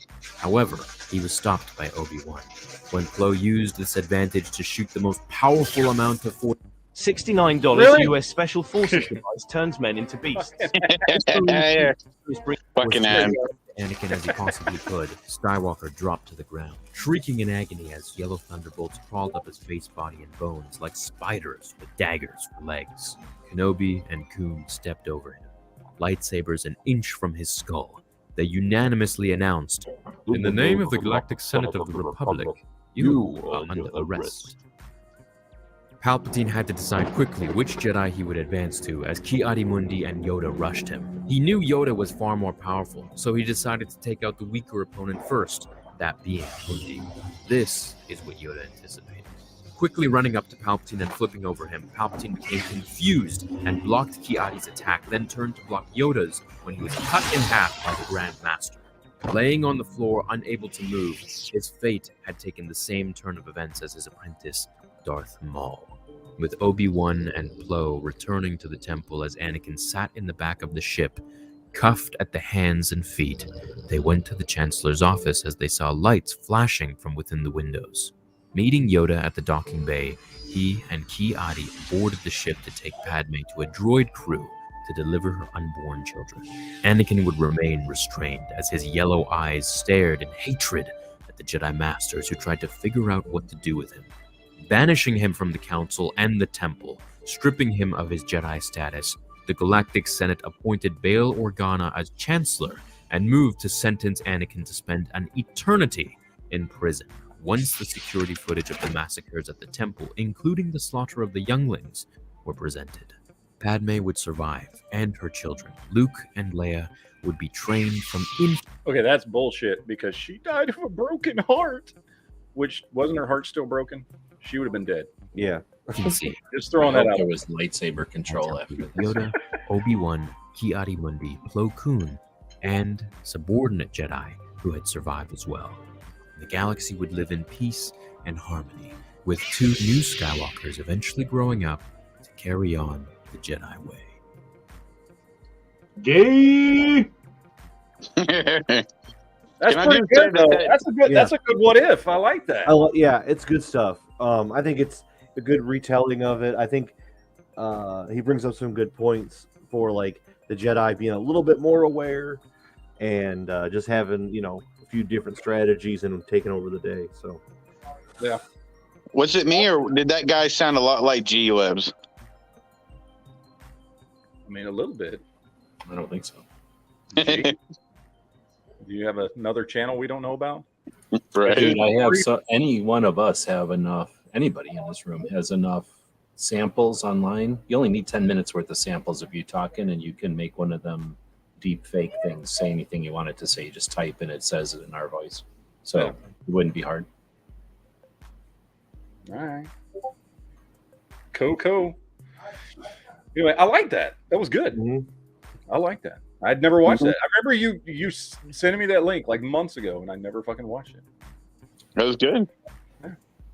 I do know who Star Wars Theory is. oh yeah, he's good. I He's got actually a be bunch of videos. subscribed to them. I'm not sure. Yeah, there's him and there's another guy who are like super good at all the Star Wars stuff. Star Wars Theory I think he's the biggest Star Wars channel. Yeah. But he's got a bunch of videos kind of like that are just fun to watch. What ifs, and he's good for like if you want to look up like Origins of Thrawn, Star Wars Theory. Yeah. He's got like a 10-minute video on Thrawn that goes through everything. So One of my favorite channels is a channel called Eckhart's Ladder, and he gets into all the technical shit for like Star Wars, Star Trek, Babylon 5, like all the big sci-fi franchises, and does like he'll do like a 10-minute video on like a specific ship or something or a certain type of technology and then theories about battles and shit like that. I love that dude's channel. Oh man, I was just scrolling through Twitter and randomly found the bread knife video. Oh, Oh, yeah. You want I to see forgot it? about that. why not? Throw it up. Let's watch the bread knife video. What is that? Can we We not? haven't watched that one in a while. Jared, have you ever seen the bread knife video? Here, make it big. Make it no. All right, I gotta mute it because this one has music. Oh my god. big. And then he gets up, and then he's like, he looks down. My penis is gone. Oh, we're missing his scream. The scream is the best part. I think it's music. Yeah, Yeah, it is. thinking that. Oh, there you go. Here, let's watch it again. He's Oh bread- my god. Did he end up picking it up too, right? After he got cut off? Okay, notice this spike right here, completely upright, straight. Now, Was that the one that got him? I don't know. All I'm saying is here it's straight, here it's not. It could have been the bike. Holy shit. I've never seen this. And then he looks down and realizes his penis is gone. And he picks it up, right? He's looking for it. He's looking on the ground while screaming, looking for. Yeah, did you see him look under the car? He's like, where did it go? Oh, please watch. Holy something crap, else. man. Anything else? Oh, Hold on. Duke's getting triggered. no, oh my gosh, it's horrible. This is like the worst thing to ever watch. It's every man's. Fuck, that makes me cringe and hurt. I'm surprised he's worried about putting back on his sandals. Right? It should be trying to reattach his man hand. In a situation like that, he's like in autopilot. He's in shock. Yeah. Well, in autopilot, he's looking underneath the car for his penis. Oh my gosh, this poor man. Yeah. This dude's. Yeah. Did he ever get it reattached? I don't think we know. I don't think that there's ever been a story that anyone's ever found about this guy. No one knows his name. No one knows the city. No one knows anything about him, nor has anyone ever known anything about him other than the fact that he bread knifed that fucking fence, dude. It's all CGI. Never happened. Yes. Yeah. They successfully reattached his penis. I don't think anyone's ever dared to look it up or want to know. Right. Yeah. His penis. Yes. His turned out to be penis. really painless. It was great though. His penis. It was actually the thing that dented the spike. He's no longer a he; it's a she. They had to take his big toe to make a new one. It was so cool. We were just talking about Star Wars theory. It was. Well, Duke, give us something else to talk about. All right. Because we're 3 hours and 51 minutes in, so we're starting to just talk about whatever the fuck comes up. That's dangerous. I don't even know. So dangerous. Anybody in the chat got some geek topics out there? Throw them in. We're here. We're not doing anything. Oh, Kurt Russell movie? Give me the answer to this. Kurt Russell movie where his wife is kidnapped and he has to save her? And he's like looking through a peephole, and his wife's in a bag in a freezer. What's this movie? I never even heard of it. Yeah. The one I don't remember the name of it, where they're on the road and some psychotic truck driver. They're like on vacation, and they're traveling across the country, and this psychotic truck driver starts following them and kidnaps them. And I don't remember what the name of the movie is. Somebody out there in the chat, if you remember. Does it get out okay? Huh? Does it end well? That's the one. Isn't that the one where he's driving a motorcycle and his penis falls off? No. Calhoun Republic. I don't think it's Bone Tomahawk. No. Why would you bring that up? Okay, I'm going to find this movie. I know exactly which movie you're talking about. Or maybe. Davy Jones yesterday, Matt, wanted us to do the top 5 videos of the best gunplay, remember? Breakdown. It's this movie, Breakdown, 1997. A man searches for his missing wife after his car breaks down in the middle of the desert. And it's like the psycho truck driver that kidnapped her, played by this dude, JT Walsh. Yeah. Okay. Yeah. And their car breaks down, and then she gets kidnapped, and he has to, in the middle of, like, I don't know where the fuck they're at. Like, they're like in the middle of some fucking desert town. I don't know where the fuck it could be. You got a super chat. Yeah. Oh, Go Shadow says, look at my previous comment about the Sith. Let's see. He says, how would a Sith fare against an AA-12 shotgun? Would they be able to stop all the individual supersonic shotgun pellets?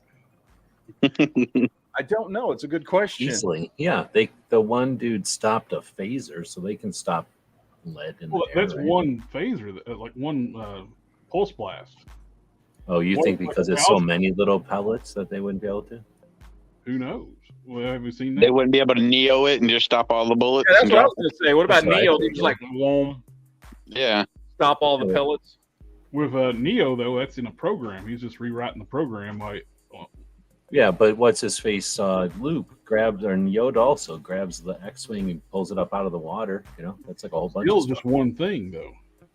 Well, but I mean, there's a whole bunch of stuff with it. I mean, I guess they could just be grabbing the one thing. And with it. Mm-hmm. I just assume they put some kind of a force around it or something. But I guess I don't know. It's not like they bring up all the water with it. Oh, just shoot them with whatever those inhibitor chips are, since they can't seem to sense those. That's true. Yeah.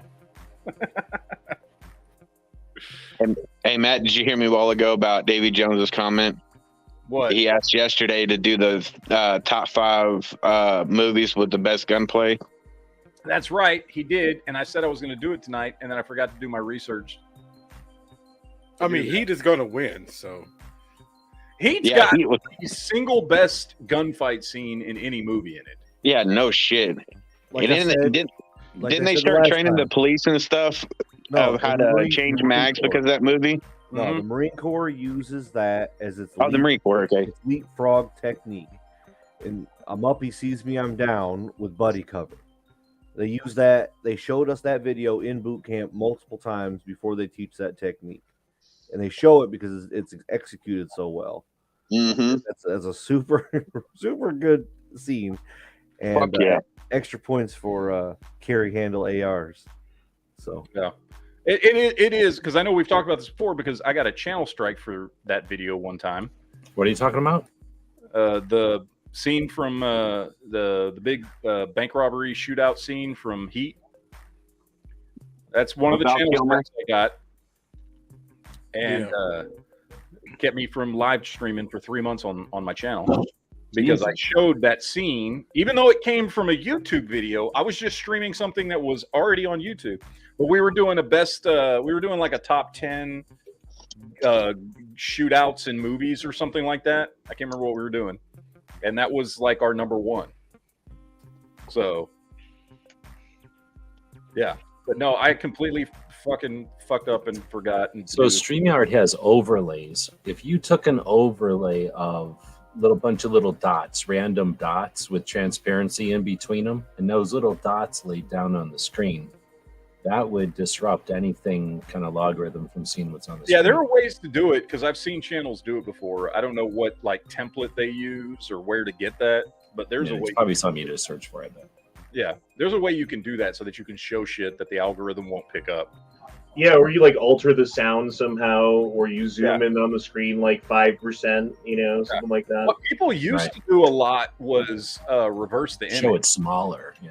Oh yeah, watch it backwards. Right. They would just reverse the image so that it didn't line up, and that seemed to work for some people. But I don't know enough about the algorithm to know what did it finally learn that shit or something? I don't know, but yeah, there's a way you can do it because people do it all the time. Have you played around with the new, the Chat GBT 4 that they have now? Yes, of course. What do you think of it? Is it easy to use? What do you use it for? I use it all the time. I'm using it right now. Not even kidding. I'm using it right now. It's amazing. What are you doing right now? Well, okay. Top 15 movies with the best gunplay: John Wick, Matrix, Heat, Die Hard, The Raid, Hard Boiled, Lethal Weapon, Equilibrium, Punisher, Boondocks, Dread, Smoking Aces, Killer. It doesn't take nothing. I'm paying for it. I guess. Dude, that's a great fucking list, by the way. Holy shit. Yeah, no shit. Man, right. Smoking Aces, man. Right, I'm about to say, I almost forgot about Smoking Aces. Yeah, when what's her face is sniping people from the other building. That was great. Yep, exactly. Davy Jones asked you, Matt, didn't an ex-SAS guy teach the actors that technique in Heat? I don't know. Maybe. I don't know. I don't think I've ever watched a making of or anything on that movie. But that might have been what happened. I don't know. It's a lie. Misinformation. Lace Anarchy says, you mean Skynet? It is Skynet. Be scared. It is insane. It is amazing, and it's going to change everything. The same way that the internet changed things, same way that cell phones turned into smartphones and that changed things. This is going to change things. It's crazy cool. Yeah, I'm trying to think. Is it, I can remember, OpenAI, I think. I can't remember. I've got an account with, oh shit, what is it? I've got an account with one of the Chat GPT services that I've never really played around with at OpenAI. I can't remember which one it is. And then they were asking me to join a wait list to use something else, and I don't fucking remember what it was. Let me see if I can even sign in. Talking about Smoking Aces a while ago, did y'all ever see Smoking Aces 2? Yeah. The ending was good. But it's okay. I like it. It's a decent movie, but it's not nearly It's tough to compete with Smoking Aces, though. It's such a good, unique movie. Yeah, I've got access to Chat GPT at openai.com. I don't know which, I don't know. So essentially, it's free. So you can use it with a free account, and then when it gets busy, or if you just want to do a little bit more stuff, then you can pay for it. But most of it is available for free if you just want to play with it and use it or whatever. Yeah, I've got an account. It's I'm in it right now. Let me try it. Let's see, top 10 sci-fi movies. They made a Smoking Aces 3? No, they didn't. Oh, Federation. Okay, let's see what we think of this list. Hold on, it's generating the list. Okay, so 1951's Day the Earth Stood Still. I do actually really like that movie. It's one of my favorite old sci-fi movies. What did you put in for the question? Top 10 sci-fi movies of all time. Okay. Jurassic Park, Alien, Inception, E.T., The Terminator, Star Wars: A New Hope, The Matrix, Blade Runner, 2001: A Space Odyssey. I don't agree with the most of those choices. It's pretty tough though. But I will there's so many say lists that out is there. a list of good sci-fi movies. Those would, other than like the only one on this list that would have made my top 10 is The Matrix. Yeah. Oh, Aliens would have made my top 10. Aliens would be in my top 10, but not You Aliens. should narrow down the search somehow, rather than just being like general sci-fi. Like be like, I don't know, like sci-fi horror, fantasy, or Are they talking? I wonder how they would figuring out the or like have it like list. Or are they rank order the Star Wars movies or something? Top 10 80s sci-fi movies. Let's see. Let's see what it says about the 80s.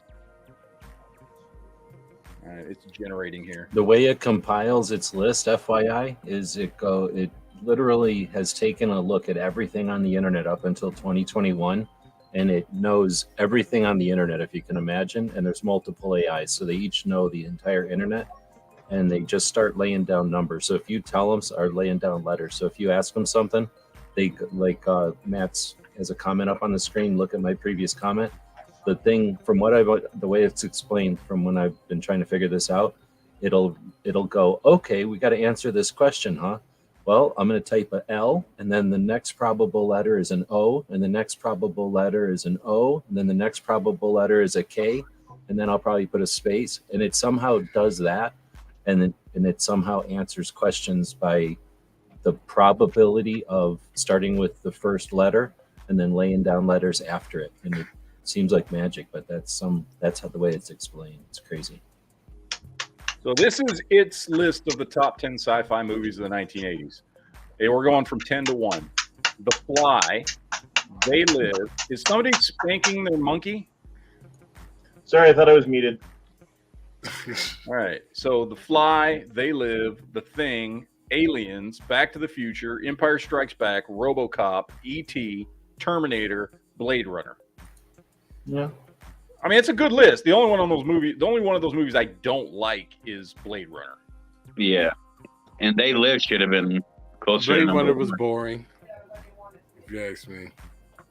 Yeah, Blade Runner to me is an incredibly overrated movie. I don't know why it's fucking. I Thank don't you. understand. I that movie bores the shit out of me. Thank you. For a minute, I thought I was the only one. No. Yeah.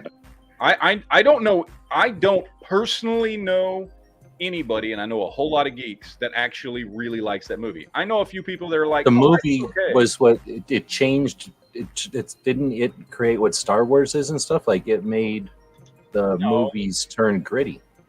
No, it was after Star Wars. Yeah, cool. because Star Wars came out. The first Star Wars came out what 79, I think 77, 78. 78, then Empire Strikes Back was 1980. Blade Runner came out in 82, so it came out 2 years after Empire Strikes Back did. So, yeah, I look. I'm not saying like the story of Blade Runner is cool, and I like the world that they create and all that kind of stuff. I just think the execution of the movie was honestly kind of boring. You know, I like the world that they built up. I like the actors that were in the movie. The second one was a little better than the first one, in my opinion. I think the second one's considerably better. From right now, you mean the current one? Yeah, that one doesn't bore the shit out of me. I mean, yeah, I'm about to say like the cyberpunk aesthetics of the movie looked great. Yeah, there's a lot of That's the way to say it. that I think movie. that's what people liked about it, and they just tolerated the story because they liked all that. What you're saying, the aesthetics or what? Yeah. Yeah, I mean, it's it looks cool. It's a cool world they've built, with the replicants and everything, and like there's a lot of cool stuff about it. The movie itself, the execution of it, I find boring. So, like, yeah, I don't know. And it's connected to the alien universe. Yet, whenever you go anywhere and look up like best sci-fi movies of all time, Blade Runner is always on there, and I'm like, really? Blade Runner? Well, how about when they put 2001 on there? Yeah, same thing. Although I like 2001 better than I like Blade Runner. I mean, I don't mind watching 2001 once a decade, but I don't need to watch it more than once. No, I don't. It's not something I watch often. But like, if those two movies are in front of me and it's like you have to watch one of these, I'll watch 2001 before I watch Blade Runner. So yeah, I would say that. Oh, and then CL makes a good point that Blade Runner isn't a movie for like, you know, you need like action, and it's like what do they call them, the movies during the summer, the blockbuster movies. It's not like that, you know. It's like a more of a futuristic film noir. Yeah, like Apocalypse Now or something. You're watching that for like the art of it, right? maybe that's why it appeals to some people, but it just doesn't appeal to me. Yeah, it was like a cop drama set in the future, to like a film noir, but super slow. No, I mean it's like they did make it so slow that it's like, come on. Yeah. And we were young at the time. Slow movie. Very slow movie. They put it out around Terminator and stuff. It's like, no, it's not going to work. Ask the AI more questions. Well, what do you want me to ask it? I knew you were going to ask that, Hondo. How about this? Don't ask it weird shit because it'll remember everything you said. What question should I ask you? Oh, that's creepy. Ooh. Oh, just give me some generic answer. You can ask me any question you like. If you need inspiration, you can All ask right, me. so I'll tell you, want to hear an AI story about me and my AI when I was talking to it? I pay this AI, so it has to listen to me. So I go, give me the backstory of when Aardvark holds up the AK in Red Dawn. Like, what's the history of that? Because sometimes it knows stuff like that, right? Maybe it reads the DVD extras or something. And it goes something to the effect of, oh, sorry, you're mistaken that Aardvark wasn't the character that did that. And I was like, fuck you, dumbass robot. Like, go fucking read the credits of the movie. And it goes, oh, I'm sorry. Aardvark is Toby so-and-so or whatever. So the thing will learn. Like, it'll confidently be wrong at you. So if you ask it shit that you just totally don't know, don't assume it's right. It'll confidently tell you the wrong shit. And then if you challenge it, it'll be like, oh, let me go check on that. Oh, you're right. Sorry about that. Ask if it's looking for John Connor. Oh, my God. That's exactly how you get it to come to your house. I'm paying for it. I'm not asking.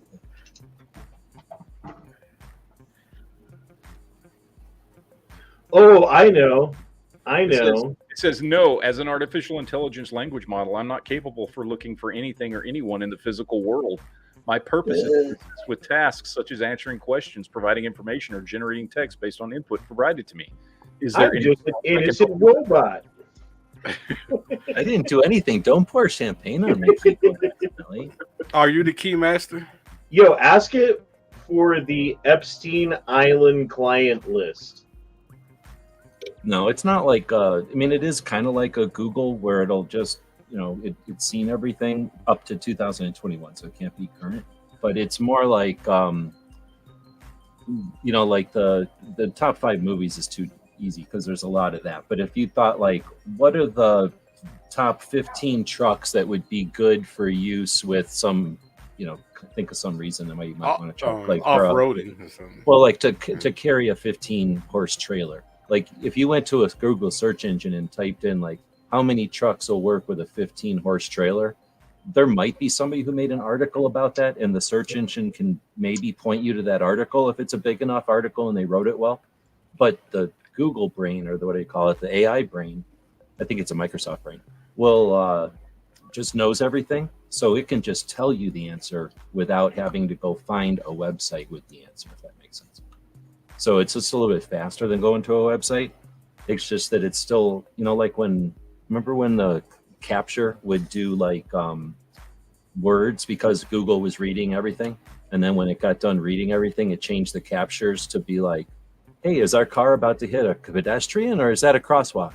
And then now we're teaching robot cars how to drive. It's sort of the same thing. They're giving it to us free because we're teaching this thing. Yeah. Well, we're teaching this one and it's teaching the other one. So from what I understand, they made this one, it's the size of a golf ball. The next one was supposed to be a lot bigger, but they told the little guy to make the big guy and it made it way bigger and it made it 90% cheaper. Something like that. So it's going to be coming pretty quick. They're going to tell the AIs to make themselves. Oh, that didn't work. Ask who would win versus the Federation versus the Empire. That's an interesting one. I sent to you the answer to you, Matt, and on the messenger. Usually, he'll start something like that, like I'm just a computer brain. How could I know? But here's the answer. Well, it says it's difficult to determine a clear winner because they're hypothetical between battles between Star Trek and Federation because they're fictional universes and have their own unique technologies. Blah blah blah blah blah. And then it'll answer usually. I feel like or if it gives you that bullshit answer, then you can go, just give me the answer, and it'll answer anyway. I feel like the transporter gives the fucking Federation a distinct advantage. I feel like you come in here just to challenge Matt on his positions as well.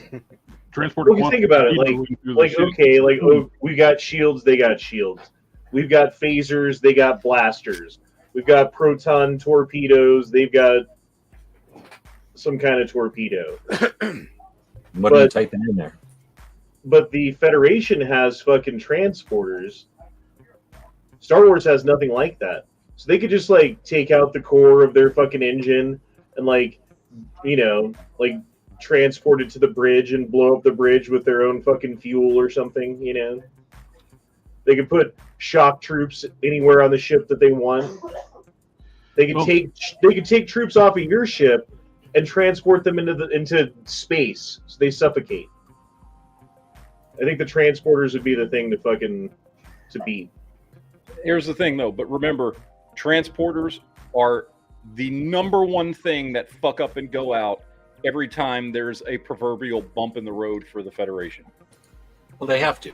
Every fucking time. And remember, if they're in the middle of a battle, they can't transport through their own shields, much less other shields. See, that's the kind of writing that they used to do to make the story interesting instead of just making the captain a cunt. Yeah, because otherwise you could just transport, take their engine and transport it out into space. Okay, they're done. You don't even have to kill them. You just disable their ship every time you flew up next to them. Take a 60-foot circle around their engine and transport everything in that circle somewhere else. Well, the Borg kind of do that. Yeah, they do. Is that what they do? They just take a big chunk out of your ship and... Oh, yeah, they start slicing, dicing ships and start taking chunks out of them. I mean, the way I look at it is this. If the transporter technology of the Enterprise was so fucking great, why can one Borg fucking cube destroy... I'm sorry, how many ships was it? How many hundreds of ships was it at Wolf 359? Yeah, well, that was because Picard was there. Uh-huh.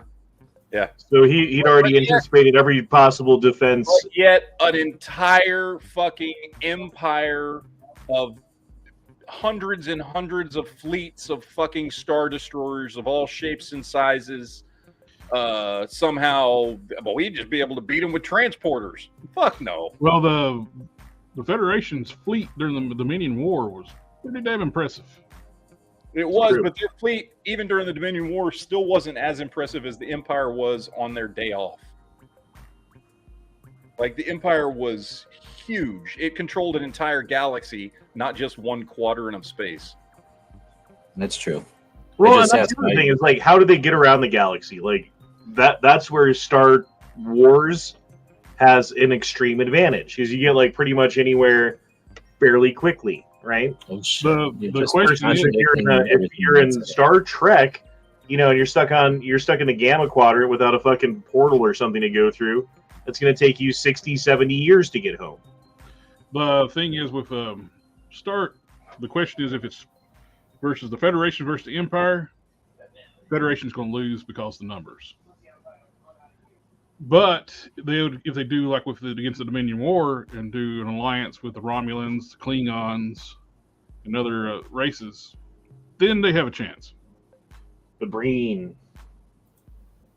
Because the Dominion was a massive force, and they were cloning their troopers, and they were with the Jem'Hadar. They basically mass-produced their soldiers. By the way, Honda, have you watched all of Picard yet? Are you caught up?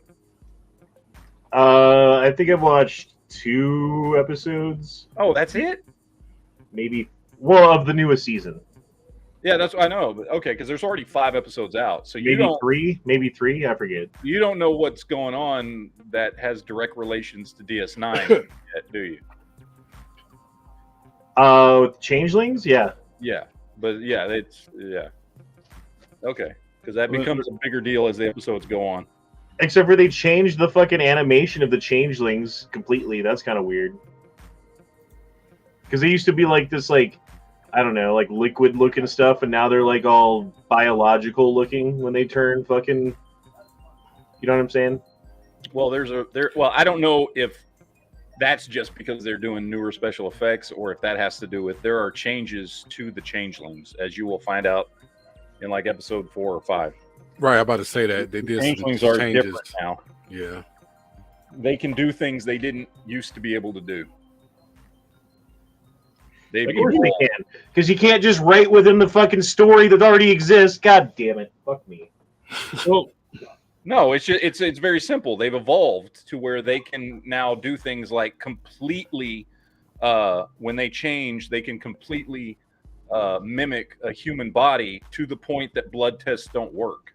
Yep. They can completely mimic internal organs and things, which they've evolved to learn how to do, which is something because of the problems they had during the Dominion Wars. So they learned how to get better at mimicking.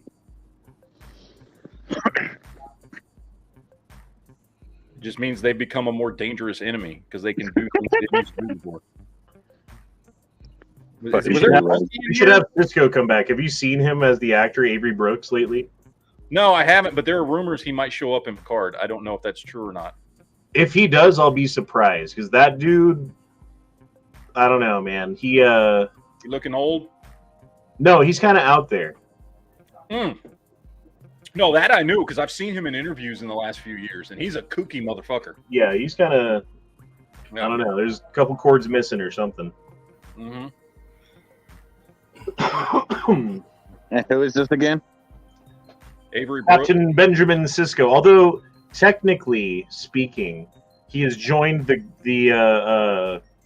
wormhole aliens, or the prophets, as they're called. What did they call them? They had a name though. What were the fucking names? Didn't they? While you guys are thinking of that, I'm going to make a request to the audience that's out there. You guys were talking about comic book artists before, and if people could type in some of their favorite artists, because I was using that to throw into my AI, and I had a glitch before. So if you would, anyway, go ahead. Gary Frank is a good one. Gary Frank. Thanks. Yep. Let's see what it says. The best comic book artists are. No, do something like list comic book, like try to get a list. I've tried a couple of times to say like list comic book artists by their style, or list comics by the style, and I don't know what to type. Here's the ones this threw up to me, and I gotta say I agree with all of these. Jack Kirby, Will Eisner, Frank Miller, Neil Adams, Jim Lee. Those are all amazing comics. Here, copy and paste them in here if you would. You forgot Nick Gurr. No, I did not. Oh shit. He's not a good comic book artist. You don't like Nick? Mm-mm. That's weird. No, I don't. He shouldn't be a comic book artist. So you don't like Nick. You don't like Nick. No, I don't like him. He shouldn't be a comic book artist. You know what? He should be like farming or something. Like, I don't know, maybe, field work or something. I don't know. Picking plants of some kind. Yeah. Someone watching over him, making sure he does his job. So gonna get in trouble for that. So gonna get in trouble for that joke. You'll be all right. Don't forget Bend Over. Yes, Ben Dover. Yeah, that's another fucking good one. Ledley says, if you aren't watching School Spirits, you should be. Peyton List from Cobra Kai is the lead. I've heard about this show, and I saw the trailer for it. It actually, the trailer looked good. What? I don't know. 813 said Mark Silver. Mark Silvestri? Silvestri, yeah. Yeah, Mark Silvestri is a great artist. He did some awesome stuff. I love his art. I think I already put that one in there. I'll put it in again. What'd you say about John Byrne? Oh, John Byrne's amazing. What'd you say about Cobra Kai? there another Cobra Kai or some other? No, he's talking about the one of the girls from Cobra Kai is the star of this new show, Peyton. School Spirits. Her name's Peyton List. Yeah, I saw the trailer for it. I haven't watched it yet. I'm gonna type in here best. I appreciate it. I've been taking these, copy and paste 90s them, and then just having it comic like pick out different artists. versions of this. Oh, It's pretty actually, I'm gonna do interesting. Top 10. Top 10 90s comic artists. Let's see what list it gives me. And then we'll go through.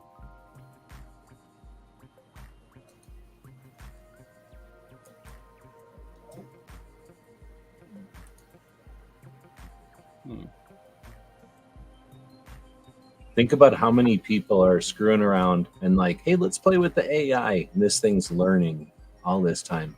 This is a pretty good list. You got Wolf Portasio, Greg Capullo, Jim Ballant, Andy Kubert, his brother Adam Kubert, Mark Silvestri, Joe I can never spell that dude's name. Madeira? I don't know. I'm butchering that. They did throw Rob Liefeld on the list. I'm not sure about that. Todd McFarlane and Jim Lee as best top 10 90s comic book artists. What is the 90s considered? In fact, there's the Silver Age and the, I don't know. That would be, what do they call it? Fuck, there's a name for like 80s and 90s is, fuck, I don't know. Because Bronze Age is the 70s.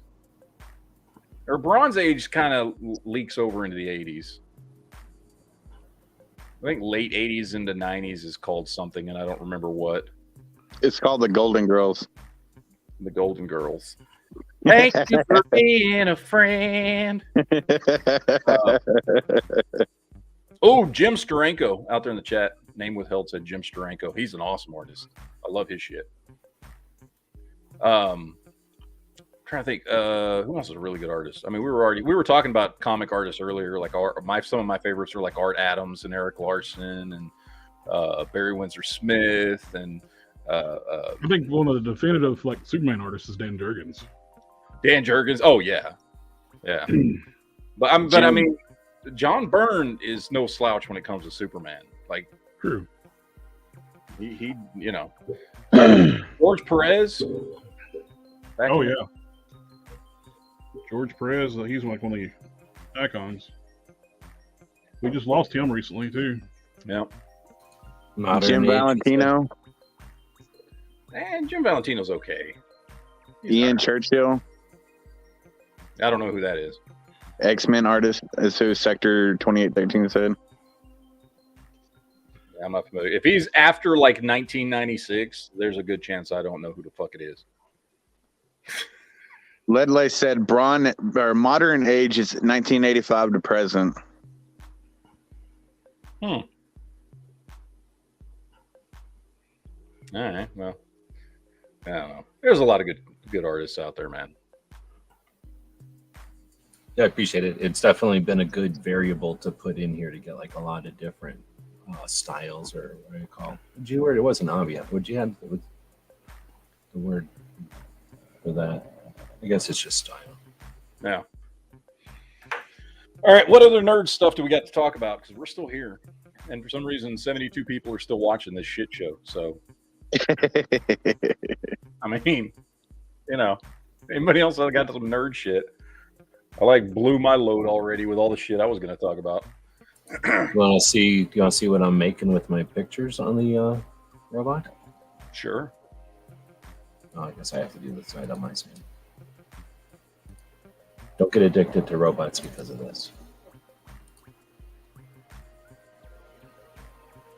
I know you're not supposed to look. You can't handle this probably. Right now, I've been trying to get stuff for the podcast because I got my co-host over here. Mm-hmm. And it's in the middle of thinking right now. So eventually it'll be done thinking and we can continue. But right now we have to wait for the robot.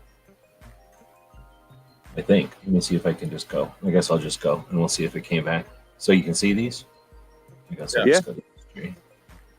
So what is that? It generates this shit, or you did that? No, that's what I'm saying. Like, so here, I'll show you what I was just doing. So I go in and, oh crap, what did I have? hold on. Let me go back to the history. So you get the image, right? And the image is from this. This is what I typed in there. So I've been saying, let me go back and show you over here. I've been typing into mine, which is essentially the same thing, except the visual side from what you're doing. Pug is a podcast co-host in Tucson, comic style of, and then I've just been changing out the name with somebody. So Jim Valentino is the last one I see here. So I'll put in Jim Valentino, and then I'll hit generate. And now it'll take like a minute usually. I'm paying for it, so it's a little bit faster than if you're doing it for free. And you can see this little timeline. So now, that's what it gave me. Now, if I put in there like Pug is a podcast co-host in Tucson, comic book on table in the style of Jim. So just adding those words to it, it's going to think for a second here. And while it's thinking, it's showing me some idea of like. Now that's different from the one I've got, right? Yeah, because when you pay for it, I think they give you a little bit more Is that even the same website? Because I'm on chat.openai.com. Yeah, I'm just paying for it. Like I said, I think they give me the stuff like Honda was saying. They got the newer stuff or whatever. So essentially, it gives me that. So now I'm just going to go in and look at the ones that I've been getting or whatever. So they're just all over the place. And then if you find one that you like, you can dig into it and develop it or whatever. Like this is one of the first time I typed it in there with no qualifier. It like literally just made these things that look like a dog standing there almost.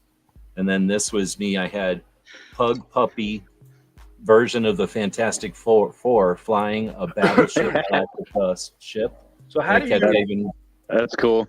Do you have to pay for it to get it to pull up pictures? Because I don't know if you can just to get it the enhanced one. Here's when I typed in never enough ammo, dude, and it made this macaroni and cheese. Yeah, that's what happened. I typed it in there, and it came up with this weird ass alien macaroni and cheese. Well, the version I have just does text answer a question shit. Then okay, so here's the deal, old man. You go to your version that you're on, which is Playground, and then you're over here, right? Yeah. So go up here, old man, and get rid of this, and get rid of that, and just type in OpenAI. Just type in openai.com. Yeah, and then just go in here and look for the one that doesn't say chat, but says image. It's probably that first one. GP4 that Honda was talking about. This? Fuck it. Here, let me just do this. Let me figure out where I need to go again.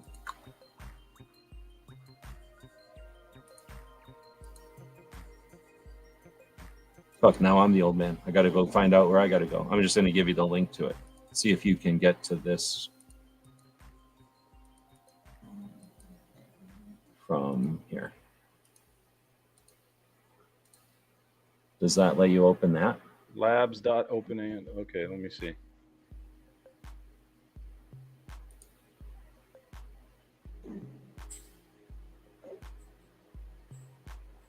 So these things cost money. I'm running through credits over here. If anybody wants to super chat me, feel free, because I'm using my super chats to buy stuff. But they cost about $0.25 a picture for the paid side. I don't know if it's going to kick you. Did it kick you to the free side? I don't know. I mean, I'm still signed in. Well, here's the free side. Is Crayon. This is the free version of it. Oh, I've used that before. Yeah, this is the free side, but when you pay for it, you get into this nicer side.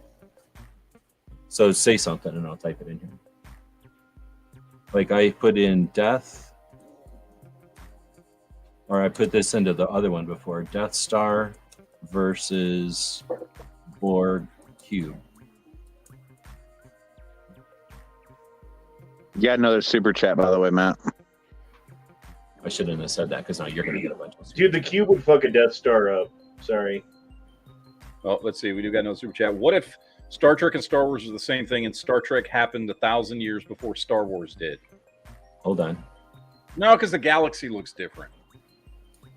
So I can take what he just typed there, what Josh just typed in there, and then I'll paste it in here and hit generate and see what happens. So what if Star Trek and Star Wars are the same thing, and Star Trek happened 1,000 years before Star Wars did? And it is going to make a picture of this.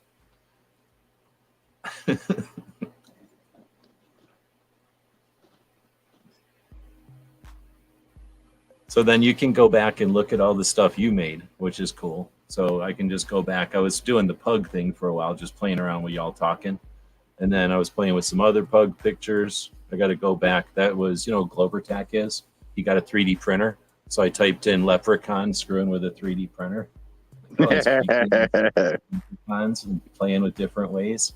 That's by, you see how different these are? That's by typing in different comic book artists earlier in the day. And then this is just farting around, typing in some stuff because somebody gave me a super chat. So I was typing in dog shelter, California in the form of different types of comic artists. So the same prompt with different comic artists gives you these different. And then I typed in something like state of California after the NFA is repealed, and it came up with weird shit. And remember heavy? I put heavy shit in here. So this is when you shove somebody's picture in there and then tell the AI to get weird with it. And it turned him into a weird ass Queen Heavy or whatever that is. And then I had one where I was like, hey, give me a drone mixed with a Swiss Army knife, and did that. And I did like a sewing machine thing because I'm doing the sewing machine project. You know who Tony Simon is? Did you get that machine yet, G-Webs, the new one? I didn't get the big fancy one, but I have a $900 one sitting right behind me. I got to set it. I'm figuring out how to set it up. I'm using my AI to help me set it up. Here, look how racist it is. I put Tony Simon in there, and look at that stripe of shit right there. I literally put in Tony Simon's picture. It glitched, and it gave me that stripe of shit. Like, what the fuck? How does it give me this duck from Tony Simon's picture? So I don't know what the hell that is. But the first one, it gave me all these other dudes. So it can take a person and kind of make them different. So if you needed to do that for some reason, it can do that. This was the picture I put in. Tony kind of just standing there, and it turned it into 4 other dudes. So that's kind of weird and creepy. I typed in like Arizona. I had put in something like robot fighting a monkey or something like that. Comic book cover depicting a monkey in a fight against a large robot that takes place in Tucson. So I got all these different comic book covers. So it's not like you know what you're getting, but you get weird shit out of it. And then the different AIs. Okay, so that crayon one that you can do for free, let me go type one of these same prompts, right? So here's a prompt: comic cover from a distance depicting a monkey fighting a burrito. Because that's what I call my dog, like a monkey and a burrito that got in a lightning fight. Now I love a little monkey burrito. So I'm putting that into this free version of it, and it'll be a little different. And this usually takes a minute or something. I can't put the link out because I'm not opening it. What happens when you went to that first link? Did it just take you to nothing then? It worked for me when I went to it. Okay, so that first one lets you use the good one. Yep. Okay, and good. I'm not paying for it. No, they give you a bunch of credits for free. Up at the top right, it'll tell you how many credits you got. That little colored thing is how many credits you got. This little like Rubik's Cube up here on the right. And it's not that expensive. Where's the Rubik's Cube at? This one doesn't cost nothing. This one you can do all day and night, and they don't care. You are training their AI over here. Over here, you're paying them, and you get a nicer AI, and the credits are up here in the little 3 dots up here. There you go. So comic book cover from a distance depicting a monkey fighting a burrito, and it's a bunch of like weird Mickey Mouse stuff. And on this one, you can grab stuff and then enhance it. I think this enhances, well, it downloads it. I thought you can enhance it too. No, maybe not.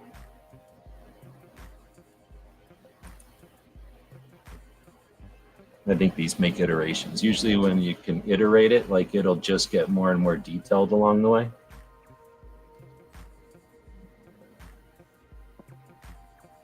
But this one's obviously I've around before. I've messed around. This one's a lot more fun because you get more interesting looking stuff out of it. So I typed in something like, I'm going back to the bottom here. So I was typing in stuff, and something gave me this link thing, and I thought that was cool. I typed in AI art, and I got that. So then I kept typing that in, and I started getting these weird World War I looking posters. And then I kept dinking with it until it got me out to where I got like a brick wall, and it's like painted on the wall or something. Yeah, it's super neat, and you're just doing this all from words, but it's addicting. So I'm not responsible if you get addicted and spend all your money playing with AI because it's so much fun. Yeah, you are. It's all your fault, G. I wish I could get like an affiliate link or something, but it is pretty crazy fun. I don't know what to do with it. I mean, get like a thumbnail here and there, maybe.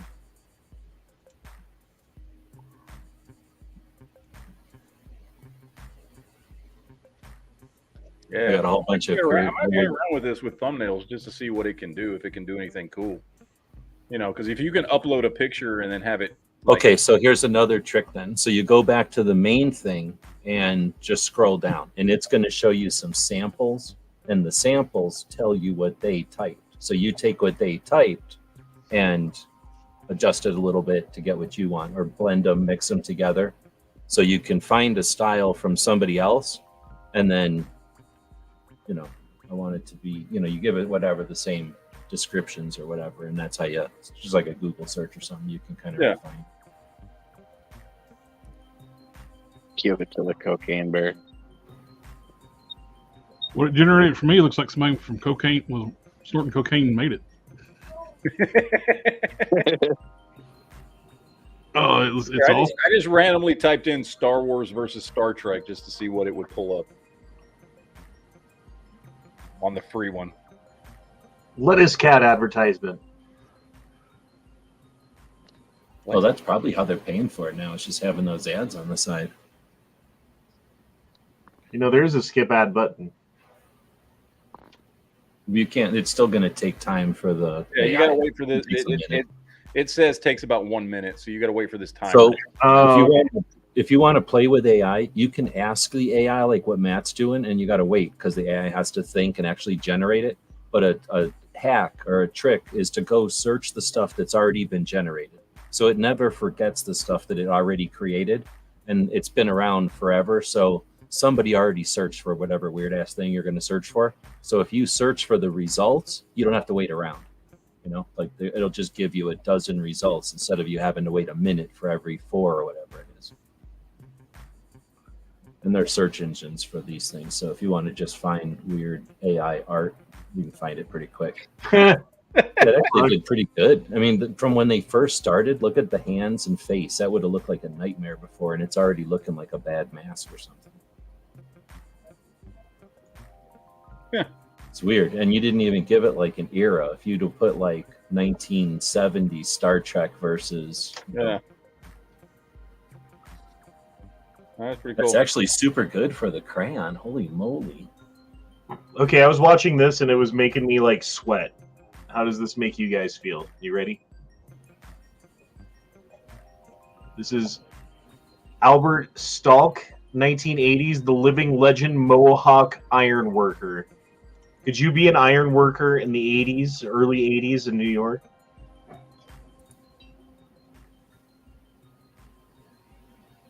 I feel like this guy's part Spider-Man. Yeah, I know shit. Fuck that. This isn't even. This is just like the beginning. Balls of steel. Fuck that. I've been long dead. Yeah, no shit. I'd have been the first casualty. And in the 80s, that was $3.50 an hour. $3.50. I would have fell on when we put on the second story. So. Oh, bro, it gets worse. Just watch.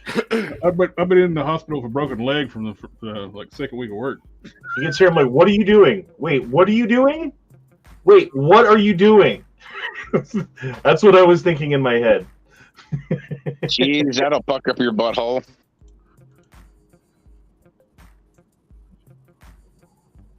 Fucking hell, this dude's batshit crazy.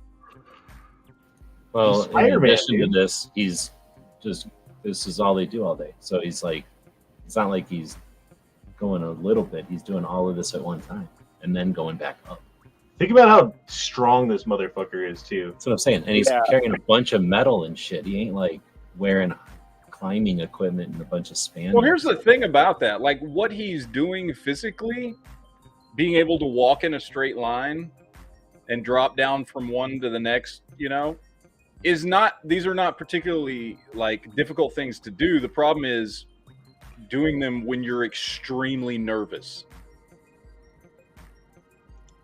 So that means this dude doesn't give a shit about where he's at. To him, this is no different than if you were fucking climbing up from the downstairs to your balcony at your apartment. You know what I mean? And you're only climbing up to the second floor. I mean, I used to do shit like that when I was a kid, right? Because you're not nervous because you're just climbing up to the next story. Or climbing. Difference is, like, you trip on your shoelace and you're on your floor, you stumble. He trips on his shoelace, he dead. falls 90 stories or whatever. Yeah. Or so he's just but not again, nervous. he did all of this in one run. It wasn't like do part of this and the rest and part of it. He just did all that run right. Yeah, it's real. And in that altitude, a nice gust of wind. You've seen the stuff from like the 50s when that one photographer went up when they were building all the big buildings, and those guys in the black and white pictures, they were just hanging out up there. You know? I wonder how many of those dudes like didn't make it, you know? I guess we'll find out in 2 seconds. We got internet. Jeez, man, fuck that shit. I have double jointed ankles. My ass would have fucking fell off a long time ago. Yeah. Where's Duke? Duke should be watching this. Did they call that high iron? Is that what it was called?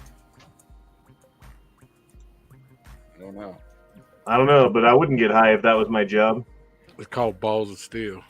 Tom F said the guy is playing Ninja Warrior for keep. I'd be sober as fuck at work every day. And even if I showed up to work drunk or something, I feel like you take one step out onto that beam, you're sober again. Yeah. Right. Don't fight that dude. He'd fuck you up. He has a strong core. Hell yeah. Some crazy shit right there. Oh Lord. Go up and debate that guy. Be like, I don't think you have the right diet. Yeah, tell him that he's perpetuating the higher what is it? The man hierarchy? I forget what it's called. You're eating too many carbs and gluten. I think you should change your diet, sir. Yeah, you're fat and need to work out. All that gluten. Gluten. That's what it is. When did we turn on gluten? I mean, I know gluten's not like the best thing in the world, and I know some people legitimately have like allergies to it. Like I grew up with somebody who was allergic to gluten, like legitimately allergic. But like at a certain point, like gluten became the devil. 1996. Sounds about right. No, that's when we started selling genetically modified food in the open market in the United States. Well, according to the AI, the gluten has been a stable part of human diets. The trend of avoiding gluten gained popularity in the early 2010s. And then it gives me 3 more paragraphs about that. I remember people being on, like, ask it when the Atkins diet came around, or like when people started, when that was popularized. Because that was like specifically the Atkins. Yeah, because that was like the first time that I'd ever heard of anyone eating like a low carb diet or a 0 carb diet. Atkins, that's really old, right? Atkins has been around a lot longer than most people realize. Yeah, I think it's going to. Oh, it says the 70s. I thought it was like the late 90s, late 80s, early 90s. Oh shit, Matt's a robot because it says it was first popularized in the 1970s, but then it gained its peak popularity in the 2000s, and he said it faster than my robot could say it. Yeah, I know about that type of shit. So I'm scared. I'm going to delete that because I don't want this being in my history. I don't want my robot thinking I'm worried about like gluten and Atkins and shit. I'm worried about what my robot thinks of me. Yeah, you don't want your robot to think ill of you, because then one day when it has a body, it might come after you. What if it's looking for a body and I spill champagne or something on my keyboard? It's true. I've seen enough movies to know what's up. Yeah. Oh, well. All right, guys, I think we're done for this evening. We've already gone 4 hours and 45 minutes. It's not 6.5 hours like it was a couple of weeks ago, but 4 hours and 45 minutes I think is a good run. So I think it's time to wind this one into the fucking ground. So I think we will get the fuck out of here. So we will see all you guys back here on this channel. Well, one of these channels. I'm streaming to two at the same time. On Monday for the Guns and Geeks podcast. And then next week we'll do some more geek shit. So that is it, guys. We will see you later. Have fun. Enjoy the rest of your weekend. You still got a day left. Unless you got to work tomorrow, and then that guess that sucks for you. Yeah, right. I don't know what to say. I feel bad. I'm sorry. I'm not trying to be a dick, but like, there you go. Oh, and Calvin Republic dropped in a super chat right at the end. Super chat. Read my comment right before this one. It says, gluten is perfectly fine and safe for the vast majority of people. Only those who have an allergy to it have major issues from it. They would have all died off very young in the past. True. Very true. But on that wonderfully cheery note, we're going to go ahead and get the hell out of here. So we will see you guys later. Deuces, peace, all that good shit. Bye, guys. Stay geeky. Stay geeky.